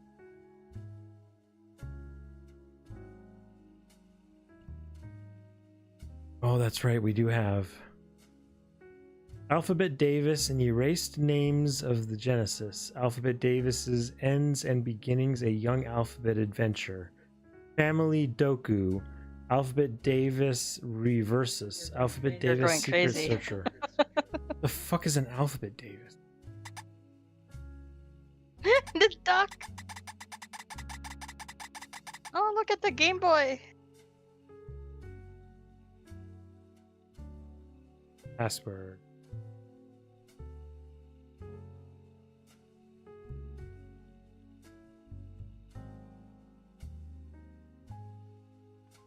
Have we tried looking up April quarters to third? Oh yeah, we did. Yes, we have. Shit. I got you. Okay. We're getting stupid now. We're getting stupid. This isn't April. We're gonna try putting hell in here. Hold on. We're getting stupid here. This is that person. Her name is April. Because then she named her daughter November. Oh yeah. All right, we're gonna start. Okay, you know what? We're gonna start getting stupid like that. You know what? And you know what? People do stupid shit like that. So yeah, we're gonna start. Got Miracle Jr. We got Elias M. Okay, so we have Tessa. Tessa Roottree. Does Tessa go with anybody else's? So we got Laura, we got Helen, Patricia, Joan, Catherine. Okay, nothing else is sticking out there. I feel good about the April. Joan, James. No, none of that's sticking out to me. Elias, it's just a reference to the grandfather. Helen, Tessa, Helen, like Troy or something. I don't know. Fucking know. James, Carl, Joan, Catherine to Carl. Catherine and Clancy with Carl, maybe. Oh, you didn't even have any kids. I don't know. I think I'm cooking with with April into November. Yeah. But none of that tells us anything about Robert. None of that tells us, I don't know, maybe Robert was a lawyer because maybe he was involved in that lawsuit. And I need a picture for Tessa Roottree. What are you, Tessa? Who are you? I need something about Tessa.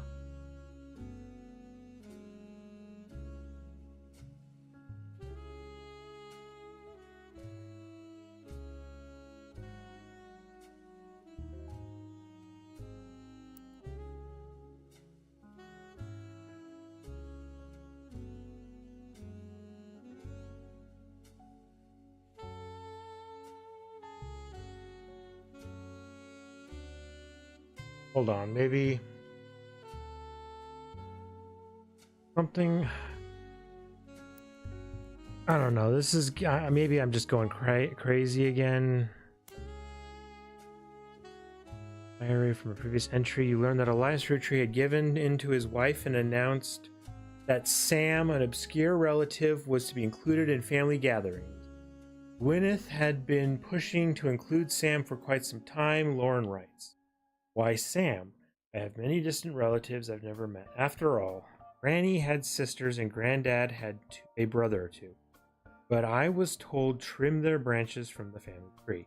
So why is Sam special? Nothing adds up, and I'm not the only one to realize.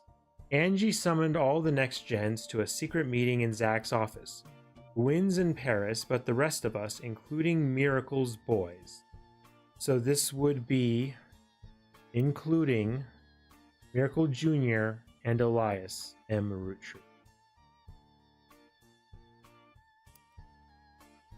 And this was in 1963.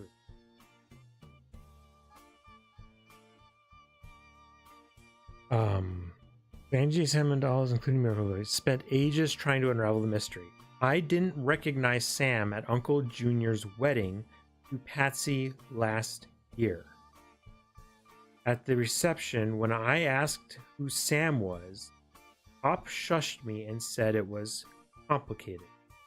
Clancy swore he saw Sam working alongside the farmhand, E.C. and John, when he used to drive past the old Anderson. Remember, Anderson is the great-great-grandmother's original name. Farm on his way to work. Upon hearing that, Zach checked the records and managed to confirm all three are on the books. Eli, Miracle's youngest, not my brother, even chimed in. So this is the one that we're the father of Tessa. This is Tessa's father. Apparently, when he was riding his mini bike alongside the farm a few weeks ago, Sam gave him some old tools and taught him how to make the bike's engine faster. None of us think that proper for a multitude of reasons, but Eli certainly seemed thrilled. At the end of the day, nothing explains why an outsider has cozied into family affairs, especially one who works on the farm of all places. Whatever happened to blood is thicker than syrup? Why is Granddad making...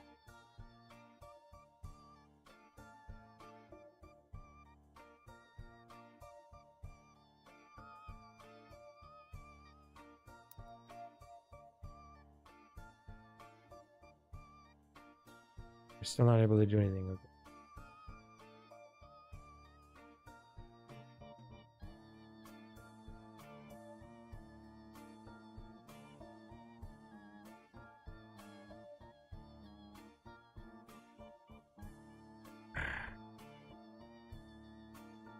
I don't know. My brain is fried right now. Just trying to look at my list. Did we ever look up a husband for Stephanie Jones? It's just, we just have Brian Jones, right? Yeah. I mean, he's done and locked in. Yeah. I don't think he's anybody of consequence.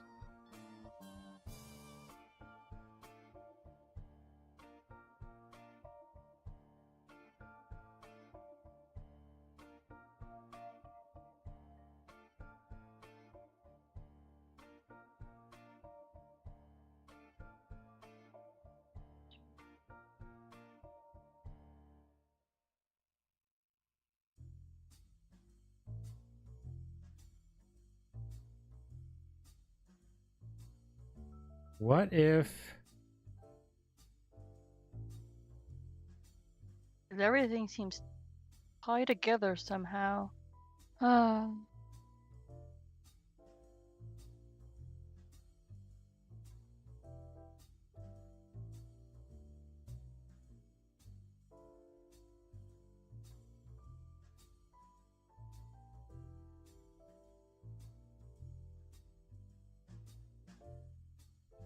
What if the person we're helping... What if the person we're helping is Tessa? We don't know. What if the person we're helping is Tessa and Elias M. Roottree's father isn't actually Miracle? Maybe. We don't- Maybe it is. Look, I don't know.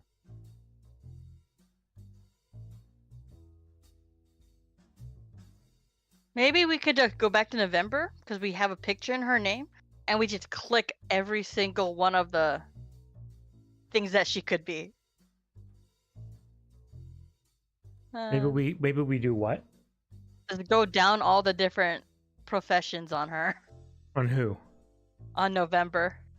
Yeah, but the thing is, we're not going to lock anything in. Because look, these are the blues we have. We have her, That's November, him, God damn it. and him, and her. We only have these 4 people left, and we need a picture for Tessa. So Tessa can't be the person we're helping, because we need a picture. Damn But it. I literally cannot think of any way to get a picture for Tessa. Type in something. I don't know. Wait, Beef Baby, they said perhaps they are holding a grudge against a toddler. Are they mad at Tessa? Tessa, I don't fucking, I'm grasping at straws here.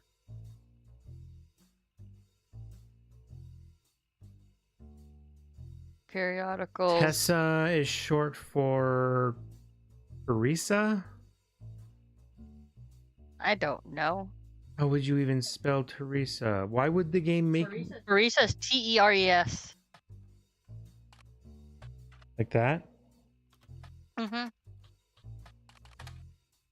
But I don't think they I would. mean, this, who knows how this game would even spell it? Yeah, it's true. Maybe it's Theres. And we've already tried looking for Elias M. Roottree, and we can't find anything with him. We've tried looking for it with period, without period. Ay, ay, ay.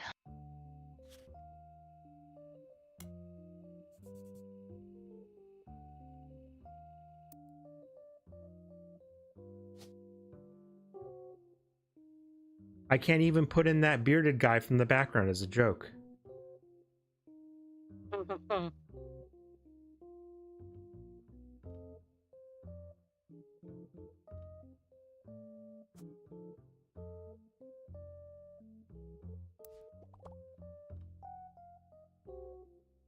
I can get a hint. We can end the stream. Get a hint. Yeah, get a hint. Laura and Roottree mentions an old book of hers in one of the diary entries. Let's look into it.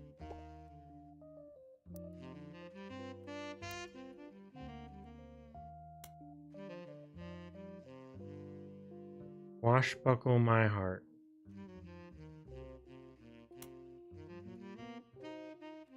No, it's gonna public be public library.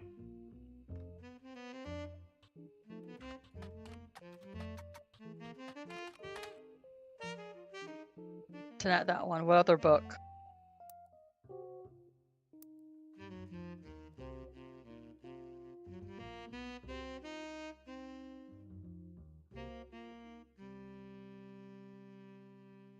Oh my god. What did he say here? He said, Lauren Roottree mentions an old book of hers in one of the diary entries. This has to be. As for me, my first published book. This is her first published book, so this is, she can't mention another book. This is the only book she can mention. This is her latest entry in here. Is based on the, okay, so Swashbuckle My Heart.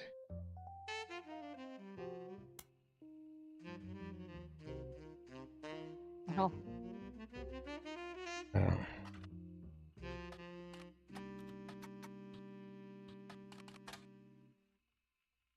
A Life Between Wars.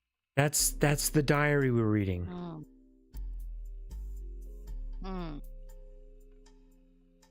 Oh my god, I'm stupid. Her name isn't fucking Lauren Roottree. Ah, it's this fucking game.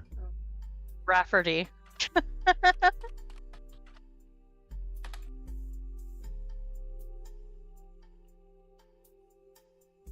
Re-released as X Marks the Spot.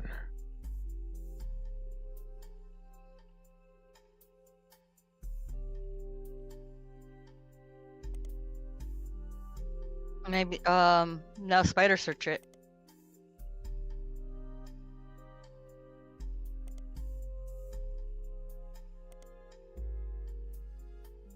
I'm going to scream.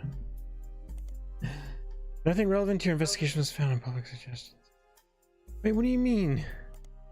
Swashbuckle My Heart didn't work, and then it said it was re-released as this, and so I went and searched for that, and then nothing comes up? Then why did you bother telling me about this? Okay, hold on. Let's do this again. Published 1963, out of print. No copies available. Re-released as X Marks the Spot.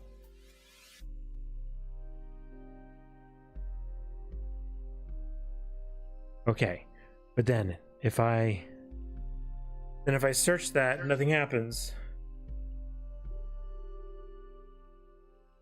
Unless the game's being meta, unless the game is telling me that somewhere in this game there's an X, and that's marking the spot, and that's where I gotta go to right now.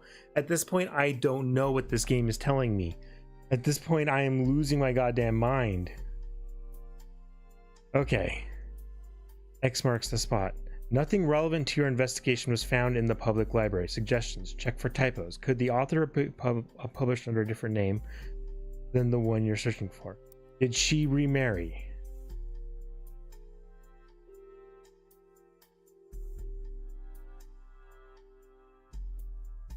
I don't see anything suggesting she remarried. Maybe she went back to using Roottree?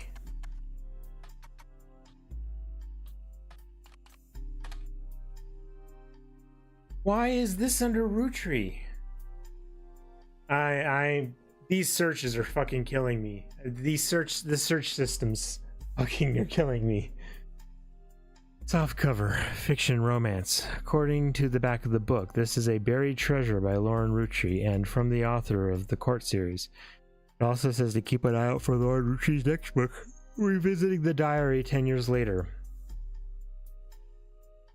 So there is another diary. This was a version of Lauren Rootree's diary released in 1975. Unlike the original diary, it contains no pictures, but it has many new pages that reflect on her thoughts 10 years later. One major event happened between releases that changed Lauren's outlook on certain subjects. The death of Elias. A summary of the fallout between has been added to your notes, as well as some other select pages. I had to fucking go through some goddamn pirate softcore porn to get to this shit. You kidding me? Boys, we're going in.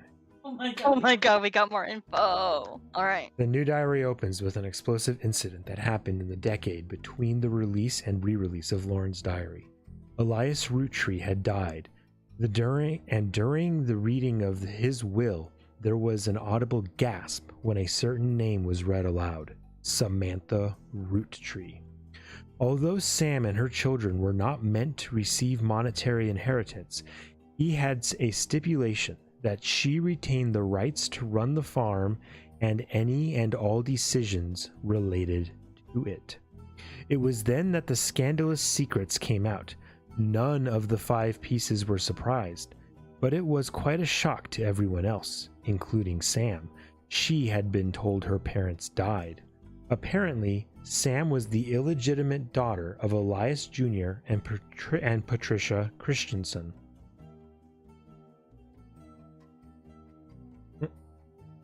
Wait. The illegitimate daughter of the 2 people that married? I don't... She was born out of wedlock then. Oh, get the fucking couch! Oh, my pearls! But the thing is, Sam didn't know that either.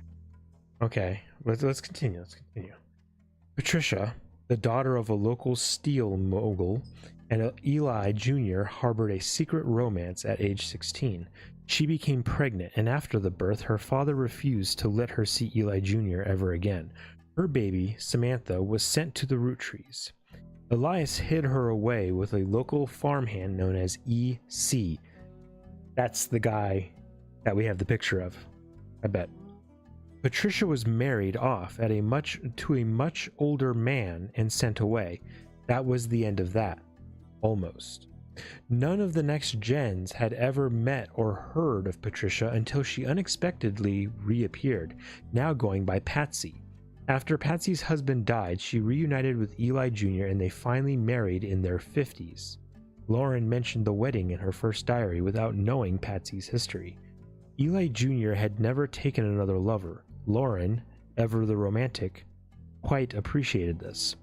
When Patsy and Eli Jr. finally married, Elias decided Sam should have been a Roottree in the first place.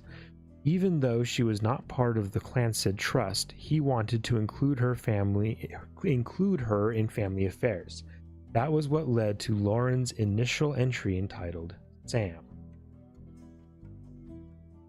Wait, why wouldn't she... Okay, she wasn't initially involved in the Clancid Trust, but I mean, she's still a blood descendant, so she should fall into it. That's why that's why she's been added into the Clancid Trust. This is a page of additional notes and context from the 1975 10-year anniversary re-release of Lauren's diary. It is a companion piece to the entry about Sam. Clearly, I did not know our true family history when I wrote this. I didn't even know Sam was a Roottree. All of my doubts were ill-founded. She's a fine woman. Had she the chance to grow up with us, Sam might have been the sister figure Gwyn never was. Ernie and the kids are lucky to have her. And Ernie and the kids are lucky to have her, and her children seem eager to help the family in their own ways. Ernie Jr. has been learning the day-to-day from Zach. It has been a long, long time since any real Roottree was as excited and interested in the actual candy as Ernie. As a bonus, Gwyneth has the green thumb of her mother and her adopted grandfather. Remember, that's the one who we're saying is a farmer now. And they already said that her family line, Sam's family line, is going to be the one actually running the farm. What I'm most ashamed of is not figuring it all out myself. Sam's a spitting image of Patsy with her jet black hair and green eyes. She doesn't have the thick glasses Patsy did, of course, but I guess that skips a generation. Her children have that covered. It's hard to explain the look on Pop's face when they read that the farm's operations would pass to Samantha Roottree for as long as she was willing. I got flashbacks to when Zach was made president. Mother reframed it a bit to calm him down. Sam wouldn't receive any candy money after all, and was essentially inheriting the right to rule over the peasants for eternity. Pop warned us away from that farm for years. I never met EC in person, but Pop once referred to him a confirmed bachelor, and I suspect that's why he kept us from there. Sam had to grow up in a house with him and his roommate, Mr. Miller. Yeah, confirmed bachelor, that's an older way of saying gay. I'm not sure Sam will ever forgive Uncle Jr. or Patsy for abandoning her to that life. If I were her, I might never forgive them either. But even so, she seems to blame more than just the two of them. She has no problems with us next gen, but she has a palpable hatred for the Five Pieces and Elias and Gwyneth. I would too. And Elias and Gwyneth. Oh, them up there, yeah. So she has a palpable hatred for, yeah. For the older folk. Although they did try to like really bring her back into the fold and everything, at least there's that. She's not getting any of the candy money. This is a page of additional notes and context from the 1975 10-year anniversary review. Okay, but it's a companion piece to an entry about her son Clark. Reading this back, I get deja vu. As I write this addendum, Clark's gotten married again. No Roottree has ever remarried. Sure, I lost Jacob and Gwyn divorced Wild Bill just before she had her second. Not even I can blame her for that. I've seen what he gets up to in Starlet. But neither of us took a second husband. I was right, though, about her getting that divorce in between the two boys. With the way the world is moving, I guess it was inevitable someone in this family would remarry. I just wish it wasn't my son. I can only wonder if Clark's apparent disrespect for marriage is due to the lack of a real father. I did what I could, and Lord knows Eli C. just stepped up and helped. More than I can say for Clancy or Edward. Eli C. practically raised Clark and Jim as brothers whenever he could. Eli's marriage seems fine, and Jim's marriage seems solid as a rock.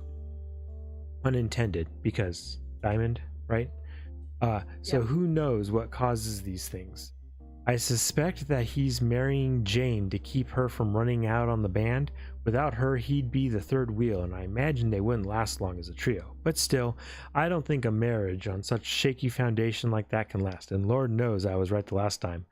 Oof. Big oof, because we know that she's gonna catch him cheating, right, with the younger sister. Yeah. This is a page, okay, blah, blah, blah. It is not a companion piece to any specific entry, but addresses feedback. The biggest complaint I got after publishing my diary was how many similar names there are. And I get it. There are 4 Elis, for Pete's sake. But that's how it is. Someone would say, I saw Eli in town, and I wouldn't know which one they meant. My brother, my uncle, my cousin. That's why they became Uncle Junior. That's why they became Uncle Junior, or Miracles Eli, or Eli C. Our family's names were always unusual. Grandpa Elias was a believer in using the names of each generation to honor those in the last. His father and Grandma Gwyneth's father were named Edward and Clancy. So now you see where my pop's name came from.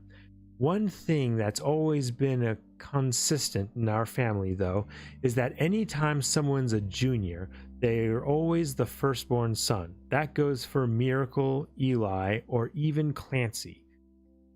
With the women, however, it all goes out the window. I think Gwendolyn got her name from some combination of Gwyneth and Caroline, who was Elias's mother.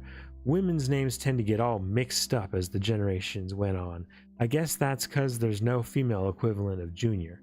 So if you're reading my diary and confused, you're not alone. Even the government had problems. I remember once receiving certified mail for an Edward Clancy Roottree. I had to break the news they got my father's name backwards.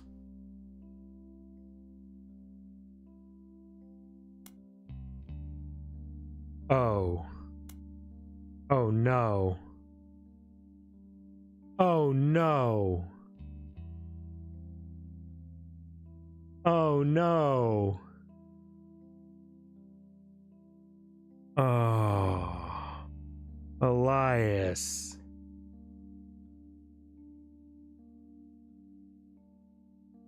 Samantha wasn't the only scandalous family member they were hiding. Edward Clancy Roottree. EC. It's the gay guy that they had raising Sam, who was working the farm. The one we have the picture for, we think. Who looks blonde and kind of looked like Elias, you know? Who we thought might be Elias, like undercover boss style. I think... yeah. I think EC is Edward Clancy Roottree.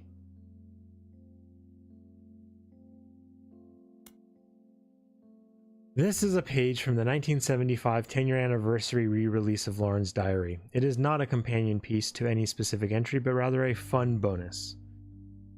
Or should I say, fun bonus. Apparently, this is the first thing she could find that she ever wrote. Oh, is this not... Okay, this is not... Okay. Apparently, this is the first thing she could find that she ever wrote. She knows it was for a school assignment about anger, and she believes, based on the teacher's name, she must have been in the 3rd grade. She doesn't exactly remember the events spelled out here, but she does remember getting in trouble. I got angry when I met a new girl who I do not like. She was dirty and did not have a pretty dress. Me and Pop walked home in town, and she hugged him. When I told her he was my Pop, she pushed me. I got angry and yelled at her, and Pop said to treat her nice. Then she said, "Your Pop is my dad." She screamed it loud in my ear. She was lying to me, and lying is not a nice thing, so I pushed her too. Then I got in trouble. Then Pop took her away. He told me, "Don't worry, I'm glad she is gone."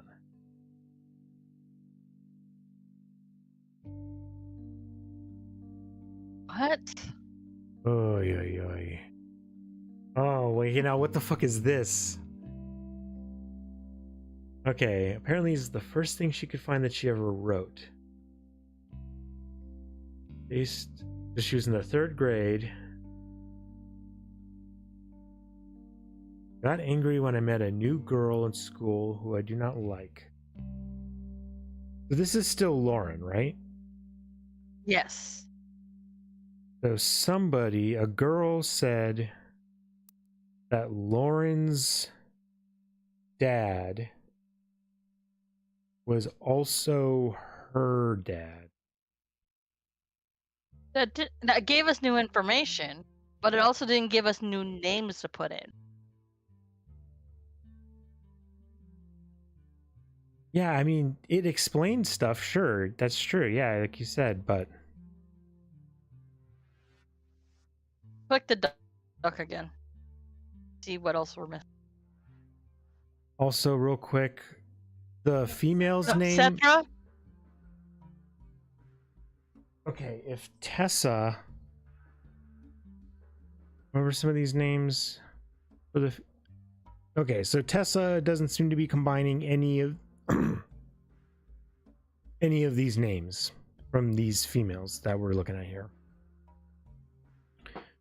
James, okay, because we're looking at girls. It's not okay. Yeah, those rules we just learned. None of that's adding up. None of that's helping. The modern 5 pieces flavors aren't helpful, but there might be something in the description of the ad that is. Oh.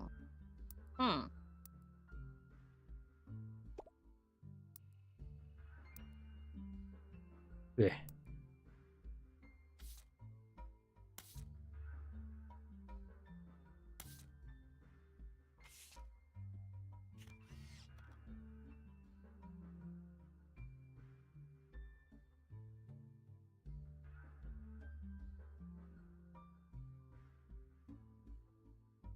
Okay. And this flip? No, as far as I know.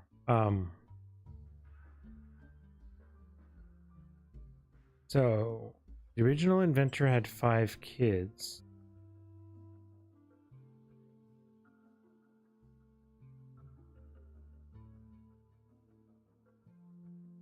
No longer than 19. The original flavors were G, E, C, E, M, and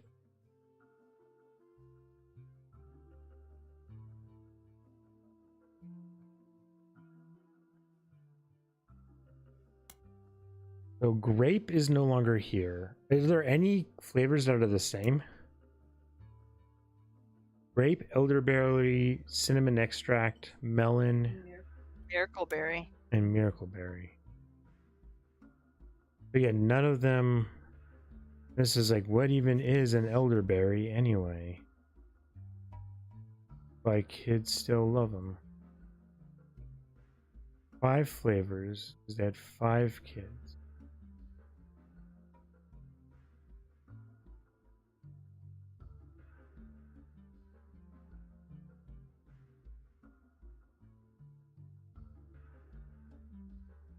No longer the 1920s.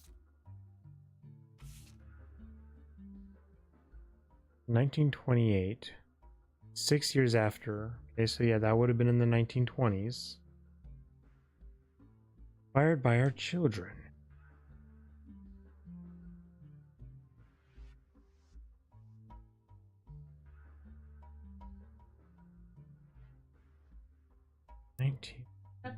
Cetra, leave that alone, baby girl.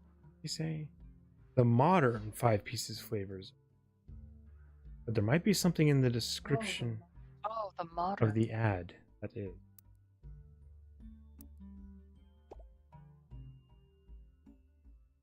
Oh, in the description. The of newer the ad. flavors? It's an advertisement from. Oh, shoot! Bean Blast. Fucking finally, that's it. Oh, we We got were it. missing a whole periodical section.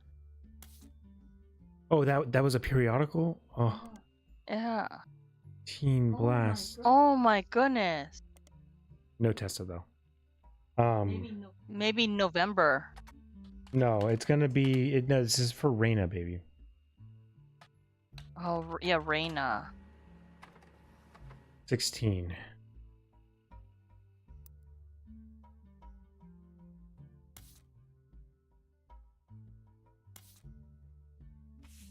There we go. Ugh.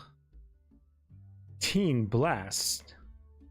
Here's an article about Reina Roottree from 1994. This issue also mentions TMS and her brother trouble. In an interview, Reina talks about her inspirations. One important thing I learned from an early age is that dreams are not outside of our grasp. My grandpa was a college professor who taught lectures about history. Oh, that's where we would have learned that about the professor job. My grandpa was a college professor who taught lectures about history. He always told me that history was full of people from famous families who wasted their fame and fortune by taking it for granted. Instead, he told me I should go out and use my name to accomplish something. I think he may have practiced that lecture a lot, because I have other people in my family that also have made the Roottree name famous for things out besides candy. His older sister even wrote a book that some of my friends tell me they had to read in school. I took his advice, and now I work with my mom designing clothing. I help decide what colors and patterns I want to model. Then she designs the clothes with a team of amazing men and women. Although my grandpa passed away earlier this year, Grandma Laura tells me he was really proud of what we managed to accomplish.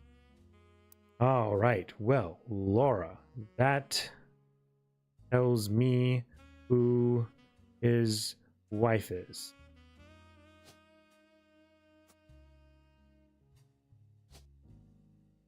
Laura Carlson. Which means over here we're going to try for Joan Monroe. Okay. And then down here, throw in that picture. Right. Little by little. It's little. Right? Ducky. Hold on.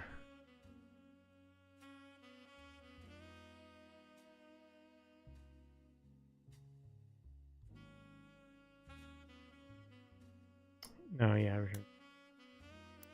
Let me go back to my evidence. Let me see. Roottree, 1919. Blast. Win a trip. It's a new movie. Also. Girl. Just looking to see if there's anything there. Okay, so nothing on the cover, but I do want to take a look at this again. All right, college professor, grandpa,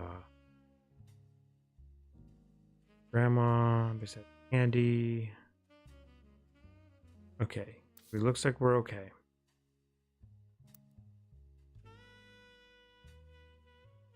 Over here.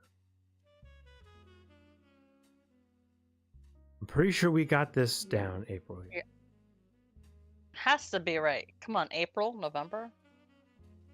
I just don't know. April to November. I got no fucking clue when it comes to what we're doing here with this damn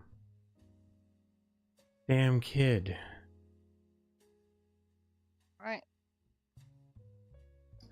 We also know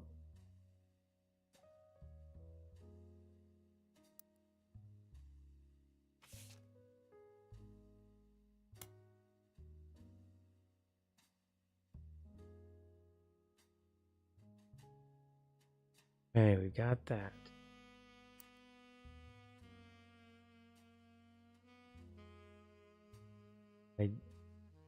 Okay, so there's got to be something else. Part of the problem is we just don't have much information dealing with like Elias Roottree in November. Like people we have left, it just seems we have like almost nothing to even search for.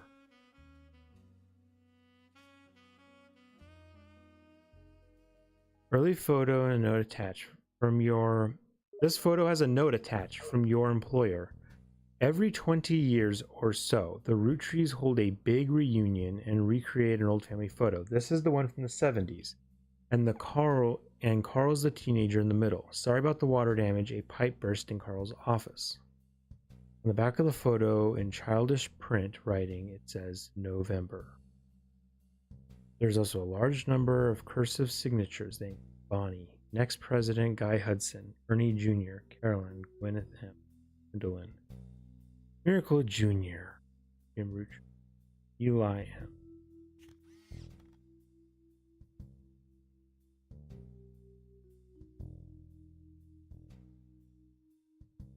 Can't flip it.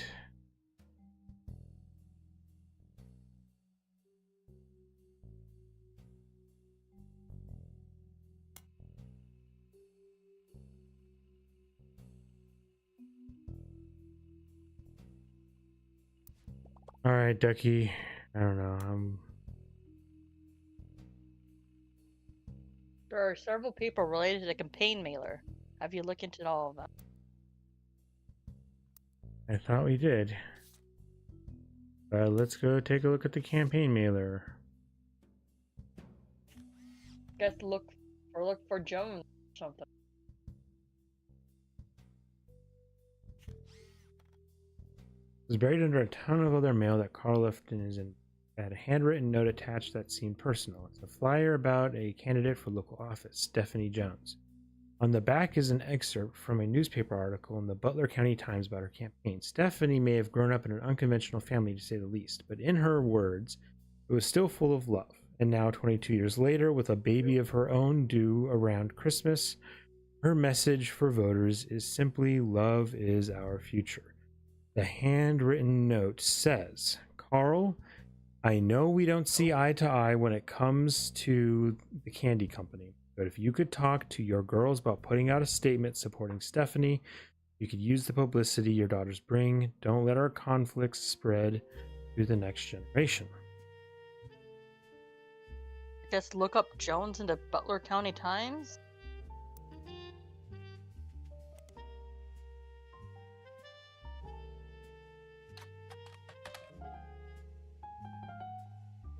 Maybe it was just Joan. We do have a Patricia Jones still.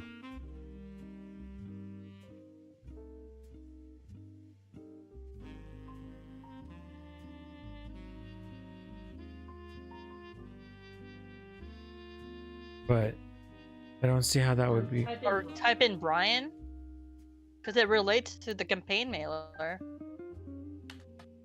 Was that what with a Y or an I? I think IAN. Okay, maybe it was YN. Brick. I never know if Brian's spelled with a Y or an I.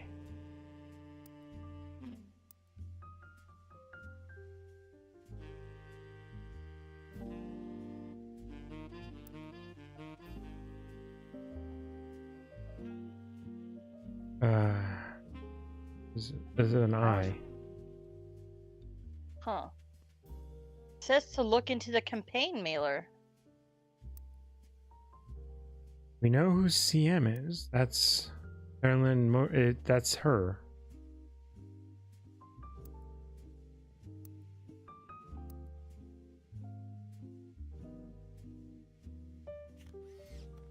Tessa, you in there? Better for Butler County. Vote Stephanie Jones No. for City Council. Okay, who's the It's Caroline. Yeah, CM is Caroline. This is the car. Trying to get. Hey.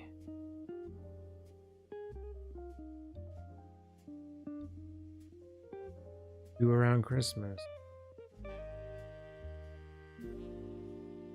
Like Stephanie.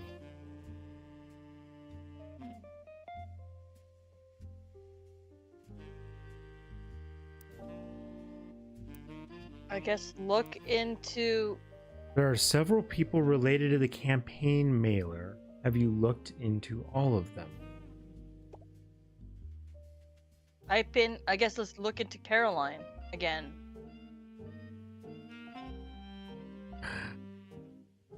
I don't think that's gonna go anywhere, to be honest. I don't. The duck is telling us to look into it. Okay,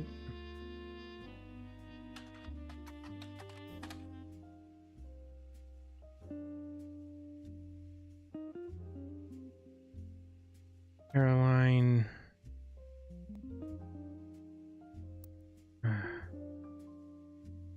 Madsen. Madsen.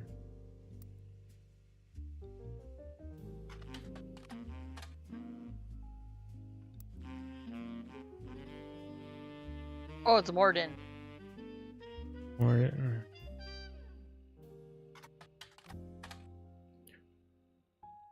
Caroline Morden. Billing. Caroline standing beside a large metal for a mermaid. Atlantis burden. Okay. Symbolize society split by indecision. Front page has been added your evidence. You already got that. Maybe Atlantis burden.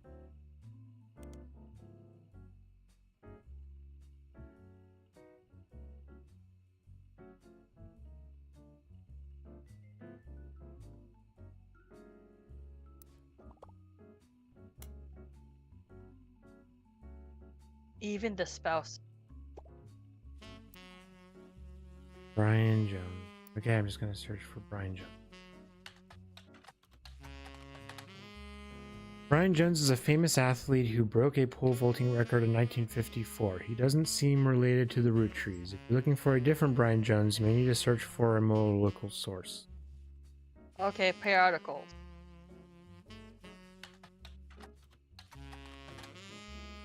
There are many advertisements over the years, as well as a small article from 1995 about Jones Graphic and Print. The article is a piece about Brian Jones taking over his father's print company after 20 years. Brian seems to not have let it go to waste as a marketing opportunity during an interview portion. I've been in and out of my shop my whole life. My father taught me everything there is to know when it comes to getting the job done, right, and getting it done quick. We've been a printing staple of Butler County for years. Even the Butler County Times uses us for their coupon pages a few times a year. Thanks, by the way, he laughs. But still, whether you're a new client or one of our regulars, nothing will change. Come on down for the best prices on bulk printing anywhere in the state of Pennsylvania, or search for us online. I designed the website myself. Jones Graphic and Right. Jones Graphic and Print is a company that, according to its website, has existed in Butler County for some time. The website seems fancy. It even has frames.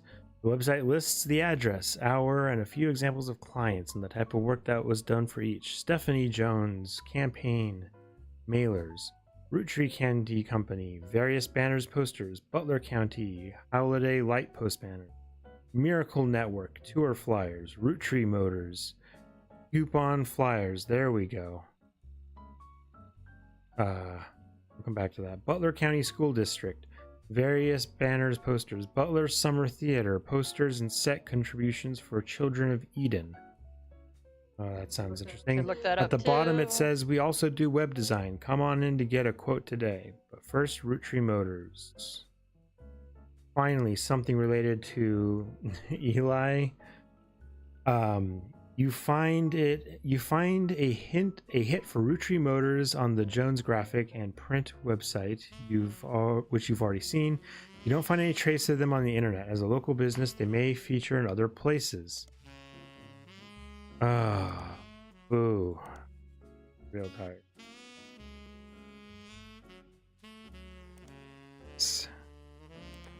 There's an ad for Roottree Motors in the paper. It seems Roottree Motors used to be called Wilkins Motors. Well, now we know who the wife is. An ad for Roottree Motors has run in every week's Butler County Times for many years, but recently has been changed to include a picture. 3 different unique versions of the ad have been added to your evidence. Wilkins Motors is now Roottree Motors. We may have a new name, but we promise we're still the same family business. All that's different is we've joined a sweeter family. Funny noises? Need new oil? Come on down, we'll fix her up. Call the fixers at 555-FIXER-UP, right off I-72, take exit 23. A Roottree Motors ad ran from 1974 to 1977. Advertises that the former name of Roottree Motors was Wilkins Motors. Wilkins Motors is still the same family business, but has joined the Roottree family. A Roottree Motors ad that ran from 1977 to 1995. Roottree Motors are the local family mechanic. Your local family mechanic, servicing the entire Pittsburgh area. Funny noises? Need a new oil? Come on down, we'll fix her up. The Roottree Motors ad that is presently running first appeared in 1996. Says that Roottree Motors has been around for 50 years as a family business, and also that Tessa Roottree, their newest fixer, learned all there is to know about cars from Roottree Motors' parents. There's Tessa. Tessa Roottree, our newest fixer, learned all there is to know about cars from her Roottree Motors parents. Okay, now we got to start really. We gotta make sure we are locked in because we are almost about to finish here. So this one we know is actually Catherine Wilkins. We have Tessa's picture. She's a mechanic. Yeah, I'm going to wait on that though. Because I don't want us to I don't want to lock in until we're pretty certain about these spouses. So we know that's unknown female. We're pretty sure about that. This one's unknown female. We're sure we know that one. Yeah, we're sure about that one. We're sure we think she's locked in good there. We don't know this. Okay, let's keep looking at more of those ads. Okay.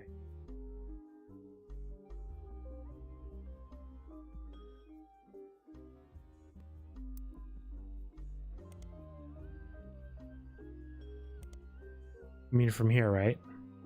Yeah. We already know that. We have a bunch of that. Let's. Oh no, we've already looked at. We did that. So we're looking at Butler Summer Theater. The Butler Summer Theater performs plays and musicals during the summer. Makes sense. As it is not summer currently, their website has a thank you message. Thank you for making our 1998 season such a success. Stay tuned for announcements about performances in 1999. The website lists the credits of a musical, which seemed to be the final show they performed last season. There's a cast list, but none of the names seem relevant. Below the cast, it lists the crew, and two things stand out: posters and additional set design elements by Jones Graphic and Print, and choreography by November Studios. So she's a choreographer? Choreographer. November Studios, a local dance school. They advertise lessons for ballet and jazz classes. There's hardly any other information available.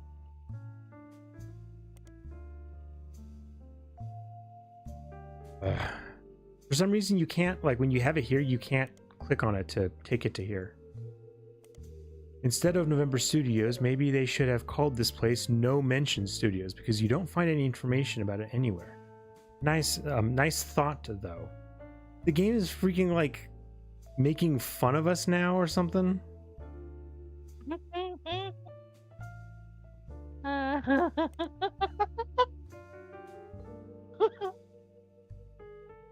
What the hell was that?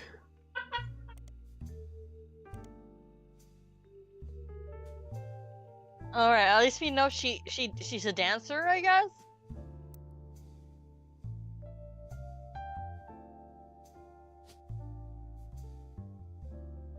Yeah, I don't think choreographer's on here, but dancer maybe. Okay. Part of my problem is that there is a Patricia Jones. And we have been dealing with another Jones, but I think it might just be unrelated, you know? But I don't know.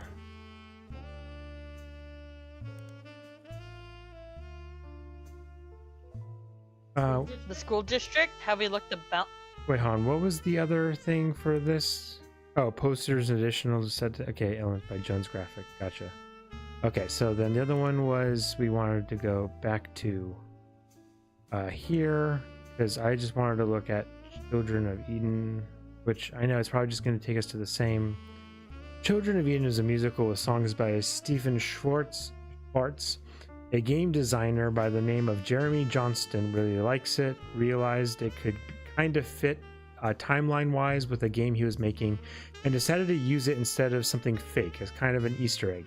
You don't need to check it out, but if you do, I like the songs The Hardest Part of Love and Lost in the Wilderness. Also, if you haven't already, you should hit the back button to go back to Jones Graphic and Print, and instead of searching for Children of Eden, you should probably search for whoever was performing it. Okay, well, Somebody write down these names, because this is actually the person who made this game telling us to check out these songs, like in real life, I think. Hold on, I need to open my notes. What's it called? The Lost? hardest, yeah, it's Children of Eden. Songs by Steven Schwartz.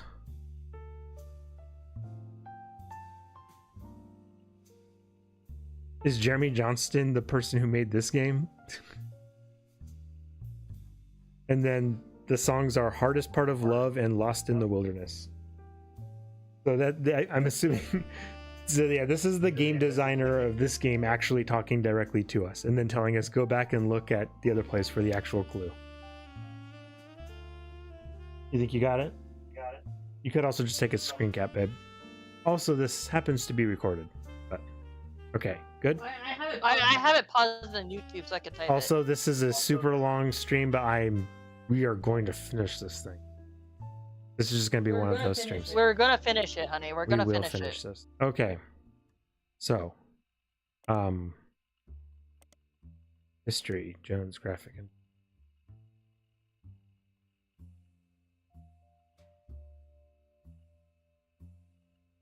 Butler County School District.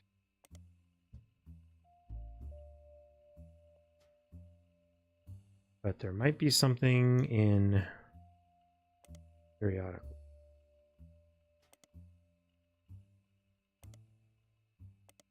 Okay, Jones graphic and print.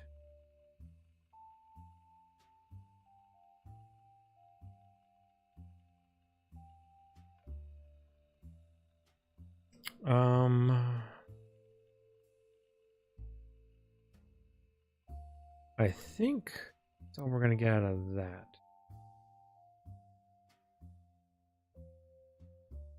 I'm waiting to put that picture in place. We are still missing 3 wives' names. We're missing 3 wives' names and Robert's fucking profession here.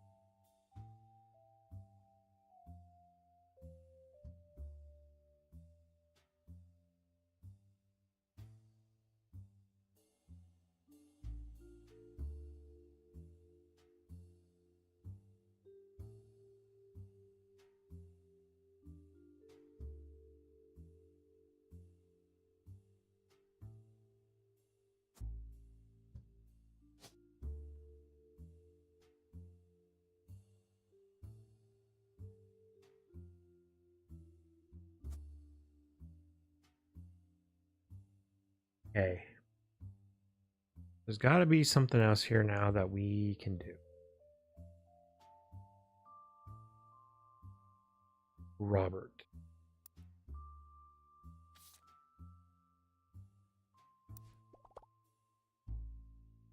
You got something else for me? Elias M's child should be easy placed. Yeah, I got that. Yes, we got that. I'm not looking for that. Oh my gosh. Now he's not going to give me any hints on what I want. No, it's telling us finish the fucking game. Oh, we still don't know who. That's what I'm trying to Robert, fucking get. Yeah.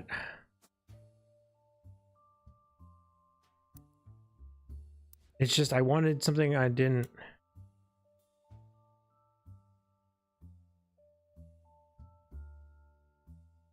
Okay, I'm gonna be so mad. I've tried so we looked so hard for Guy Hudson.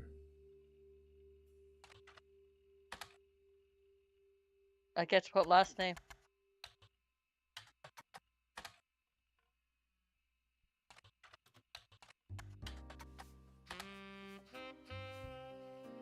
Why does a one first name work for like everybody except for Guy Hudson? Although the Butler County Times does not archive their obituaries, they did a front page story in 1982 about Guy Hudson and his wife Patricia dying in a car accident. There's Patricia Jones. The story itself is surprisingly light on relevant details. Due to the recency of the accident, police reported that the crash was caused by an unidentified driver who swerved in front of Hudson's car, causing him to brake hard and veer off the interstate. Although Guy, and I'm pretty sure I know who the other driver was. Although Guy was a somewhat controversial president, foul play is not suspected. There were witnesses who reported that the vehicle which instigated the wreck was speeding, swerving between lanes and cutting other drivers off as well for at least 5 or 6 minutes before the tragic accident. One witness says it could have been any one of us who they eventually ran off the road. The aggressor fled after the accident, and police have few leads other than make and model. Guy had been president of the Roottree company for only 4 years, through an undoubtedly volatile period in the company's history. He and his wife had no children. I do have a thought, though, on who it was, possibly. And I think maybe it was Robert. Okay, so literally, we have 2. We have Helen Lennon, and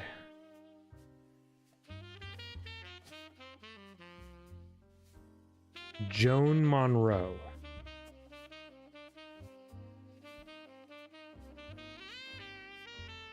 And I don't know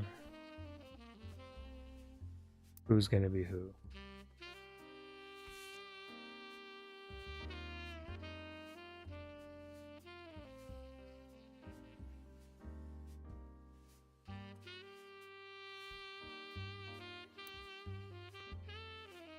Joan Monroe, Helen. Interesting. Okay, so all we know is the make and model.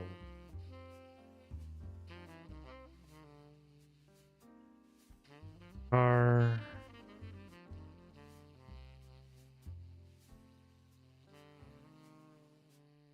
All right, we're down at the end. I gotta look into people's business venture. Oh.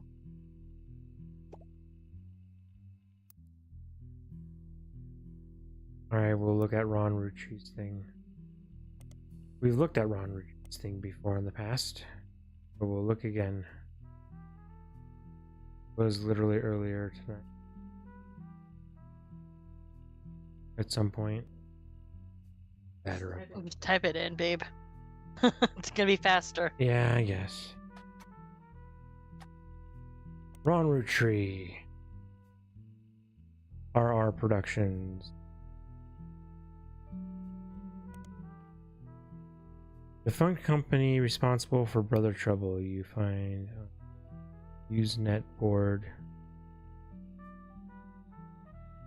Robbie Roottree. Oh my god. I did Bobby, I did Rob, I did Robert. There's not much relevant information about Robbie Roottree. In a comment thread on a message board about television cliches, you find a thread called "Why Was Brother Trouble Cancelled?" One user speculates, I think it's because the writing went really downhill in season 2. They actually had an episode where Roxy was addicted to sniffing markers. Another person replied, maybe it's due to the rumor about Robbie Roottree in Silver Screen magazine. There's a link to some kind of article, but it appears to be dead. You mean Silver Screen magazine? Silver Screen magazine was a Hollywood insider magazine focusing less on actors and actresses and more about the nitty-gritty of writing, directing, costuming, set design, film promotion, and other elements of filmmaking. It ran from 1983 to 1993, and it was bought by a bigger, more recognizable magazine a few years ago, and the website now redirects to the new magazine. The new magazine doesn't appear to have any relevance to your case. But in here, we've got Silver Screen magazine, and we've got Robbie. What do you mean? Wait. Maybe it's just put in Robert Roottree.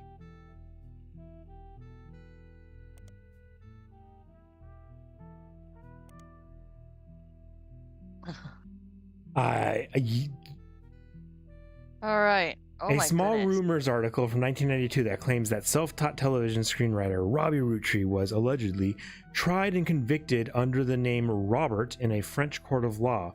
It seems he, by the way, remember I was correct about the whole like about who was now the one being the court thing.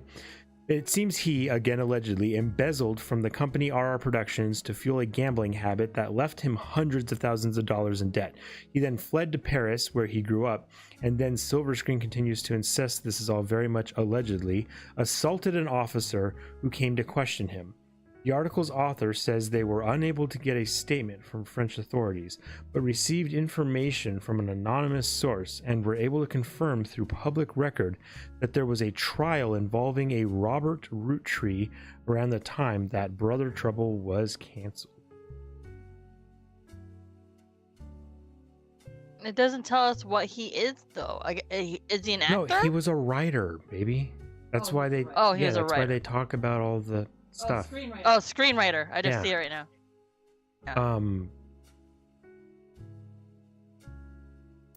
Okay, so now we know what he is. I don't want to put his thing in yet, because that'll trigger it, I think, at this point. If we put in his information, it'll trigger it. And we still need to figure out the names of 2 more wives to make sure that they are in the right place. And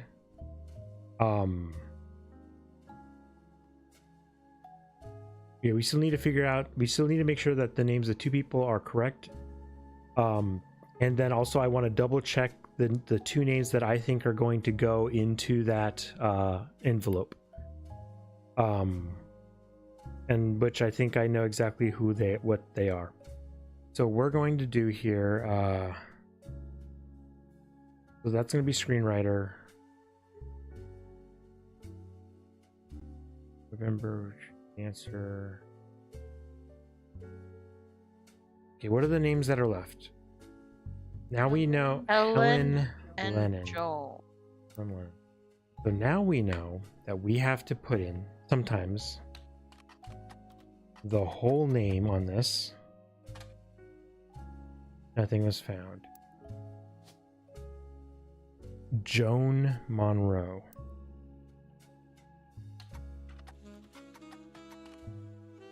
Joan Monroe. And you know what I'm gonna do? I'm gonna search every one of them.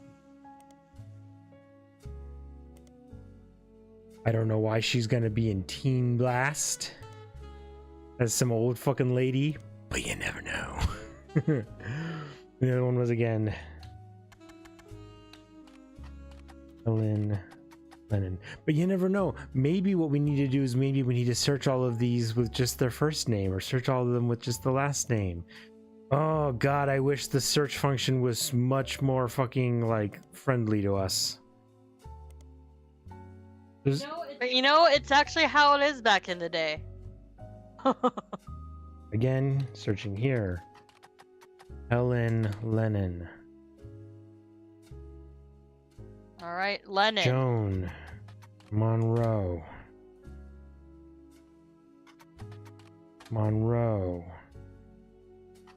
Joe. Lennon. Now we have to do this. Okay, we have to go. Helen. We have to look for Roottree. Both of them are Roottree at least, so that helps. Because now we have to go.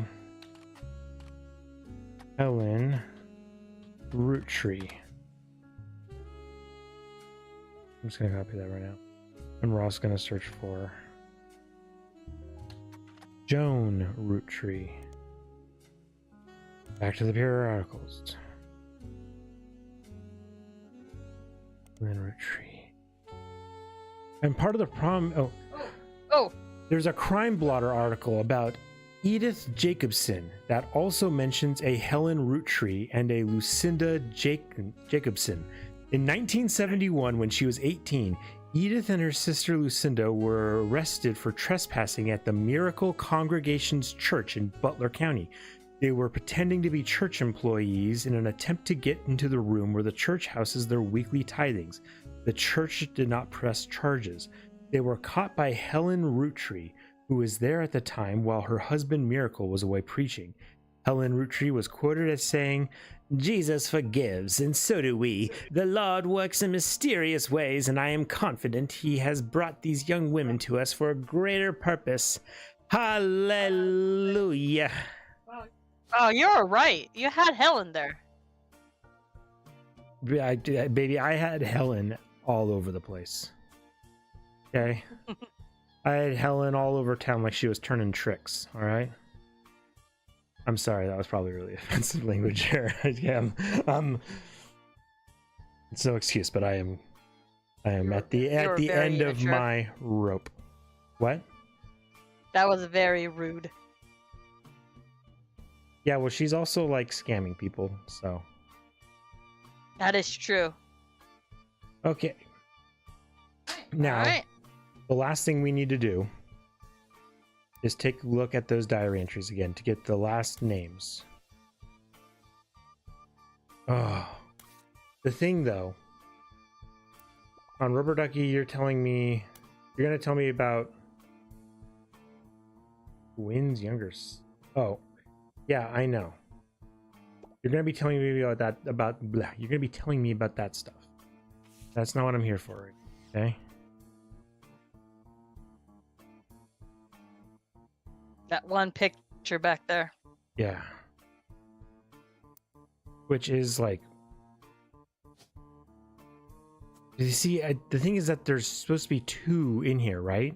That's what's got me worried, is that like, I'm like, shouldn't I have another picture?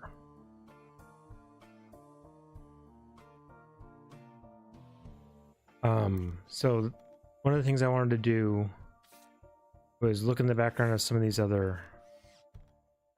older photos. I wanted to look in the background real quick and see if I could spot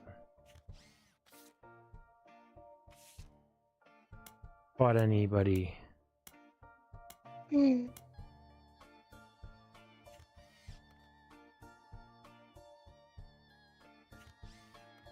God, Elias looks so pissed in that picture.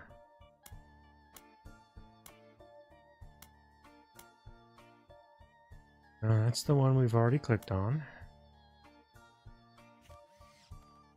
This is that one that was a nightmare for us. This is the one I really wanted to take a look at.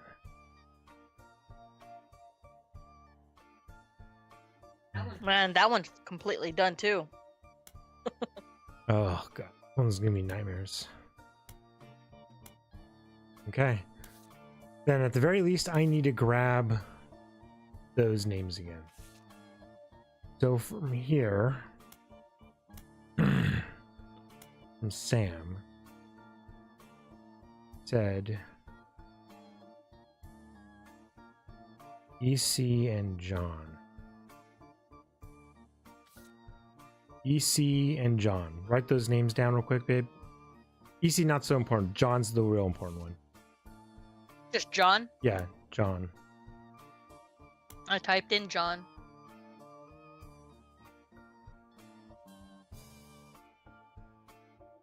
Oh, an EC. But what does the E and C stand for? No, we already know that.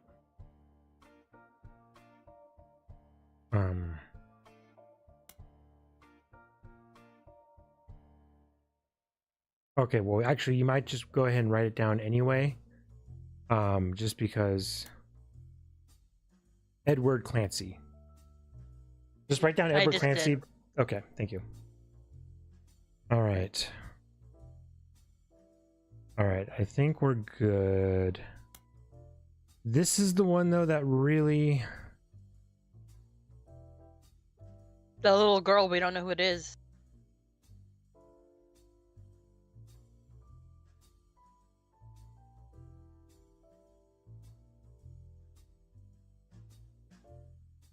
Yes, me and Pop walked home in town and she hugged him. When I told her he was my Pop, she pushed me. I got angry and yelled at her, and Pop said to treat her nice. Then she said, "Your Pop is my dad." She screamed it loud in my ear. She was lying to me, and lying is not. Pushed her too. Then Pop took her away. Told me, "Don't worry, I'm glad she." When she says Pop, is she meeting her dad or is she meeting her grandfather? Is she meeting Elias? I think her dad. Yeah, I think so.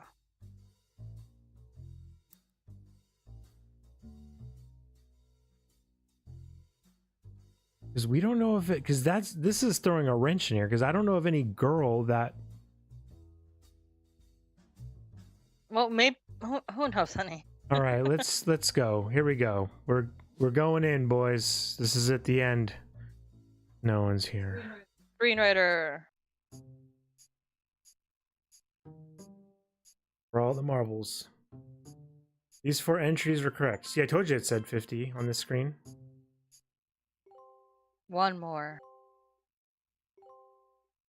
Yeah, one more. Because there's 2 more names, but there's one more blood relative. And that's the one we have the picture for. Here we go. To my genealogy genie. If you're reading this, it means you've locked in 49 blood relatives. Congratulations. I knew you could do it. There are 2 more entries on the family tree I'd like you to consider. These last 2 are optional. You can summon me whenever you wish. However, this will end your search and reveal the truth. So make sure you're ready.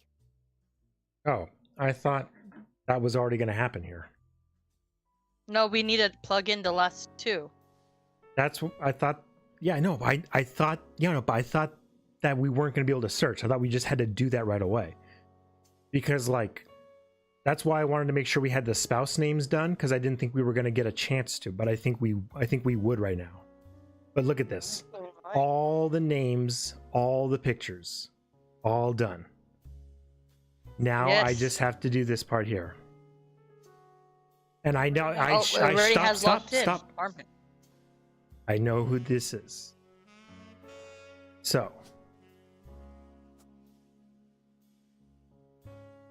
this is, you can check my spelling here, Edward Clancy Roottree. And who's the spouse? John Miller. Ready? Yeah.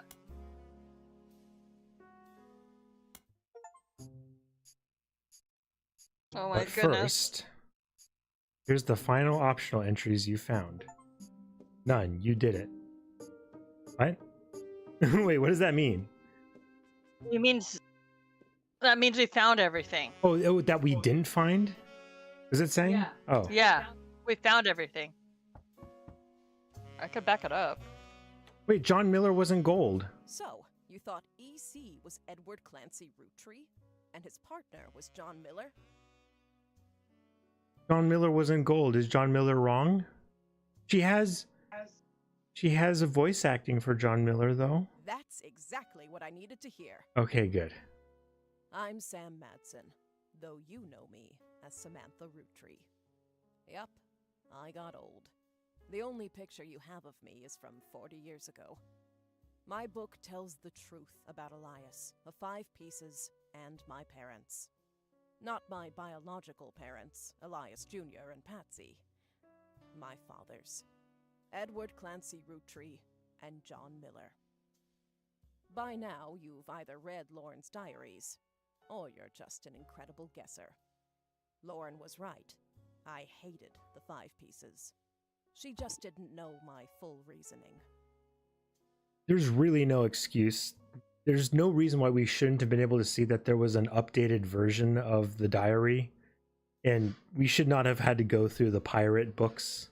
Through different versions of the pirate books. That part was so dumb. My father, Edward Clancy, was a great man. But his identical twin, Clancy, and his father, Elias, were not.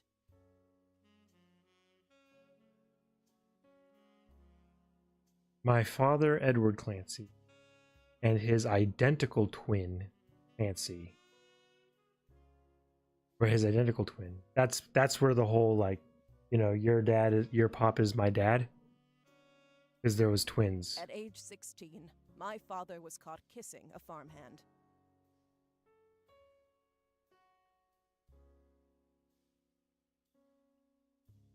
Back then, they wouldn't even acknowledge gay people existed. Having one in the family was unthinkable. The same year, I was born. A bastard granddaughter. 2 stains on Elias's perfect family. He decided to fix both. They tried to erase Edward Clancy. They even removed his 5 pieces flavor. His name was deemed a dirty word. He became EC.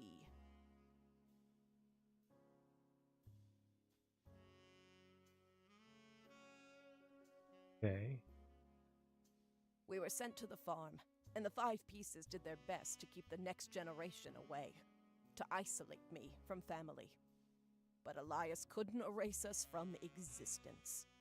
Laura never realized I was the little girl from her diary. Who could blame me for being so confused that day? Her father was an exact copy of mine, except without the beard. Oh gosh, yeah, I'm so stupid. I didn't even freaking think about it. Part of the problem because of the dates. Yeah, because the 5 pieces, Andy, was started before the 5 pieces came out before Miracle was born. Yeah. So there Because was Miracle was added. his Miracle was but there was no. But there was 5 pieces before Miracle was born. So there was 6 kids, not 5. Yeah, and that's because one of them. That's because there was a set of twins, but then one of them got removed, basically. And while the 5 pieces celebrated a new factory, farmhands did the real work. It's a fluke there's a picture of my father at all, but there he is in the background. The 6th 5-piece. Patsy returned, and things got complicated for Elias. She fought for my freedom, from a life she deemed unworthy. Elias relented, so long as I never learned the truth or receive inheritance. They knew I'd help my father.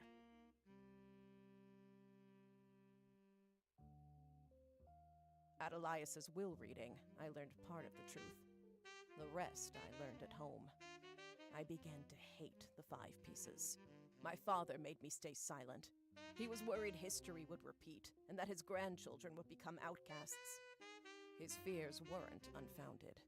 As you know, my son Ernie died a few years ago. He had trained to take over as president. But due to family politics, or perhaps hubris, it went to Guy. A real Roottrees. He nearly ruined the company. When Ernie took over, he saved the operation. Over 13 years, he made the family billions. Ernie earned about $36. Yeah, because of the way the president's They paid. got by on Debbie's salary. Oh, that's Well, true. He couldn't pay his medical bills. His death was my tipping point. God, I didn't even think about that, but that's true. Because her branch of the family isn't getting that money. So Ernie was a president getting that tiny little amount of money. Was it $4 a year? Like $4 a year he was getting? Basically. It depends on how much the The 5 pieces pieces were. sold for. That's right. So he was getting that much. And it was all for fucking, and he wasn't even making the fucking money. He just really wanted to do the job. Yep. Originally, my book was meant to expose Elias's hypocrisy. Until I started to look into the other dirty laundry. Ron tried to have Robbie removed from the trust, but couldn't. Robbie was a blood relative, even out of wedlock. That sounded familiar. The Clancid Trust that Elias established was designed to secure his family's future. His entire family's future. He couldn't write exceptions in without the whole thing falling apart. My book can definitively prove that Elias was not the paragon of virtue he's heralded as, and that my daughter and granddaughters are just as much family, at least in the eyes of the Trust, as anyone else. Oh, and because they're supposed to have been getting quarterly amounts. Like there's Yep. there's a lot of there's a lot of fucking back pay that these people are fucking owed. The Clancid Trust will secure their future. They can decide what to do with their shares. But I'm old, and I'm not in it for the money. She's doing this for Truth her has been grandchildren. me for years, but now I can set the record straight, thanks to you. As someone who enjoys searching for the truth, you might understand the power it has. Whitewashing the past to protect the status quo can lead to repercussions in the present and future. So thank you. You knocked it out of the park. With your expert work, the truth will come to light. And when it does, my share of the Clancid Trust is yours. Like I said at the beginning, set for life. Yeah, it was like 5% a rubber duck. Looking at the family tree on your wall, now with my father's, everything finally feels complete. Unless a whole lot more Roottrees somehow appear from thin air, this is the last time I'll come knocking. Thanks again, and so long. Oh god, she closed the door with her mind. No! Rolling down to the city. They received mixed reviews. Oh no. Life went on and a new president took over the company. The Roottree family faded from the news cycle. And then everything changed. There's another mystery to solve. Roottree Mania is now unlocked as a new game. Okay, but what does that mean? I'm a secret Roottree.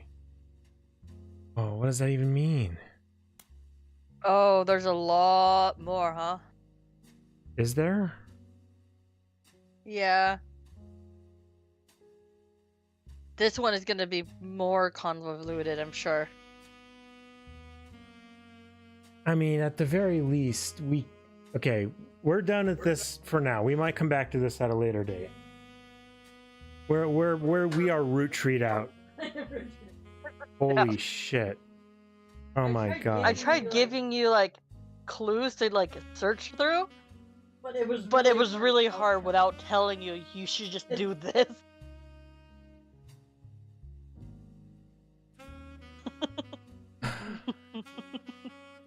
This was good, not nearly as good as Return of the Oberdin.